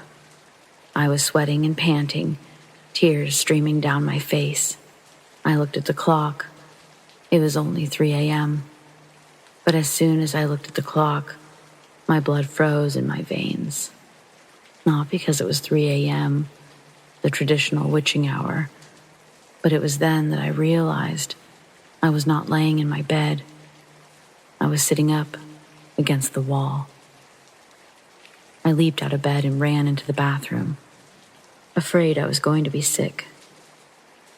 Luckily, my stomach held, and I ended up splashing some cold water on my face. It was only when I caught a glimpse of myself in the mirror that I had to stifle a scream. My neck was bruised and scratched, like I had been strangled. Without even thinking about how late it was, I called my boss in absolute hysterics. The bar I worked at was attached to a hotel, and I pleaded with him to let me sleep in one of the rooms that night. He did, and I decided right then and there that I'd be moving out of Crazy Patty's house. I arrived back the next day to pack up what few belongings I had. After I had everything all packed up, I noticed her bedroom door was open. This was highly unusual, as she always kept it locked when she wasn't there. Thinking maybe her car was in the shop and she was there, I went over to tell her I was leaving. But she wasn't there. I went to close the door when something on the floor caught my eye. Normally, it's out of character for me to snoop in somebody else's room. But something in my gut just told me to check out what it was that caught my eye. On the floor was a planchette that had been broken in half, with the glass shattered all over the floor. The glint of the glass is what caught my eye. On the other side of the room was a board, the Ouija board. It finally clicked that it had been Patty that set this entity on me. I stormed out. I was fiddling with my house keys, trying to get it off the keychain, to leave it on the counter with a note that I'd left her, when I noticed movement on the deck outside. I looked up and was absolutely horrified to see Patty standing on the other side of the glass door, staring right at me, completely naked. She had her hands on the glass, and she seemed to be pressing her face against the glass. It was then that I noticed her eyes. Her eyes had always been off to me, but I finally understood why. Instead of her usual slightly off eyes, staring right back at me were the milky, bulbous eyes of the entity. I quickly turned around, ran to my car, and tore out of the driveway and never returned. Things got better after that. My anxiety subsided, my face filled out again. I started to be a lot more social. After a few weeks, I moved into an apartment with 2 girls I worked with, and I got along with them really well. I never saw Crazy Patty again. As of telling this story, almost 12 years have passed, and I'm no longer easily beaten down by manipulation tactics. I've become a lot more assertive, and I won't tolerate any attempt to deceive or manipulate me. I've also been practicing white magic in the form of plants and cooking, and I've embraced my clairvoyance as part of who I am. I'm happy to say that I've never experienced anything like I did at Crazy Patty's house. If I get even a whiff of a negative entity, I get the hell out of Dodge. Stat. All in all, I am a much healthier, stronger, and happier person than I was all those years ago. But late at night, I still get the horrifying image of Patty staring into my soul with the dead eyes of the demon in the basement.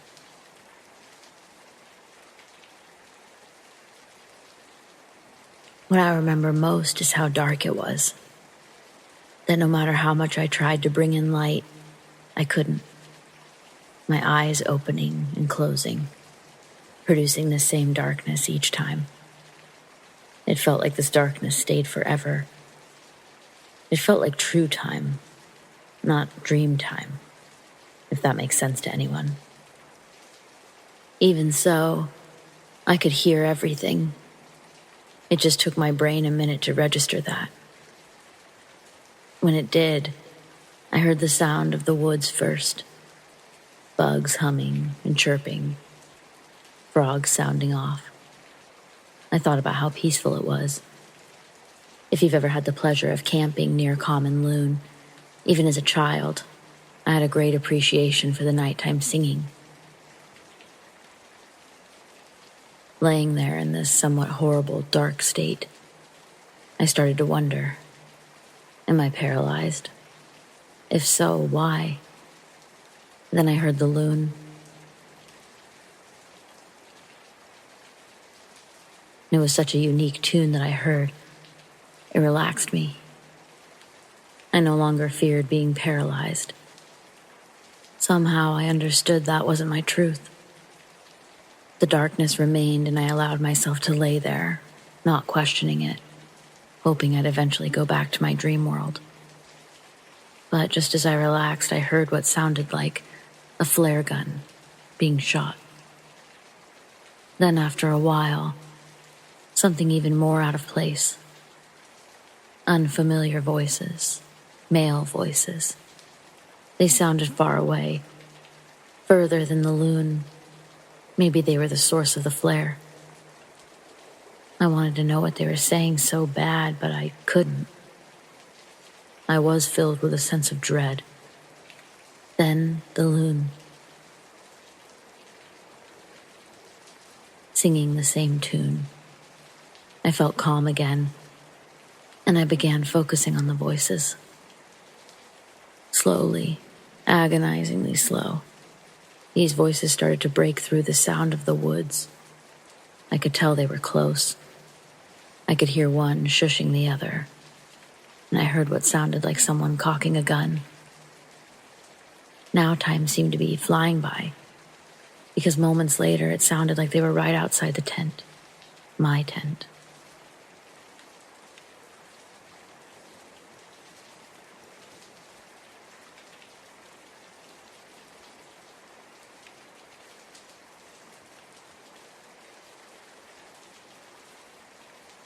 As I heard this back and forth, it was like I knew in my bones my parents were about to die.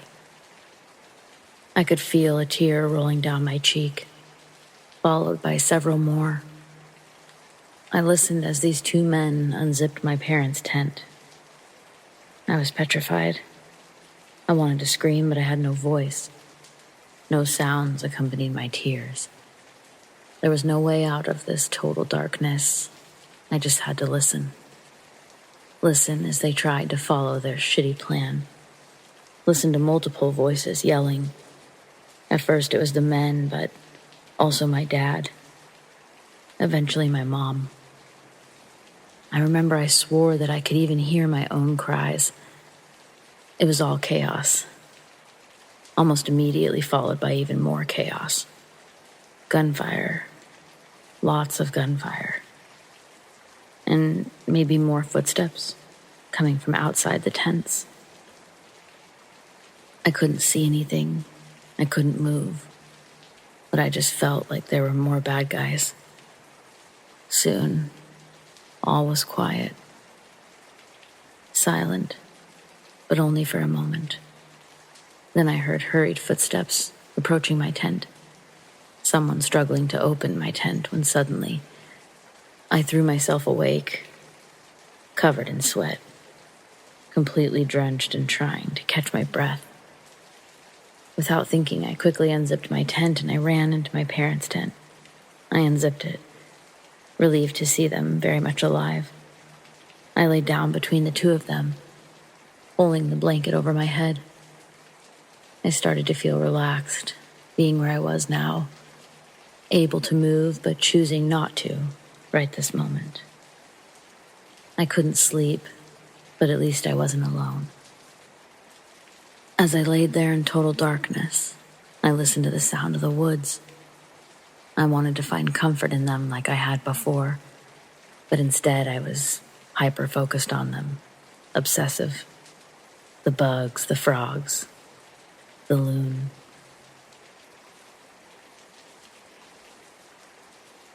That unique tune. My body just wouldn't let me ignore it. And even though I don't think I knew what I was doing, I woke my parents up, shaking them both. My dad, the first to rise, asking me what's wrong. I tell my dad I think we should go. My mom's awake now. My dad's asking me what happened. I start from the part where these men are at our campsite, discussing robbing and killing us. I tell him they don't kill kids, but there's a lot of gunfire exchanged. But they really just want the pickup and the trailer, the keys. Nothing is coming out as eloquently as I had just heard it play out. He tells me to catch my breath. He thinks about what I said and he tells me it was a terrible nightmare, that we just need to get some rest. Exactly what a lot of parents would do, honestly. Seems cliche, but what would you do? I sit there and I listen to the noises outside. I know I've heard them all before. Nature always has a way of feeling familiar, but these sounds were actually familiar, like deja vu. My mom pipes up and is telling my dad that he should at least get his gun from the bag and check outside. They mumble back and forth, and I grab their arms and I tell them to shh. I tell them if we hear or see a flare gun in the next 5 minutes, we have to leave. I make them promise. My dad's almost agitated that my mom's so quick to agree, but we all agree. Not even 5 minutes goes by. Flare gun fires off. My mom shrieks a bit, stops herself, and grabs my dad's arm. My eyes instantly well with tears. I beg them, please, let's go. Now. My dad is still frustrated, and I can see him wanting to go back on his promise. So when he looks at me, my 10-year-old self tells him, matter-of-factly, Dad, we can leave now and get a really good head start on staying alive. Or we can wait for the loon to sing its tune, the weird one, again, because it will.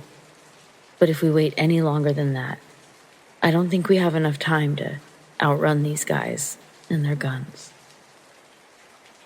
He looks at me intently.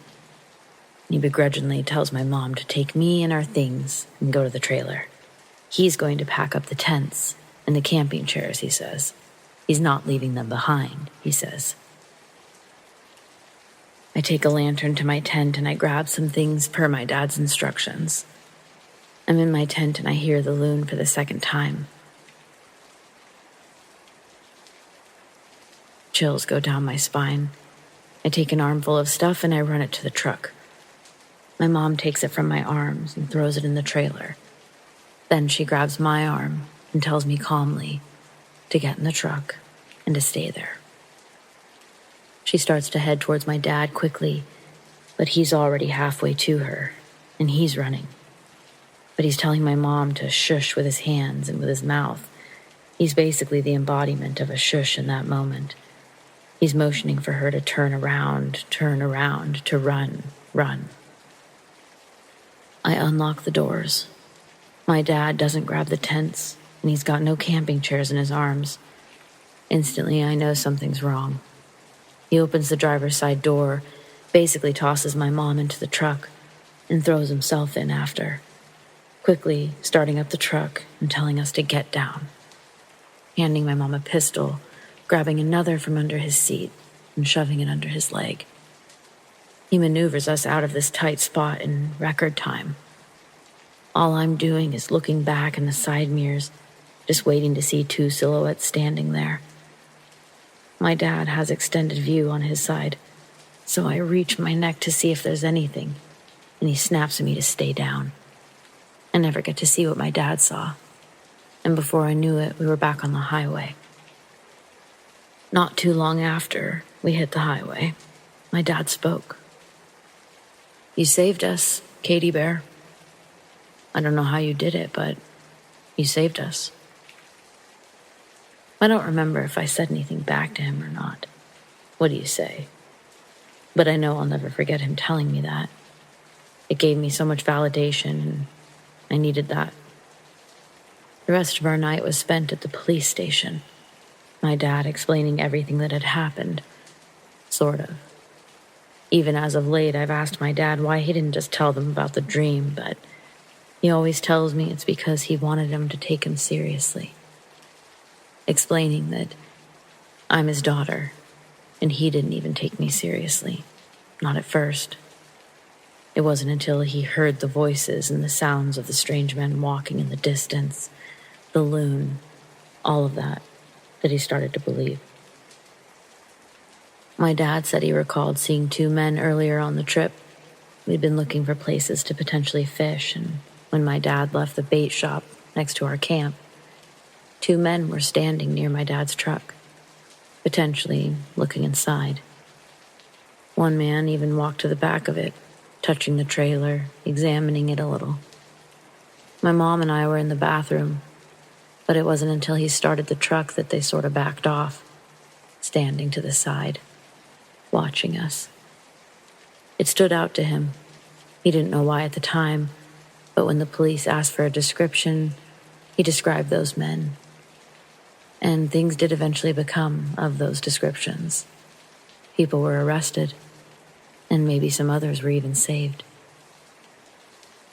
Another detail I learned after leaving the station was that my dad had seen the men's silhouette in the trees in the marsh just beyond our sight, and they took pause, almost like they could see him too. That's when my dad saw the men reaching, either to the side or behind. He knew they had weapons because they were part of their silhouette.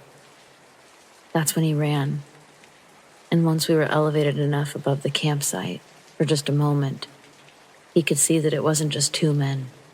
There were others, spread out around the site. So getting the police involved wasn't just about us.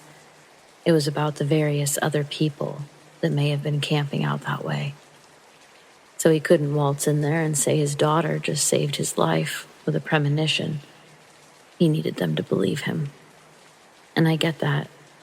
I mean, outside of my own parents, I'm not sure that anyone I've told actually believes me, or if they just don't want to hurt my feelings. Doesn't matter to me none, though. Just by standing here today, 18 years later, with both my parents, that's enough satisfaction for me in this life and the next.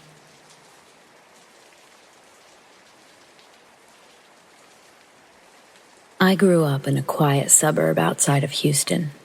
Some people talk about neighborhoods where people don't lock their doors. this wasn't that kind of neighborhood. Situations in Houston notoriously went from 0 to 100 quickly.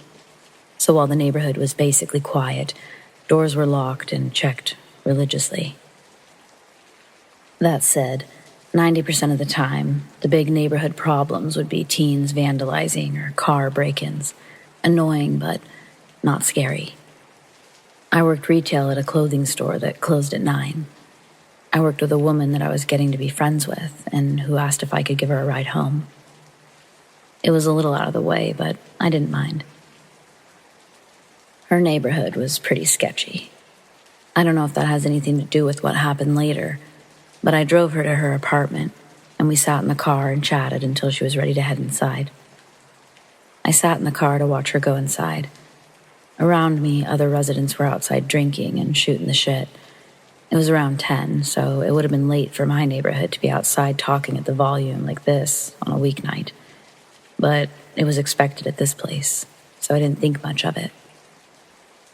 When she got inside, she blinked the lights a couple of times to let me know she was in safe, and I headed for my childhood home. I should note that this was a time before cell phones, so this was a kind of basic routine.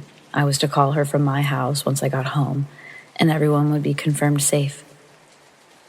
I don't remember the drive home, really. I probably blasted tunes and sang along as I usually did, and parked in the driveway. The outside lights were on. Mom was good about turning them on for me, so I went inside with no fuss. Now, a note about my parents. They weren't mean drunks, but they were alcoholics. They still functioned okay by day, but it wasn't uncommon for me to arrive upon a scene as I did that night, with all the lights on, the TV going, and Mom passed out on the couch. Dad was presumably in the bedroom or passed out in his man cave. From experience, I also knew that if I turned off the lights or the TV, Mom would wake up and be grouchy about me waking her up. So I left everything as it was and I headed to the bathroom to brush my teeth and wash up before bed.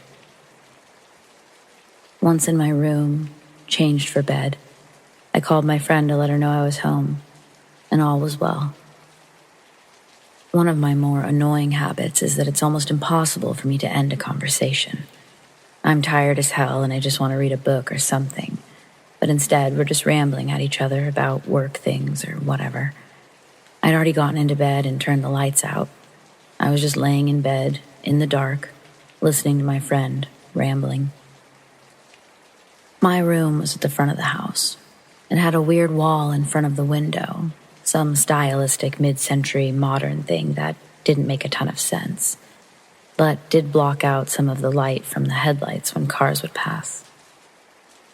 Ours wasn't a high-trafficked road, but cars driving by and a square pattern of lights on the upper part of my wall wasn't an unusual sight. What was unusual, though, were specific beams of light bouncing around the upper part of the wall to the ceiling, and I stared at them for a moment before realizing they were flashlights. That was highly unusual, but I figured it was kids. I wasn't the sort of kid that other kids bullied or pranked. We never had our house teepeed, and I couldn't imagine anyone would want to now that we'd all graduated. I really needed to sleep because I had college finals the next day, and yet flashlights around the house was super weird. My friend told me to call the police, but for a variety of reasons, I'm just not a fan. Besides, carrying flashlights in my front yard isn't a crime, so I couldn't imagine what the police would do. I see well in the dark, and besides, the lights in the living room were still on. So, still on the phone, but without turning on extra lights, I got up with the intent to check the front door. I really don't remember how long my friend and I were on the phone rambling. It had to be a while for what happened next to have happened. I get to the living room, but I hear something in the kitchen. It's this weird metallic slapping sound that makes no sense at all. I tell my friend and she continues to caution me to call the police. But for what? Flashlights? Metal sounds? The kitchen lights are also on, so you have to picture it. A brightly lit living room, with a woman passed out on the couch. The TV is on, the kitchen lights are on, but not the dining room. But for all intents and purposes, this looks like a house where people are awake. Except for my mom, who is very clearly dead to the world. So I head toward the sound. At the very end of the kitchen, there's a smallish window with metal blinds. The blinds are closed, but they're rattling, making that weird metallic slapping noise. And I think, is the window open? We are not a window-opening people. I know some people in the South open their windows on a nice evening, but that is not us. Sometimes windows are open temporarily when Mom would pass out while cooking dinner, and something burned, but it was always for a fixed amount of time. It was possible that she left the window open, but unlikely. So I just stood there, staring at it, head cocked like a curious dog. And then I saw the front of a shoe on the sill. I screamed. Actually, just saying that I screamed way understates the noise that I made. I'm a notorious low talker, and I assumed that I'd been saving all of that volume for this precise moment. I wailed. I cried. I keened. I became a banshee and threw all of my power into my voice in this mighty force. The foot vanished. My mom woke. My friend screamed on the phone with me. From the back of the house, my dad came bounding out with his gun. I got off the phone and called the police. I grabbed another gun and headed outside behind my dad. I'm not a gun person, and going outside was super stupid, but the scream to end all screams had apparently done its job, and no one was there. Being kind of an expert in criminology due to watching police shows, I told everyone to stay away from the sill so the police could investigate it. I had visions of them making fingerprints and molding the shoe prints to find the culprit. Adorable. The police arrived an hour and a half later, so it's good we weren't actually under attack. In the meantime, my mom started to doubt that I'd seen anything and started to believe that she'd left the window open. But no. The police verified that the window had been pried open, that whomever it was very carefully took all of the bric-a-brac that decorated the sill and set it on the ground, as if trying to remain very quiet. At no point before this did I consider what the invaders' plan was. Maybe it was shock or lack of imagination, or just being tired, but they knew that it was a full house and they were sneaking in. These weren't robbers who just wanted to take some electronics for quick cash. They were going to take us by surprise. To do what? Thoroughly chilled, I asked when they were going to take the fingerprints, and the cop basically laughed me off because nothing was stolen. We locked down the windows, and I stayed up all night, trying not to imagine what exactly those people were going to do to us.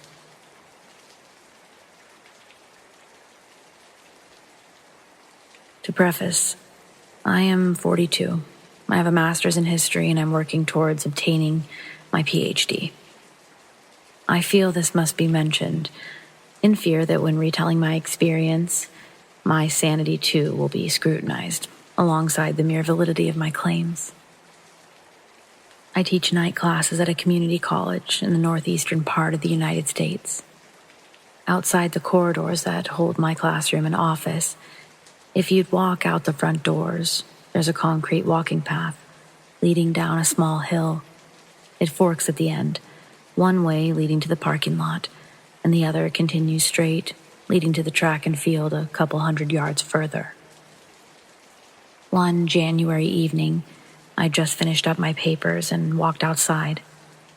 Looking straight out, past a small patch of trees, I can see the top of the stadium walls. A common sight in my night-to-night routine.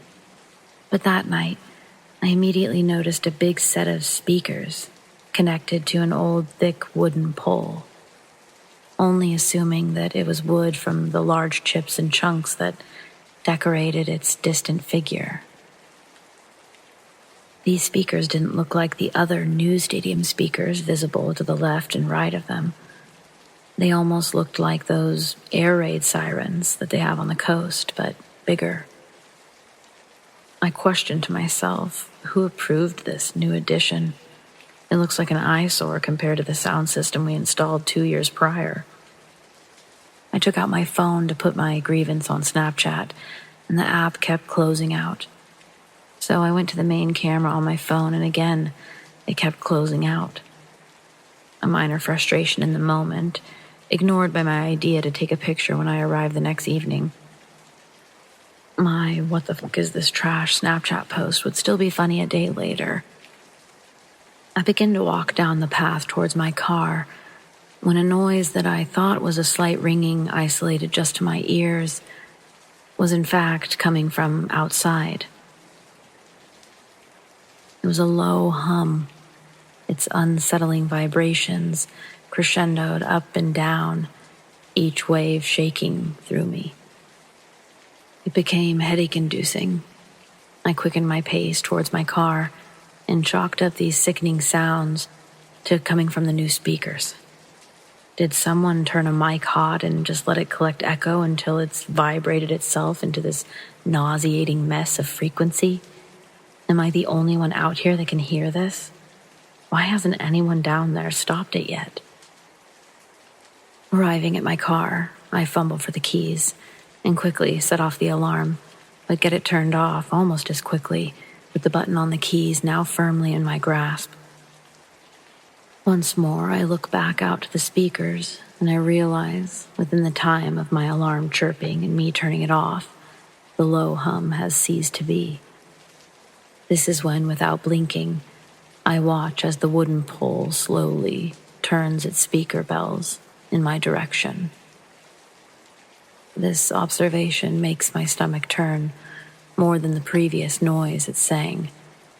It was an odd sense of fear, one I don't recall ever feeling before or after seeing that.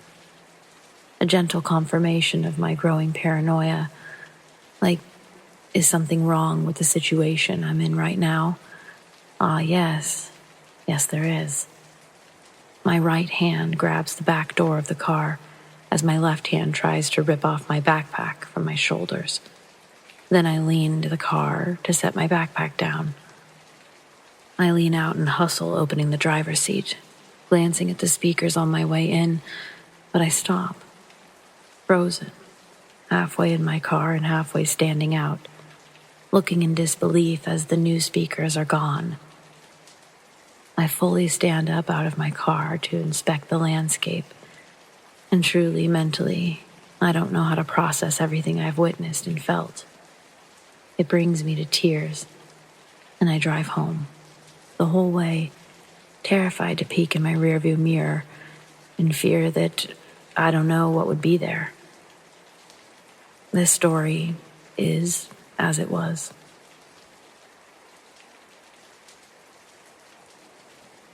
Like most people, I had a rather unfavorable experience while playing with a Ouija board. I was 16 years old, my sister was 15, and her friend also 15. We thought we were witches, basically. I'm not knocking witches, but we just weren't them. We lit our candles, we turned out all the lights, and we set this up in our bonus room. My parents usually went to bed pretty early. As soon as they did, we started the session.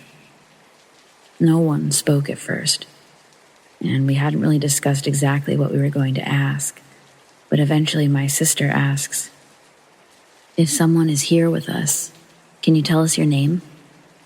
We waited. Nothing. 10 minutes goes by and our patience is dwindling. My sister asks again, "Can you tell us your name?" A few moments later, we all feel the planchette move, ever so slightly and slowly, towards no. I instantly knew that no one was messing with me because they each looked more afraid than I did. So I ask, "Do you want to talk to us?" It moves slightly away from the no, and then quickly back to it.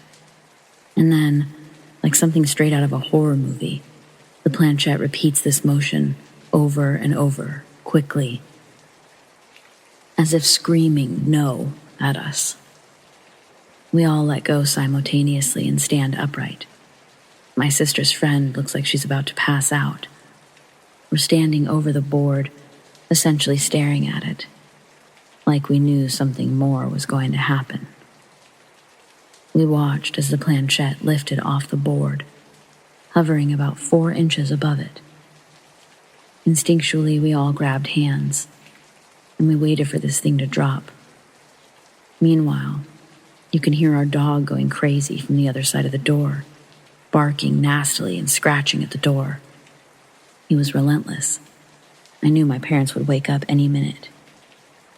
The planchette was still hovering over the board, sitting perfectly still in the air. We all let out a yelp when my parents came bursting into the bonus room. I never took my eyes off the board, though, and I watched as the planchette fell suddenly. My sister let go of my hand and ran out of the room, her friend following close behind, leaving me to explain to my parents what we were doing. Before going back to bed, my mom grabs my sister and her friend from her room, telling them that they need to be with me when I say goodbye, that we have to say goodbye to the board, and to promise not to use that thing in the house anymore. So, scared shitless, we returned to the board and said our goodbyes. The board didn't say it back, but we felt our job was done. That bonus room must have absorbed some sort of bad juju. Our dog never stepped foot in there again without making a huge fuss, and he wasn't a fussy boy. When my parents were getting ready to sell the house, there were lots of accidents that took place in that room. An electrical fire, paint splatter, and the door refusing to open unless you were literally about to break it down. My intuition tells me that it's more than just a coincidence.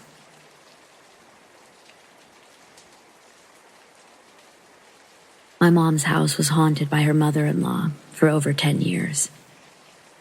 In 2000, my mom remarried and moved in with my stepfather, Joe. Her mother-in-law died in the house at the age of 97 after years of home health care due to advanced dementia. The following isn't necessarily a ghost story, but a series of paranormal incidents that took place over a period of 12 years or so, as narrated to me by my mom. The start of it all. Around December 29th, 2002, right after Joe's mom died, we were on the computer downstairs, trying to think of a place that we could go to get away for a few days. It had been a very sad Christmas for Joe, with his mom in a coma in the upstairs bedroom. As we were sitting at the computer, we had a view into the next room, where there was a stuffed chair and some papers piled on top of it. On the very top of the chair, there was a small piece of paper, or tissue. To our astonishment, all of a sudden, it lifted itself up into the air, no air vents nearby, floated around for a little bit, as if it had been caught in a breeze, and then fell to the floor. I got up to look for it, as this was highly unusual, but I could not find it. We both looked everywhere for that silly piece of paper, but it had totally disappeared. One of the first incidents was when I discovered a set of keys on the steps going upstairs. Joe kept his jewelry and keys that unlocked some cabinets upstairs on a dresser in a jewelry box in the basement. It made for a good hiding place. One day, I was going up the steps when I discovered that set of keys on about the 6th step. Neither Joe nor myself had been anywhere near the jewelry box for a long time, so it was inexplicable. I was using the downstairs bathroom, which had an artificial hanging plant in the corner. There's no air vents in the bathroom, only the underside of the beams that support the foundation, so the ceiling is open. Out of the corner of my eye, I see this plant suddenly start wildly spinning round and round, as if an invisible hand were twirling it fast. It kept that up for about a minute, and then it just stopped. Didn't slow down, just stopped on its own. During this time, radios would be turned on at random. I'd be in another part of the house and hear one. At first, I thought one of us hadn't totally turned off the radio when finished, but after a while, it appeared fairly obvious that there was something else in the house turning them on. Since getting rid of our entity, we haven't had that occur one time. On July 6, 2010, around 10 a.m., I was in the TV room catching up on some sewing, and Joe was gone. The TV was off. At the time, we had a TV that had big floor speakers on either side of it. I was on a love seat and at an angle from the TV, when suddenly I heard a male's voice, kind of tenor, coming through the speaker closest to me that said, "That wasn't per my instructions." Many, many times I'd be downstairs, preparing my classes or on the computer. These incidents always happened when Joe wasn't there. I'd hear what sounded like him practicing his golf chip shot in the TV room. The sound of his club hitting a plastic golf ball was a distinctive one, easily identified. I would call upstairs to him, thinking he was back, but he never was. I'd go up and check, and he never was. One time, I heard the sound of a little girl laughing at the very top of the steps. Joe had had an older sister that he never knew, Sandra, who died at the age of 3.5 from pneumonia, but in another house. I'd often hear the sound of the garage door into the TV room opening, signaling to me that Joe had returned. When I'd go upstairs to check, he was still gone, and the garage door was closed. I would hear the sound of footsteps upstairs, coming from various areas on the upstairs level. Of course, I always thought that it was Joe back home, but his car was always gone. I also heard things that were dropped on the floor upstairs while I was downstairs. I could never tell exactly where the sound was coming from, but sometimes it'd be really loud, so I'd go upstairs to investigate. However, nothing had ever fallen, nor was anything out of place. I often heard voices upstairs. I could swear that I could hear Joe's voice calling my name, or I might hear people talking together. Sometimes it was another solo voice, but always slightly muffled. Of course, anyone else except Joe entering the house would have been scary. I sleep with a mouth guard every night for my TMJ. Sometimes, when I woke up in the morning, it wasn't in my mouth, having been removed by, I think, some entity during the night while I slept. I'd find it in odd places in or on the bed, on the floor, or an odd place on top of the nightstand. It didn't make sense, and now that there's no more hauntings, it's always intact in my mouth when I wake up. But for a long while, I wasn't sure where I'd find it in the morning. I wish I could be more specific, but I just remember that little things in the house would suddenly disappear, never to be found.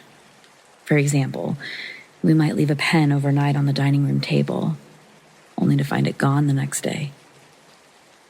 The worst thing for me was quite often hearing what sounded like a radio being played somewhere in the house, or somewhere out there, with people talking. It was always a group of people talking, and their speech was always garbled. Sometimes it sounded like they were vaguely laughing, but try as I might, I never could hear anyone speaking clearly, so I couldn't tell what they were saying. I'd hear this downstairs and upstairs. Joe heard it too. One time, he was at the dining room table, and he heard the same thing. Oddly enough, I didn't hear it this time, just him. I often had the disconcerting feeling that I was being watched in the house. I never saw something out of the corner of my eye, nor did I see anything one might describe as a ghost. I just felt like something was in the house with me, watching me. The next grouping of incidents my mom narrated to me have to do with others' experiences in the house. Somewhere around 2008, Joe and I took a vacation. At the time, your brother lived in his house close by, so we asked if he would come get our mail every couple of days and put it on our dining room table. After about the second or third time, he was over here one day, using the upstairs bathroom. When he came out and heard a rather loud conversation going on in the kitchen, he paused, trying to make out what they were saying.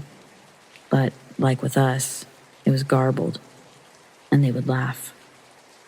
It freaked him out so much he decided to pick up the rest of the mail and take it back to his house. Your brother spent the night here sometimes, and would experience the guest bedroom door, perfectly shut, open up by itself. He, as well, witnessed the door to the TV room to the garage open up by itself while he'd be watching TV. Your grandmother was visiting here around 2013, after your grandfather had died. Sometime during the night, around 1 a.m., she had to use the bathroom. On her way, she smelled something cooking in the kitchen, like a roast cooking in a crock pot.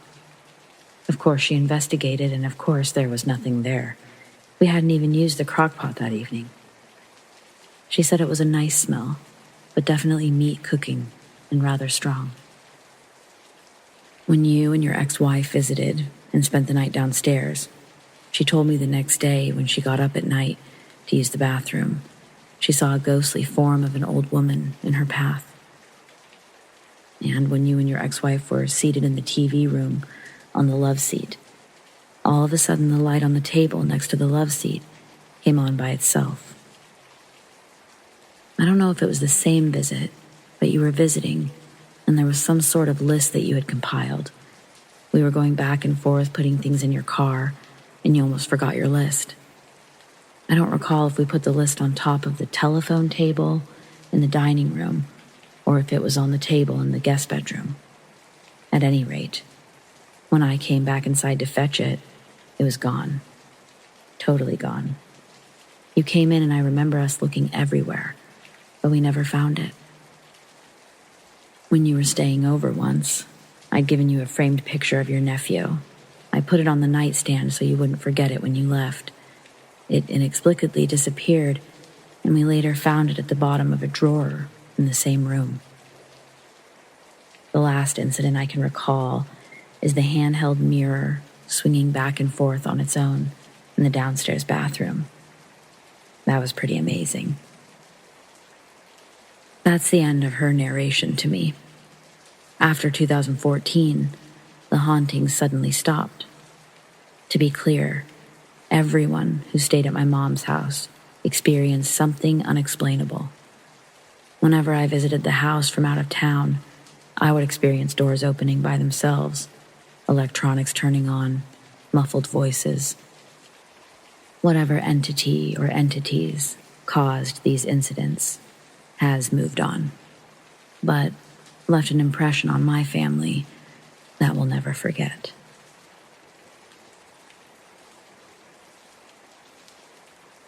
When I was growing up, my parents would occasionally tell me the story of the time they played with the Ouija board. It was when they were dating, before I was born, and they had a crazy night with it, where it answered all kinds of questions. There's one thing that my parents are not: liars. So, these stories only intrigued me to find out for myself. When I was 17, I was a senior in high school, and I had my first serious boyfriend. We were both very curious to know if the Ouija board truly worked, so we bought one. My bedroom was in the basement, and we set it up on my bed. It was close to midnight. We lit candles, turned the lights out, and sat cross-legged on the bed, on each side of the board. We were supposed to pick a question and focus on it, with our index fingers lightly touching the planchette. The question we decided to ask was, will anyone talk to us? We must have sat there focusing on that question for about 40 minutes, occasionally shaking our hands out from them being tired of being held in that position. After about 40 minutes, the planchette started to vibrate underneath our fingers. Then it slowly moved to the word, yes. We stopped for a moment and looked at each other like, is this real? Then we asked, are you a spirit? And it moved away from the word yes and back to it. At this point, I noticed that I could feel a strange electricity moving throughout my body. I didn't like it. I've never felt it before or since. We decided to ask it, are you nice? And it very quickly moved to the word no. Now I'm riddled with terror. I exclaim that I cannot play anymore, and I go to pick up the board and put it back in the box. Except the board will not move. Not a sliver. It felt as though it was stuck with cement. I remember yanking with my entire body at least 3 times, before suddenly it felt as if something got off of the board, and I flew backwards with it in my hands. I slammed it into the box and closed it. My boyfriend's face was pale. He tells me, I have to go home. And I'm like, oh my God, don't leave me here. But he leaves. Here's where it gets even more scary. After I walked my boyfriend to the door, I went back down to my room. Only it didn't look like my room anymore. Don't get me wrong, nothing changed visually. It was still all of my stuff, but I felt like I was in a parallel universe. I felt so far away from all that was comfort and good. I don't know how else to describe it. I'm not a religious person at all, but I was so beside myself with terror that I didn't know what to do except to grab the Bible. I slept with it in my arms with the lights on. I actually slept with the lights on for the next week. I did not tell my parents what I had done because I didn't want to get in trouble for playing with the Ouija board in the house or for my boyfriend staying over way later than he was allowed to. We played it after everyone went to bed. My room continued to not look or feel like mine for a couple of weeks. Also, when I would get up for school in the morning, I would have to walk through a dark basement living room to get to the stairs because there was no light switch by my bedroom door for the living room. And my bedroom door was in the back corner of it. So when I would first open my bedroom door, the light in my room would cast out into the living room darkness, and for a split second, I would see a black cat run from the patch of light into the dark. I would shake it off as my eyes playing tricks on me. But after a couple of weeks, I was eating breakfast upstairs with my family, and my 7-year-old sister exclaimed out loud, I keep seeing a black cat in the basement. That confirmed that it was not a trick of my eyes. Also, about a month after playing the Ouija board, my dad says to me, I don't know why, but the basement and the stairs have really bad vibes. And it's bothering me because when I bought this house, one of the things I liked was that it had good energy. That's when I realized for sure, without a doubt, that all of the stuff was not in my head. I had haunted my parents' house by playing that game. I learned after the fact that I was supposed to say goodbye before stopping the game. I think that had something to do with it. Another strange thing that happened, I always slept with my bedroom door locked. A few weeks after playing the game, I woke up in the middle of the night to somebody jiggling my bedroom door handle, violently. In the morning, I asked who was messing with me, but everyone acted like I was weird for asking. About 6 months after playing it, my stepmom was cleaning the house, found the Ouija board and threw it away. Things started to calm down a little bit after that, but it took years for that basement to feel okay again. And honestly, it never went back to feeling the way it did before I played. I finally owned up to my dad and stepmom about what I had done, I wasn't in huge trouble, but my dad was like, I knew the house felt different, damn it. And to this day, I feel bad for bringing that energy into the home. After that experience, I want absolutely nothing to do with Ouija boards, and they're not allowed in my home. I've learned.